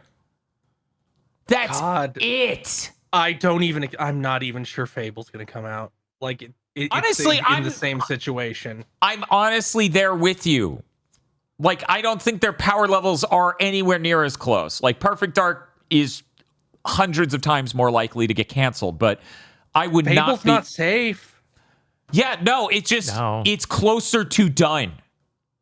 And all you have to do is go read the original. What happened to fucking Lion's Head? Where Microsoft went, well, Fable's successful, but it's not as successful as Call of Duty, so make something else that might be. Make this free-to-play multiplayer thing. Oops, it's not coming together. You're gone. It's the exact same, just on a bigger scale now, because there's more money involved. First is tragedy, then is farce. Right? Like after you killed the goose that laid the golden eggs, you just wandered around the countryside slaughtering random regular geese. And then you found another goose that laid golden eggs and did it again. There I go, killing again. That's all they know. I'm not so sure about that Clockwork Revolution game in Exile is making either, considering I found out today that they have a support studio helping. That it's all the people who got cut from Volition when Embracer shut that down. So now I can't really be secure in that game. So we're going to say what we've been saying. Oh, wait. I guess we have one bit of Microsoft news left. Did we overtly say this part? Because I think we touched on it mildly, but not out loud. We touched on the mobile store, but Microsoft is going to launch its own mobile game store and design. It will launch with its first-party portfolio, including Candy Crush, Saga, and Minecraft. The store will open to other publishers later. It will be web-only to start with. So, it sounds like that EU ruling that you have to let alternate marketplaces on your store, Microsoft's gonna is looking to rub Apple's nose in it a little bit, which they shouldn't, because the EU could decide at any time to decapitate them. Yep. Which I hope they do soon. So, I know in the past the concept has been too radical, so I'm going to try it again because we've been saying it all year. Sony is fucked up by trying to make too many live service games. Microsoft is burning down to the ground. The Switch 2 comes out next year, and Nintendo delayed it to have a really strong lineup. And Nintendo has a really good track record of making great quality software across an entire lifetime of a system. The AAA end of the industry is burning to the ground as it tries to make games that can push Unreal Engine 5 and these next generation technologies to look so good, games like Immortals of Avium. And they cost an unsustainable amount of money. There is such a high possibility that the Switch 2 succeeds as much as the Switch, possibly even more, as people skip out on Xbox and PS5 and just go, yeah, this one looks good enough. Because as we've covered countless times on this fucking podcast, no fucking real human that has ever touched grass, even once in their fucking miserable lives, has looked at a game that looks like a really high-end PS4 game running smoothly and gone, oh, that looks terrible. As it turns out, the absolute heights of the PS2 graphically were basically as good as you need ever. And with Nintendo's art style stacked on top of a system radically more powerful than the PS4, you bet your ass they're in for some shit. So yeah, I really do think it's a strong possibility this industry shifts towards PC and Switch even more heavily than it already did. I think it's fucking absurd to not entertain that. Yeah. I think the big things that first of all, Sony needs to drop the price. They do. They're fucking dead in the water if they don't get the price on that down by the time the Switch 2 They need to drop the price, and they need to diversify their portfolio, their game portfolio. You can't just make these $300 million cinematic things. Which is funny as shit, because their 7th most successful game of all time is a game that wasn't like all the other games they're making. Their 7th Helldivers 2 is the 7th most successful PlayStation game ever. That's insane, yeah. because it's on PC and PlayStation at launch, and it did really well. And it's not what they normally make. It's not a God of War, a Last of Us, a Spider-Man. It's the only fucking ounce of variety their fucking catalog has had in 3 years. And that's financial success, not units sold. And reminder, it's $40, not $70. Yeah, it turns out people are more inclined to buy it if it's not $70. Yo, maybe make some $40 games. Hey, Microsoft, you know what would save you right now? Some sort of successful critical darling that was $30, maybe $40. You got another one of those in the pipeline? Well, no, because the pipeline takes like 2 or 3 years, and we can need it now. And if we don't have it now, we should trust the studio. I want my blood, and I want it now. I'm so like the only thing. It's depressing that the most I can hope for on the Western side of the industry is it contracts enough that all the tech investors leave. And then maybe the people who know what the fuck they're doing can start to rebuild the Western side of the industry. But I don't know if that's going to happen. Like, I really don't. I think, and I have to say this now, just the one last fucking prophecy. Sony will be where Microsoft is now instantly if they get Paramount. If they, it doesn't matter. They're separate. It doesnn't matter. $26 billion cash they spend on Paramount. They will be shooting Insomniac in the head because their fucking Soy Jack cinematic universe didn't take off. Yeah.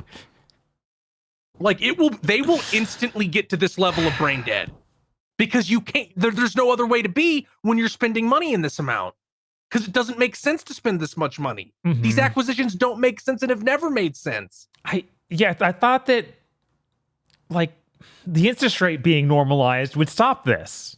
That they wouldn't try and do an acquisition like that because that's crazy. It makes no sense. That's the only plan these companies have anymore. So if all you have is a hammer, everything looks like a nail. Yeah, like their entire strategy is based around refusing to recognize reality and the finite limits of a physical universe. So they only have strategies that involve doing stupid shit that cannibalizes the economy.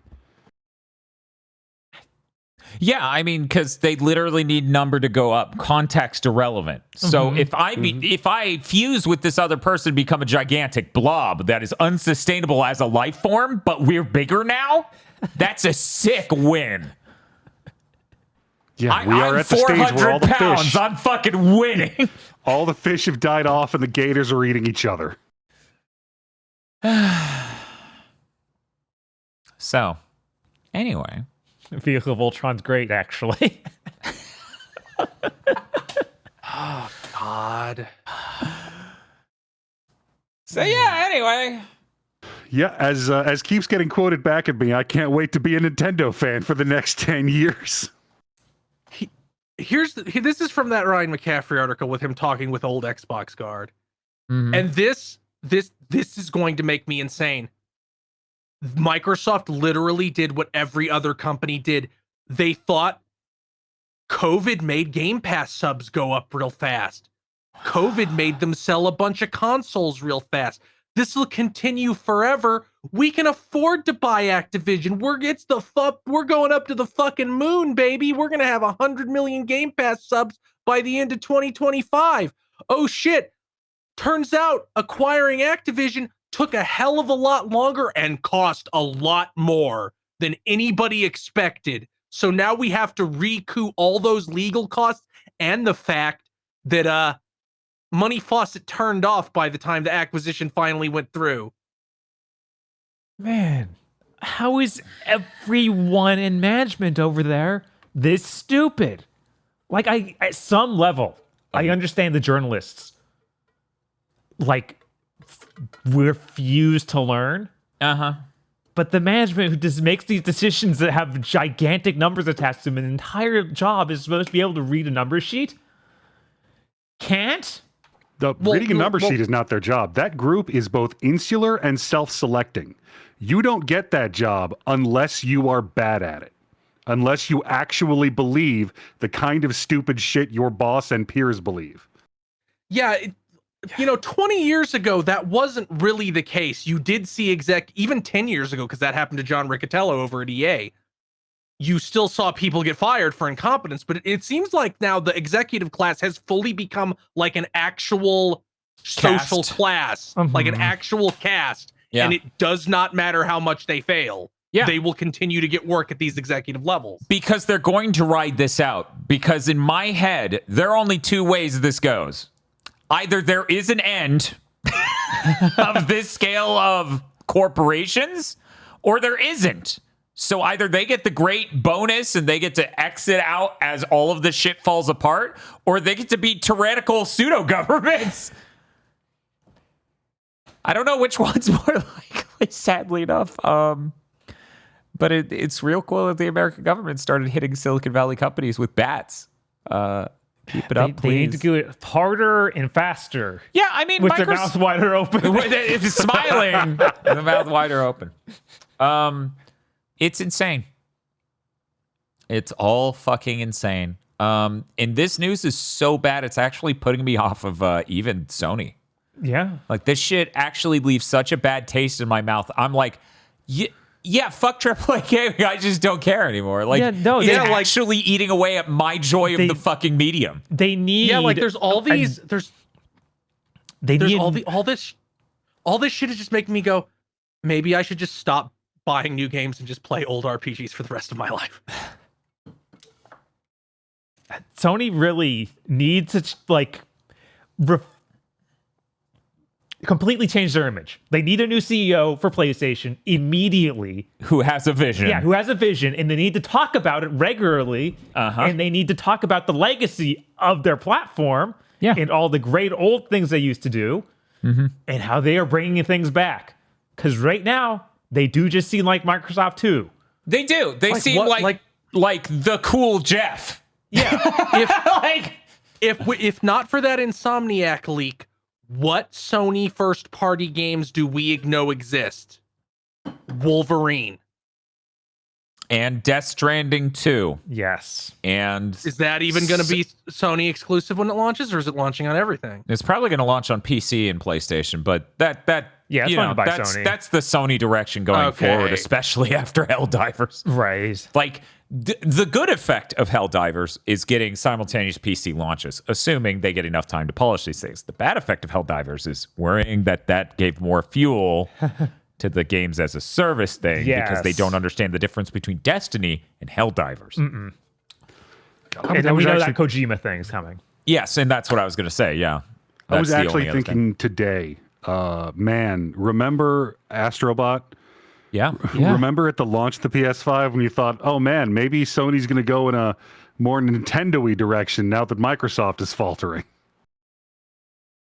Yeah, they even made a studio for those guys. Yeah, out of the remains of Sony Japan. Yeah, and they said multiple times, been like, we're working on the thing. We got the thing going. Here's a video of us working on a thing. Oh, we're having such a great time working on this thing. And I'm like, you are going to ship that, yeah, though, you guys aren't going to be shut down before that, are you? Whoever this new CEO is, their vision had better include the fact that Nintendo exists. Right. Because they released the Switch 2, and it's basically a ramped-up PS4. Do you think anybody in this atmosphere of collapsing production is going to peg the PS5 Pro as their hardware benchmark? Right. No. Yeah. So you're going to be shipping your first party shit and then a whole bunch of shit that looks exactly like it does on the Switch 2. That's not true. It'll run at a higher resolution and a better frame rate on the PS5. Right. If we're lucky. and it really is if we're lucky, because already the PS5 versions of some games feels like an afterthought. An afterthought, yeah. Yeah, they have to right now, like in pretty much the entire Jim Ryan era. Sony feels like they've had absolutely no identity at all. They seem like that's been their goal, like to become a weird soulless creature. Like they need somebody who was Sean Layden was CEO? Was he Yeah, CEO? for like a couple of years. Yeah. We need somebody like Sean Layden. We need somebody who can at least pretend to be a human being. Yeah. We need somebody who we need somebody who seems like they like a specific type of game and not a game based on how well it sold, like Jim Ryan's bizarre robot list of favorite games. Yeah. This is a fucking nightmare. This is a fucking nightmare. Yeah. And yeah, no. No actual human cares about ray tracing right now. No. Only super tech enthusiast people who don't care about the ramifications of what it means to run that and to make art for that and all that. That's the only people who care. So when you look at this situation, you're like, well, the PS5 is more powerful. And it's like, yeah, it might be capable of better ray tracing, but even then, the PS5 Pro is recommended. And if that's your fucking audience, and you're thinking that's going to be enough of a reason to not make a Switch 2 version your primary version, you're fucking insane. All you have to do, like, nobody is. They might, like, Capcom is going to target the Switch 2 first for everything. Square Enix is going to target the Switch 2 first for everything, especially considering that they seemingly expected the COVID bump to last forever too. Mm-hmm. Yeah. Yeah. Like none of like, and do you know the power right now? I'm willing to bet that most, because you can look at the best-selling Switch games, and you have to go down to like 27 out of 50 to get to one Nintendo didn't make.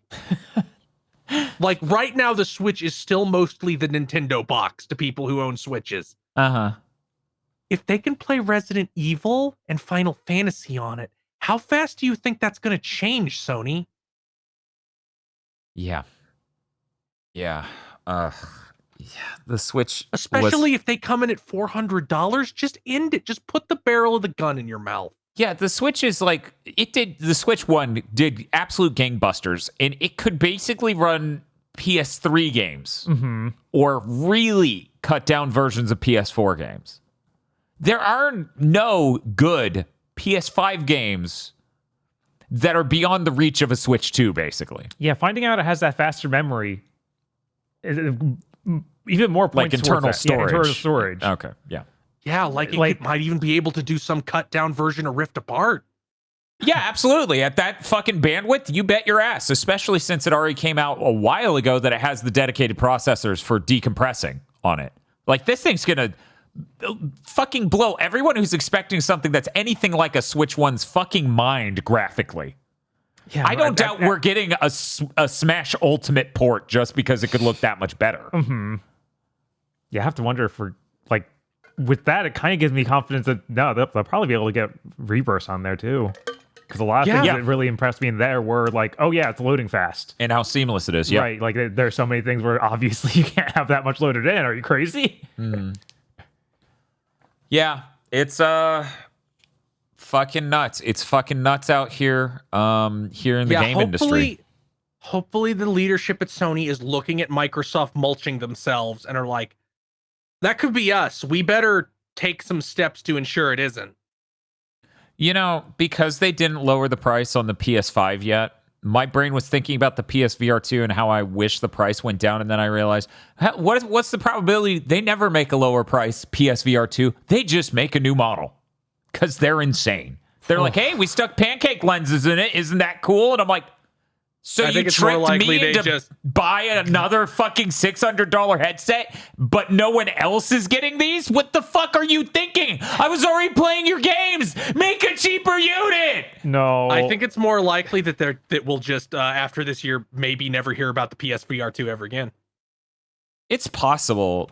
Sales-wise, it seems like PSVR 2 for software sales is still somewhat good compared to how the PC market can be, but the Quest, as we covered last week, is like a huge chunk of sales. On Amazon, the Quest series is 97% of VR headsets sold, and the PSVR 2 is 3%. I bet. Well, you got to keep in mind, for a long time they were selling it directly through the fucking PlayStation. That's true, but they need to lower the price of Everything. Yeah, everything. Of everything, yeah. Like I saw like noted Twitter personality Jason Invignon said that you should be able to get a PSVR 2 and a PS5 for the price of a current PS5, which I think is a little much, but it's not that much. Yeah, that's a little, yeah, little extreme. Like, but the PS.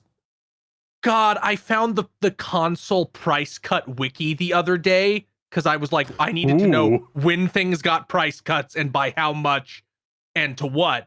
And I was like, wow, we don't do any of this anymore. yeah, no. And I kept screaming about it, and people were like, I have to listen to certain things. I'm not going to name names. I have to listen to certain people who cover the industry who sit there and go, well, you know, it's just so expensive to make these consoles now.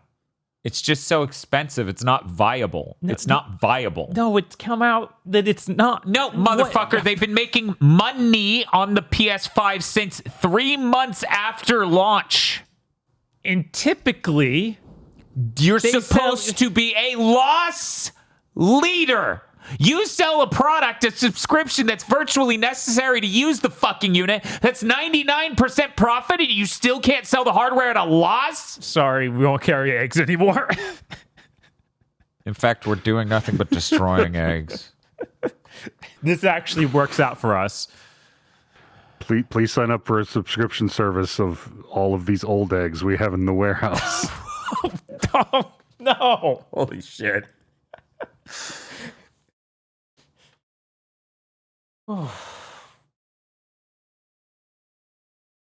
Yeah, remember the PS3? God, Sony was insane. They introduced 2 entirely new models in the first year. Yeah, Yeah, they were aggressive. they were. And they should be. Imagine having to compete. Yeah. So yeah, once again, they are way too comfortable. The Switch 2 is going to fucking eat their ass. And they might actually start competing at that point, because I wouldn't doubt, like, we talk about it a lot. Chris, you've said it multiple times, but I'm going to say it again. The PS5 is selling roughly as well as the PS4, right? Yeah. That was with a COVID buff. Yeah. But it's also with them not price cutting.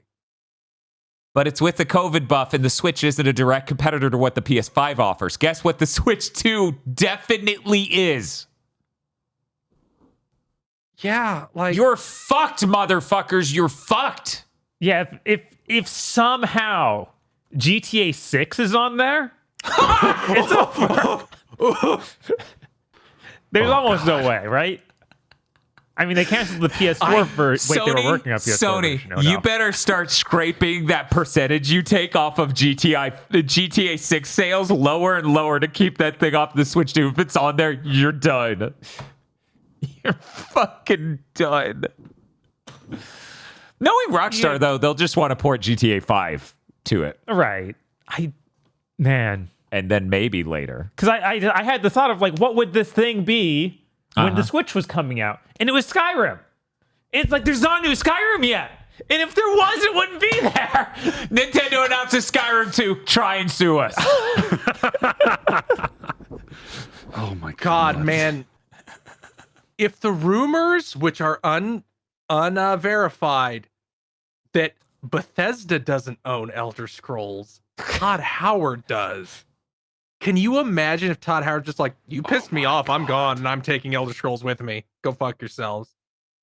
That would be the so funniest. Good. That would be the funniest that timeline. Yeah, because I mean, happen. it doesn't matter how clear cut that contract is. They will tie his ass up in litigation for the next 10 years.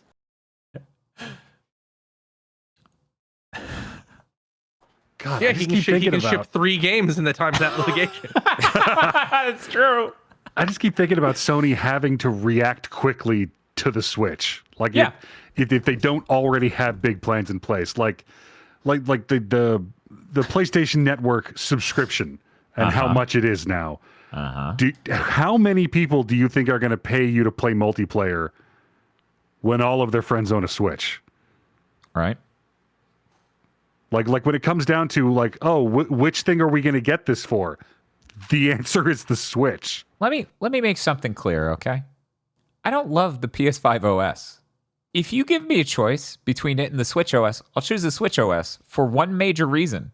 It gets me into the game faster. It's a clickier, faster, more responsive menu. Yeah. That's what I want.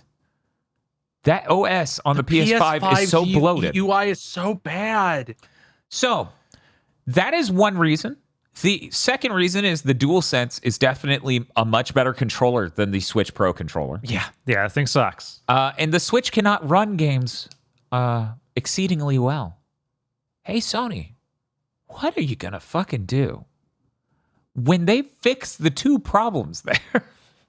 And possibly even the third? Man. No one, I think, okay, let's just be brutally honest here, okay? All of us can remember a time where we loved a console, right? Mm-hmm. A console sparked joy. You remember when a console used to spark joy? Yeah, and when the PlayStation thing wasn't beep when it turned on?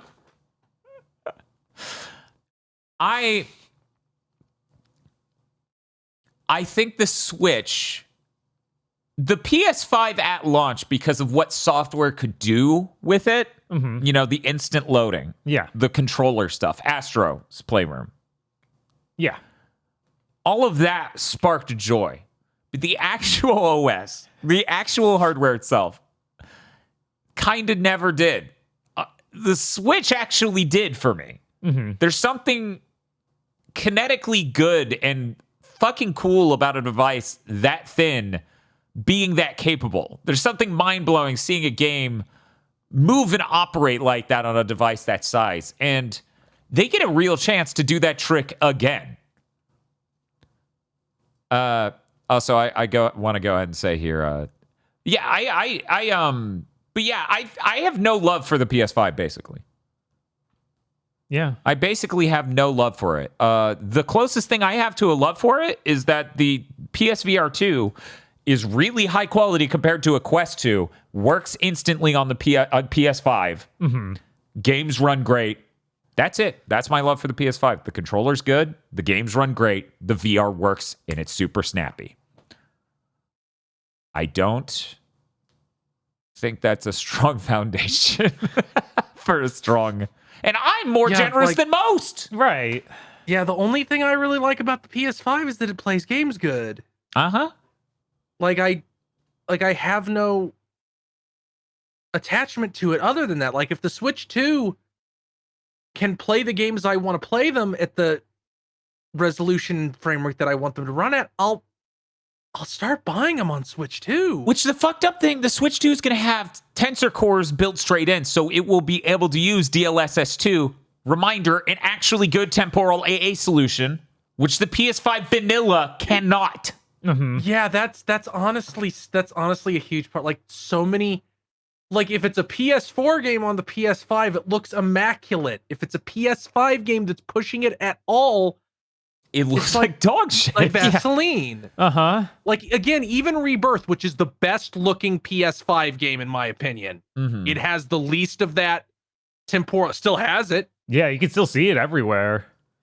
It's just carried by how good things look in other ways. Mm-hmm. Yeah, the really great art design. Just don't look at Tifa's hands when they start, like the goo just drips off. I don't know why.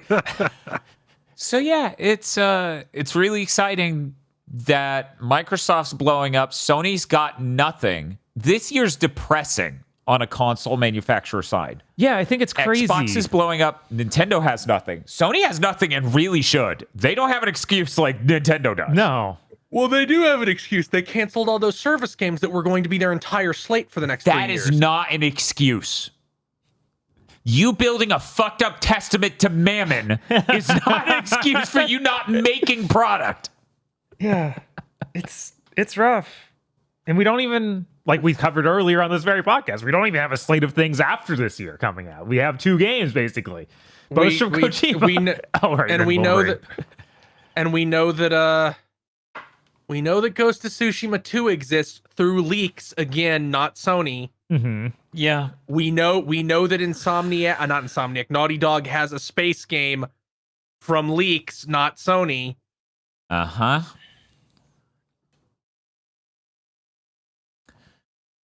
It's fucked. But next year's exciting because by next year, Xbox might officially be dead. I mean, they've already rebranded. There's shit that came out today that's like, oh, it's no longer Xbox, it's Microsoft games. No. That was more of a employee making a statement about the spirit of the company. Spirit, not the like form. Xbox, like now the Xbox guys are no longer running Xbox. Microsoft executives are because we spent $70 billion of their money.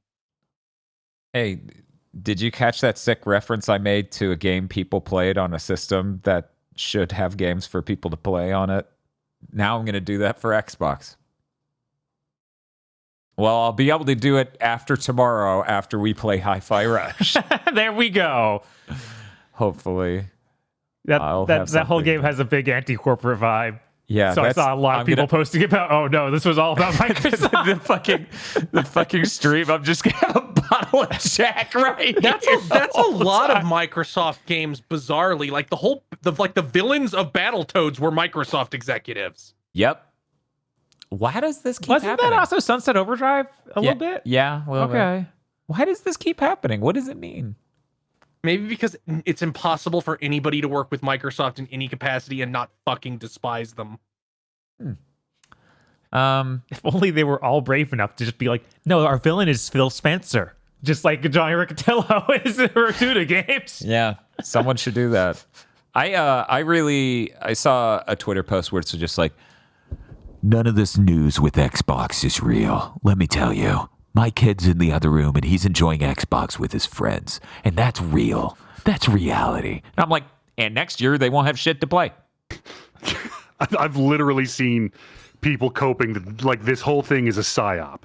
That Sony is going to have to post their financials in June, and that this is just a distraction technique. They're making it all up. This sounds like Agro's exaggerating. He literally isn't. I read the same thing. They're actually saying this. Do they think that Sony has a Tsukuyomi? No, they think the game journalism industry loves Sony enough that they're making all of this up. The industry that hates them? People are pretending to be angry that they shut these studios down because Sony has financials soon. Okay. I saw a few weeks ago that Kind of Funny was doing the thing where they're combining their podcasts. So they're getting rid of like the separate PlayStation and Xbox podcasts. And all I can think of is, yeah, of course, there's nothing for those guys to talk about. Yeah, I know. I saw the fucking thing in the fucking Ryan McCaffrey thing that's like, on the latest episode of the podcast, and it was the Xbox one, and the title's like, trying to understand Xbox's moves. And Jeff Gerstmann's latest podcast is also really full of the tone of him trying so hard to rationalize how in the world it made sense to shut these studios down. And I'm like, stop that. Stop pretending they're smart. No, we should feel bad for Phil. We should. The CEO of Thank Blizzard God I told didn't me say to. that. Thank God. Mike Ibarra said that. Mike Ibarra said that. He sure fucking did. Yep. Mike Ibarra, I genuinely... I hesitate to say this about any other person. Like, anybody. Uh-huh. Mike Ibarra has the serial killer phenotype. Like, you look at the things he's been saying over the past, like, couple months where he's like, I think we should be able to tip developers. I bet this was really hard on Phil to fire all these people. He is not a human being who can engage with other human beings. He comes off, and this is just my interpretation of what never met him personally. This is just what he says on Twitter and what he said in interviews and stuff. He comes off like a person that doesn't have the part of your brain that says not to hit someone with a hammer. Bob, the funniest part about that tipping thing, in case you missed the news, he listed games he thought he should tip for because he thought the studio did a really great job, and they're all like AAA $70 games. Yeah, of course. Not like smaller games. No, it's like, I think the devs of God of War Ragnarok really deserve a tip. And I'm like, yeah, I bet that goes straight to the team, sweetie. God. That's how that works. That's how that would work. Good job. Your brain works so good. When your CEO level dude is coming up with ideas that are stupid coming from a YouTuber describing how anime should work. Man, didn't Things are expect that to dire. come up again. Look, Weirdly enough, only 2 people I've heard suggest this thing that costs millions to make. Oh yeah, it should be supported by tipping. It should be supported by the random generosity of people. Okay. That'll work. That's sustainable. uh-huh. Tipping is a culture itself is sustainable and okay. Yeah, absolutely it's great and everyone loves it. Anyways, this has been a completely maddening news week. Yeah, all those games that he listed basically sold 20 million copies. Of course, because those are the games he knows. Because those are the ones that sell.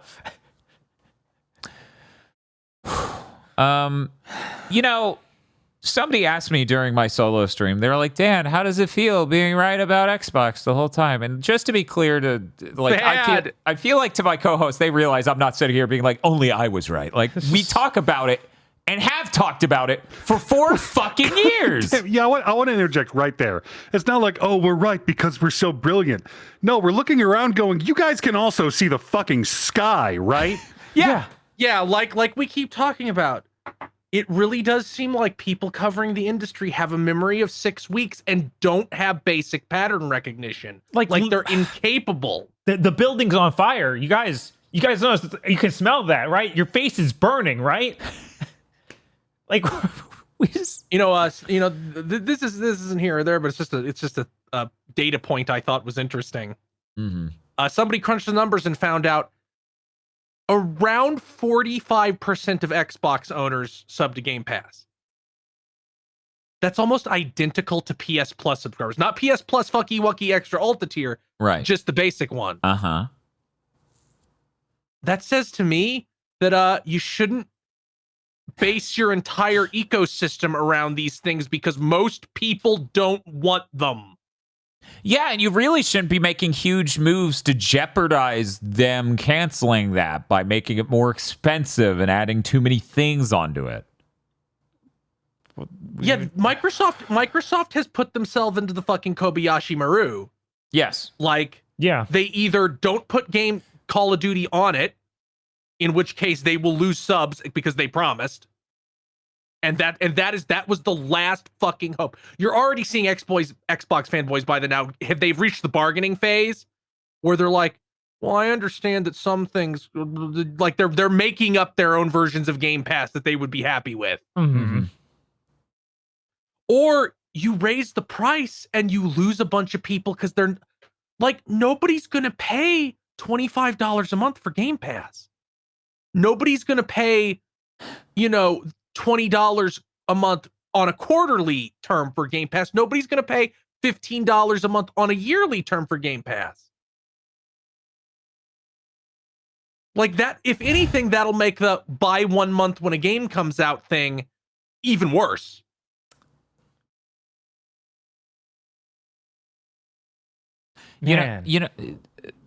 Thank you so much, Phil. I'm so glad you pushed through Game Pass. It definitely didn't ruin the entire company.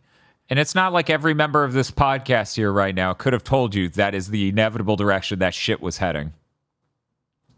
Oh, wait. No, here's the fucked up part. According to multiple people, if they hadn't, like people inside Microsoft, if they hadn't bought Activision, Microsoft leadership would have been content to just let them post whatever money or losses they make because it's so tiny. Yeah, of course. It was a rounding in the grand error. scheme of things. Right. Yeah. They were small enough. So if you're an Xbox fan listening to this and you're like, I can't believe they ruined everything, it's because they bought Activision. You could have had Game Pass with everything on it forever. And all these studios still running. But then they decided to buy Activision. Now the big people have to pay attention. And if you're listening right now and you are an Xbox fan, then I know you. And I know you wanted the acquisition because you didn't understand. Yeah, and now you do. You didn't see the ramifications that were inevitable. And the fun part is you're not done understanding now.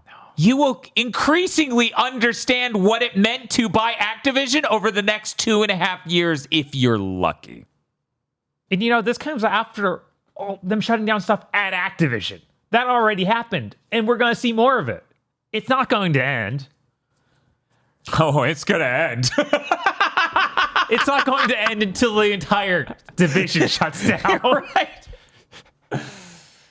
It's okay. We have all these IPs. Yeah, you stop making games in those IPs for a decade. They really need to No one knows what Fable is. embrace her out and just become 5 or 6 different companies. Yeah, it was really not nice when you gave all these other studios a really nice name and then you put Ninja Theory under Fuckwit and Friends. That was really mean, Phil. That just shouldn't be legally allowed. God,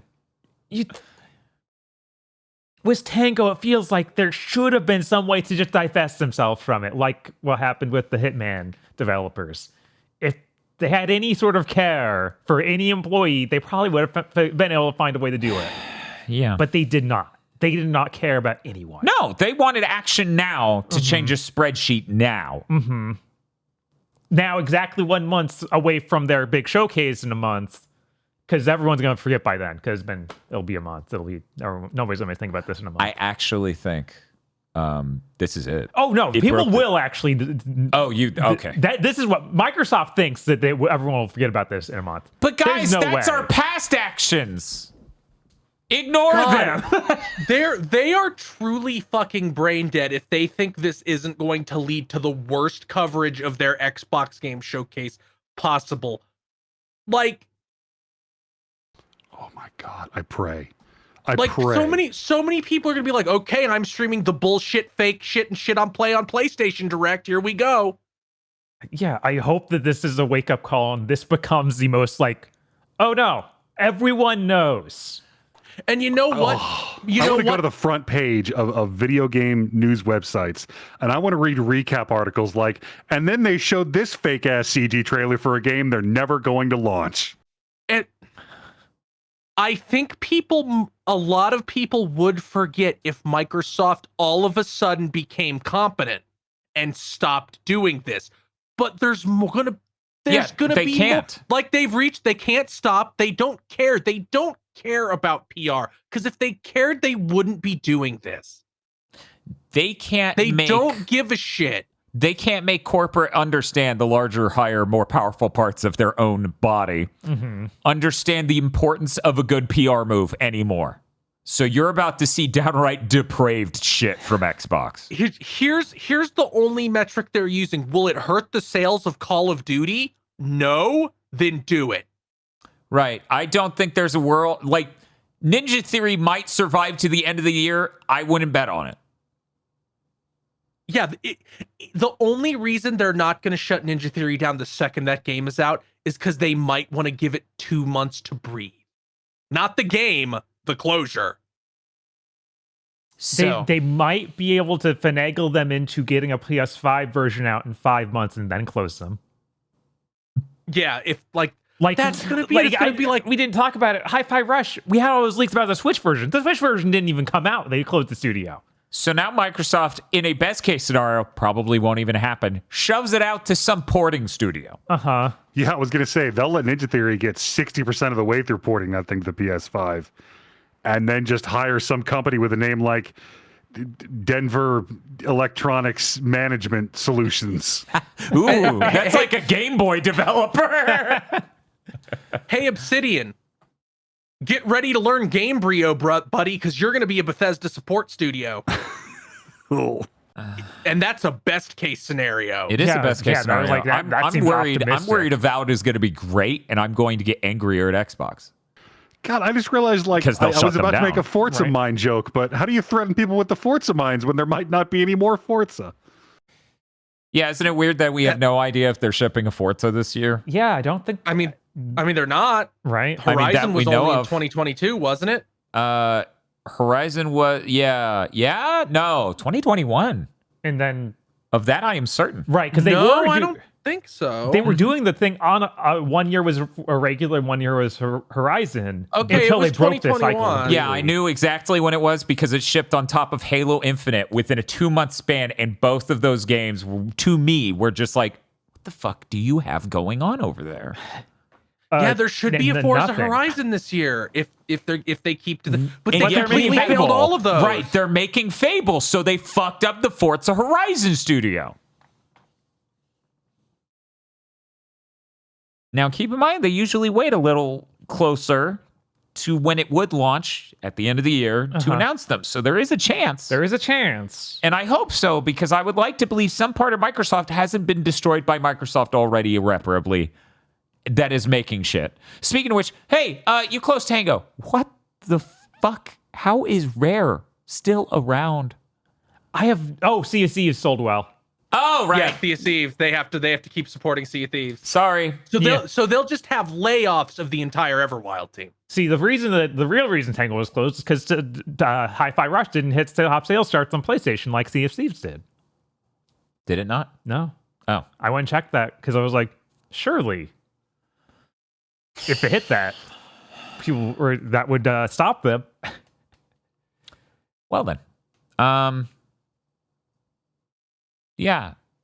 So yeah, as Agro said, and as I said to that person on that stream who asked me how it felt, it just feels like the Cassandra effect, but like, I just told everyone the sky is blue and everyone pretended it wasn't for 3.5 years. And now the news cycle is, holy shit, the sky is blue. Also, tiny note, like asterisk sub note on a Wikipedia article, The History of Time. Remember those assholes who are annoying about Xbox? That's how it feels. But will the sky continue to be blue? It's like, yeah, probably will, man. Yeah, it's gonna be blue as shit. The notion that I've had to put up with so much shit from people and all over the place over just pointing out Microsoft is a hugely concerning entity in this fucking space has been exhausting. Because I'm not someone who's like, oh, Sony beat them up. I win. Let's make fun of Microsoft. I'm someone who wanted to get Project Spark. I'm someone who wanted an Xbox One because I thought they would make more titles in the second half. Instead, they dragged their fucking feet on, what's the name of their Saints Row-esque? Crackdown. Thank you, Crackdown 3. Mm-hmm. Where they're like, the power of the cloud. And I'm like, that shit's not real, bro. What are you doing? And then it took them 7 years to ship anything. I wanted Microsoft to get their shit together so fucking bad. Yeah. The original Xbox and 360 are so powerful. And people kept going, how the fuck did the people who made the 360 do all the rest of this? And I'm like, let me explain. The people responsible for the Xbox 360 and its strong developer support, some of them were gone by the time it shipped. Yeah. And almost all of them were gone by the end of the generation. That's how. They're not there, and they haven't been in a very long time. Would like to note, that was when the changeover went from Jay Allard to, I think, Peter Moore to dipshit who fucked everything up at the beginning of the Xbox One with the shift Don Matrick. Matrick, yeah. Don Matrick. And then to Phil Spencer. That is how that happened. I described one console generation, basically. That's how it fucking happened. Yeah. What's Gears 6 gonna look like? They're supposed to announce that in a month. They're supposed to show that. Oh god. They're going to announce it. That shit's nowhere near done based on shit. What? It's been 5 fucking years. It's been 5 fucking years. But the contractors. Yeah, they literally didn't greenlight a Gears project from them, I think, until 2022 or 2023. They were doing experimentation in 2020 and 2021, if I remember correctly. Yeah, I remember that stuff going around. They aren't making a Gears game in 2 years. Oh my god. They used to be able to do that. They were able to do that pretty much entirely up until 2019, and then it stopped forever. So yeah, they wanted to make an Unreal Engine 5 game. Mm-hmm. So they spent a lot of time investigating that, doing test art, and then they made the test art of Gears, but they were like, we're not certain we're making a Gears, just so we're clear. So yeah, I'm sure whatever they show will look great visually. Do you think it's even a sequel to Gears 5? I bet it's a reboot. We're just rebooting the whole thing because Gears 5 sucked. It should be a reboot at this point. It's been long enough. There's nothing to build off. of Gears 5. And you have to deal with the player choice at the end of Gears 5. Yep. Which nobody wants to do that. Just have a first cutscene where the other one dies. Yeah, right? He reads your save file and kills the person based on it.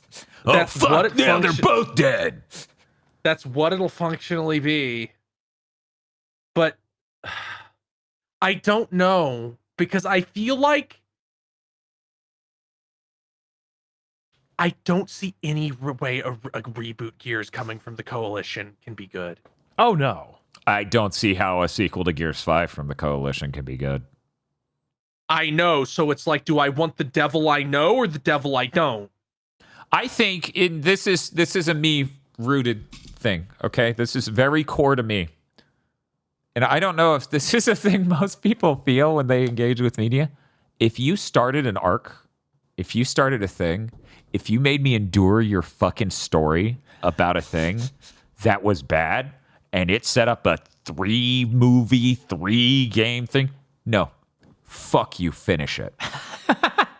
I don't fucking care how much it fucks you up. I'm so nauseatingly terrified after Gears 5 wanted really bad to be God of War. I'm so terrified they're going to be like, Gears 6 has this new loot system. And you go to these camps, and all the camps have really fun little narrative adventures you go on. You pick up side quests. Oh, thank God, you're going to help us in the fight against the locusts. Oh, we have this great character who's going to have nothing but tool-generated cutscenes. My little brother went missing. Can you find him? I'll go find him. See, and then you just see a completely fixed to the ground, not animated, not physics simulated, literally looks taped to the ground because it's that low quality little boy corpse. Oh, no. Ah! He's dead.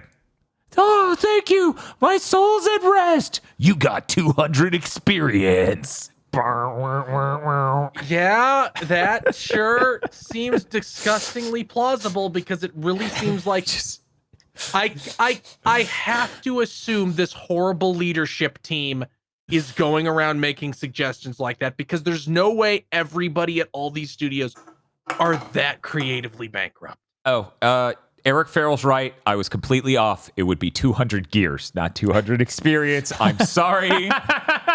Just so we're clear, if you clip this and it is accurate to the game that comes out, I won't be happy when you send it to me, but I will tweet it. Yeah, same here. Like, God, fucking. Yeah, it is. Do you think that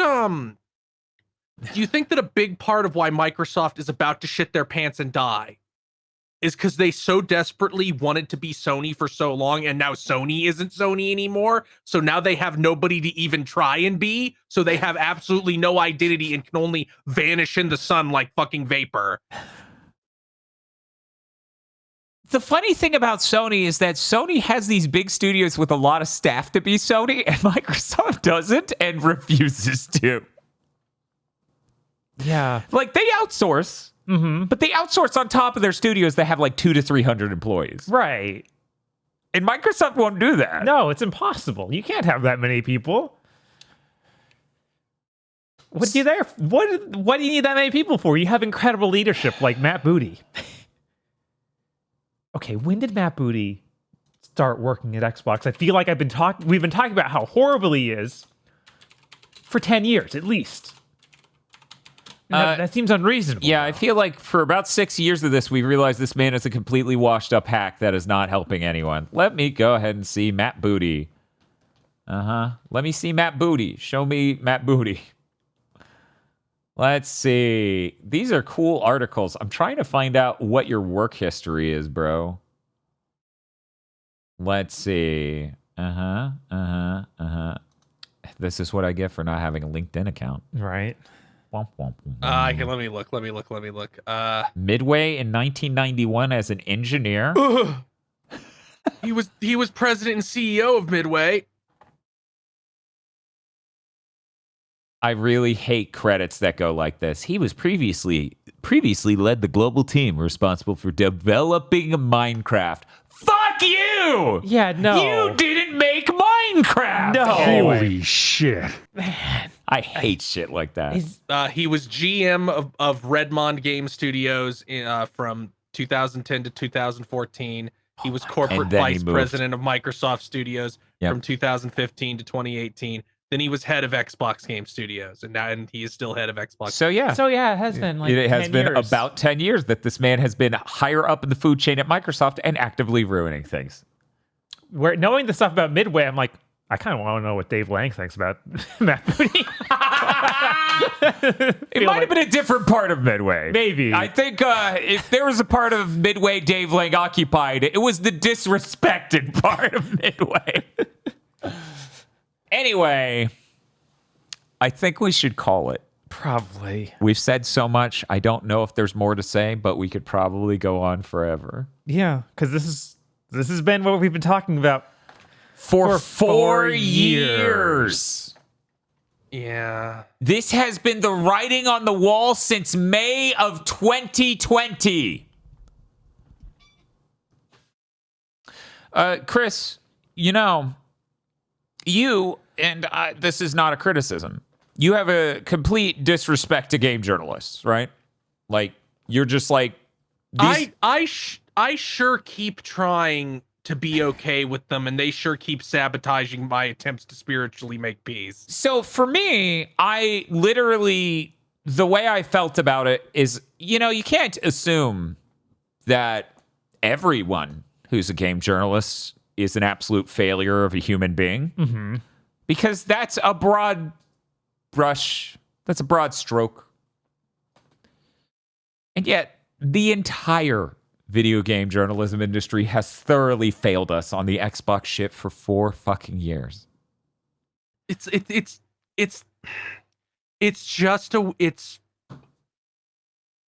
like a prison of the mind. You know how in Metal Gear Solid 5, Skullface talks about how the language you speak is a prison for your mind and keeps makes it impossible for you to metabolize certain ideas.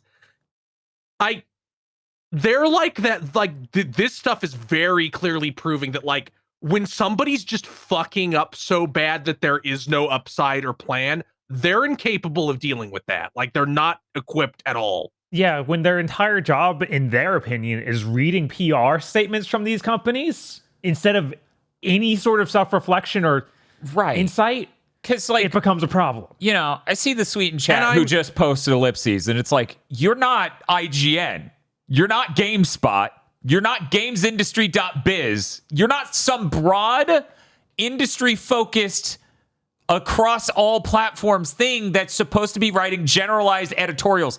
Or people who go on podcasts who constantly need to talk about these companies and the latest news. Those are the people who should have had even an ounce of criticism, an ounce of self-awareness, an ounce of paying attention to what's happening at Microsoft and talking about it ever. That's the people I'm talking about. It really does bother me how there is a certain, not at all of them, of course, but there is a certain genre of game journalists that really want to be viewed as like the elder statesmen of gaming because they've been doing it since like 7th gen or earlier. Mm-hmm. And paradoxically, it really seems like the less time somebody's been working in game journalism, the more equipped they are to be criticizing Microsoft. It's like all the ones who are really old guard are like spiritually blind to all of it, like Jeff Gerstmann, like Ryan McCaffrey. The funniest thing is like, it's like they can't deal with the fact that Microsoft is shitting their pants like this. They can barely even perceive it's happening. Like it's like they basically woke up and black was white and up was down. And like it feels like they're just, some part of their personality is so deeply tied into that they can't acknowledge it. But even funnier and more surreal, I constantly think about how the interview between Ryan McCaffrey and Phil's going to go next month. Uh-huh. And I think it may be... I think Ryan McCaffrey has a real opportunity here to be the least respected game journalist of all time. I don't know. I feel like how it's gonna go is like Ryan McCaffrey is gonna give him every attempt to say something. and he won't be able to because there's nothing he can say. And Brian McCaffrey will just can't come out of it basically depressed. He runs a Tesla podcast. I don't know if that's possible.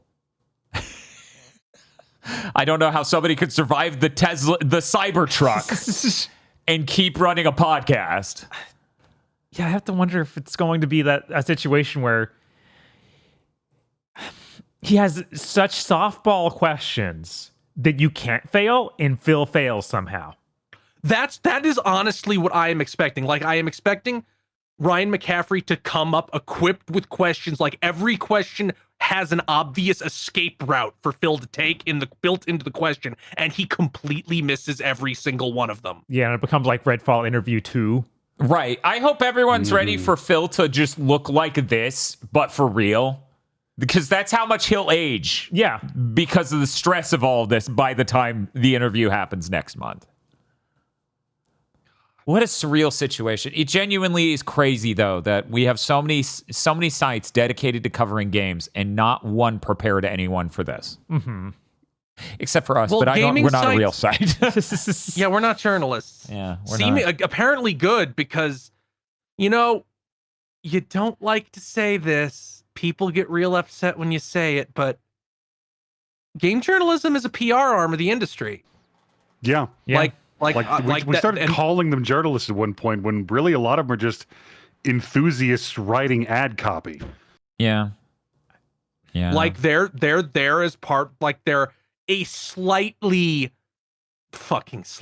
very slightly oppositional sometimes, but not really enough. Like, unless you're like Aftermath, that is completely audience funded and has no obligations to anyone, and even got out of the more corporate stuff like reviews and upcoming game coverage and is now purely industry coverage.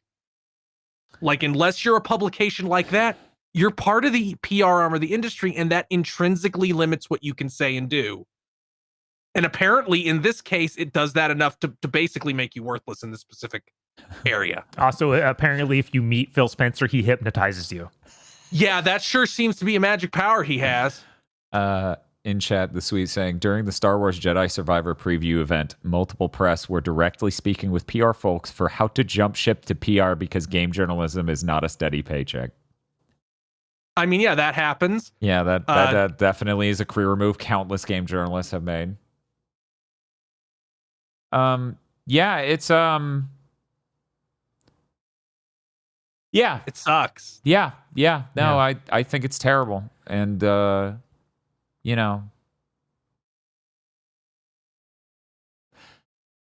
incredibly self-centered with this emotion. But at the end of it all, I just feel a deep, bitter resentment to everyone who ever gave us shit for fucking pointing out the problems. That's fair. It's really hard. It's really hard not to. I don't know. When you point out a bubble, right? Have you seen what is it? What is the name of that real estate economic movie that featured Christian Bale of all people with Steve Carell and a bunch of other people? The Big Short. Yeah, The Big Short, where Steve Carell's character. No, I think it was Christian Bale. He crunches the numbers and he figures out the bubble exists before the entire real estate market crashes. Oh, okay, yeah. It feels like being that, but I didn't make $1 jillion by the end, right? Well, yeah, because we live in a cartoon world now where a company can close all their studios and somehow their stock price goes up, so you can't even short them. Mm-hmm. Yeah. So anyway, that's it. I'm done. Yeah, I'm done. I'm out. I'm done. I'm just sad. I really like. God, the worst part of this is like, yes, Xbox dying is bad for the industry, for us, for the people who work there. But the really bad part is they're going to be dying over 3 years. Yeah, that's the part. We're gonna have to keep waking up and see, oh, they shut these people down. Oh, they cut a bunch of people from this studio. Oh, that game's canceled. Oh, this game seems like it's in development hell. Embracer was the old meta. Going. The new meta is Microsoft. Yeah. One of the biggest companies in the world, suffering the fate of some jackasses. Yeah, Embracer, a company entirely founded on being a pyramid scheme. Yeah, a pyramid scheme. It's like, someone's going to give us a ton of money for this. It's like, they're going to do what? Are you sure? So I'm going to spoil a puzzle in the adventure game I talked about earlier called UFO Henfield. Now, most of the game is not this morbid at all, or this dark in humor. But the solution to this puzzle is you have a crypto coin, a physical crypto coin you find in the game. And you try to give it to a merchant at the beginning of the game, and he's like, well, I don't know what the value of that is, so I wouldn't buy it. So you stick it into this computer after making a concoction, and the computer's like, oh, it's in flux. You need to stabilize it. And if you look at the coin or you take it to another person who has grand sage advice, that person will tell you, oh, crypto is completely evil. It destroys the environment and only creates suffering. So you make a concoction and you pour it on a pupa and it grows into a beautiful butterfly. And the moment you do this, the crypto, if you feed it back into the machine, it'll be like, oh, it tanked. That crypto's doing terribly now. So if you talk to the guy, he really won't buy it now. So if you take a mallet from earlier in the game and crush the butterfly and then feed the coin back into the machine, it then goes, oh, it's skyrocketed. It's worth so much now.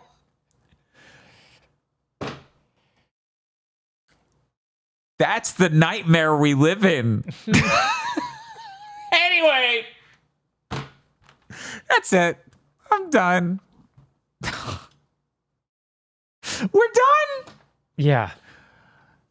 I want to rip the Band-Aid off. So tomorrow we're playing Hi-Fi Rush. It will be a sort of eulogy death stream.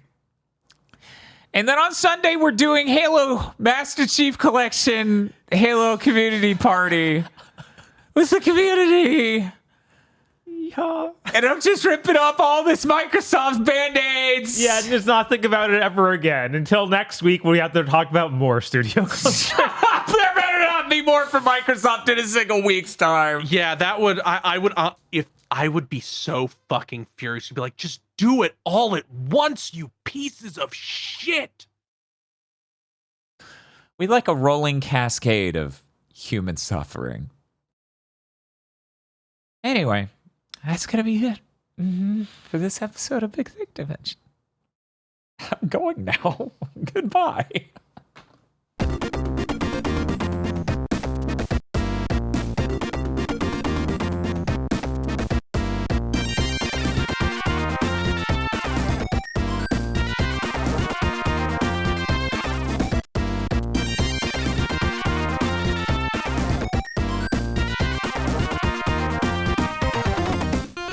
Thank you very much for listening to this episode of Big Think Dimension.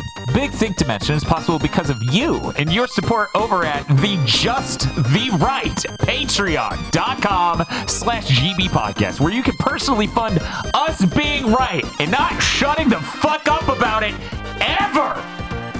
That's Patreon.com/GB Podcast. Also, we have a movie by a guy who made a fitness game.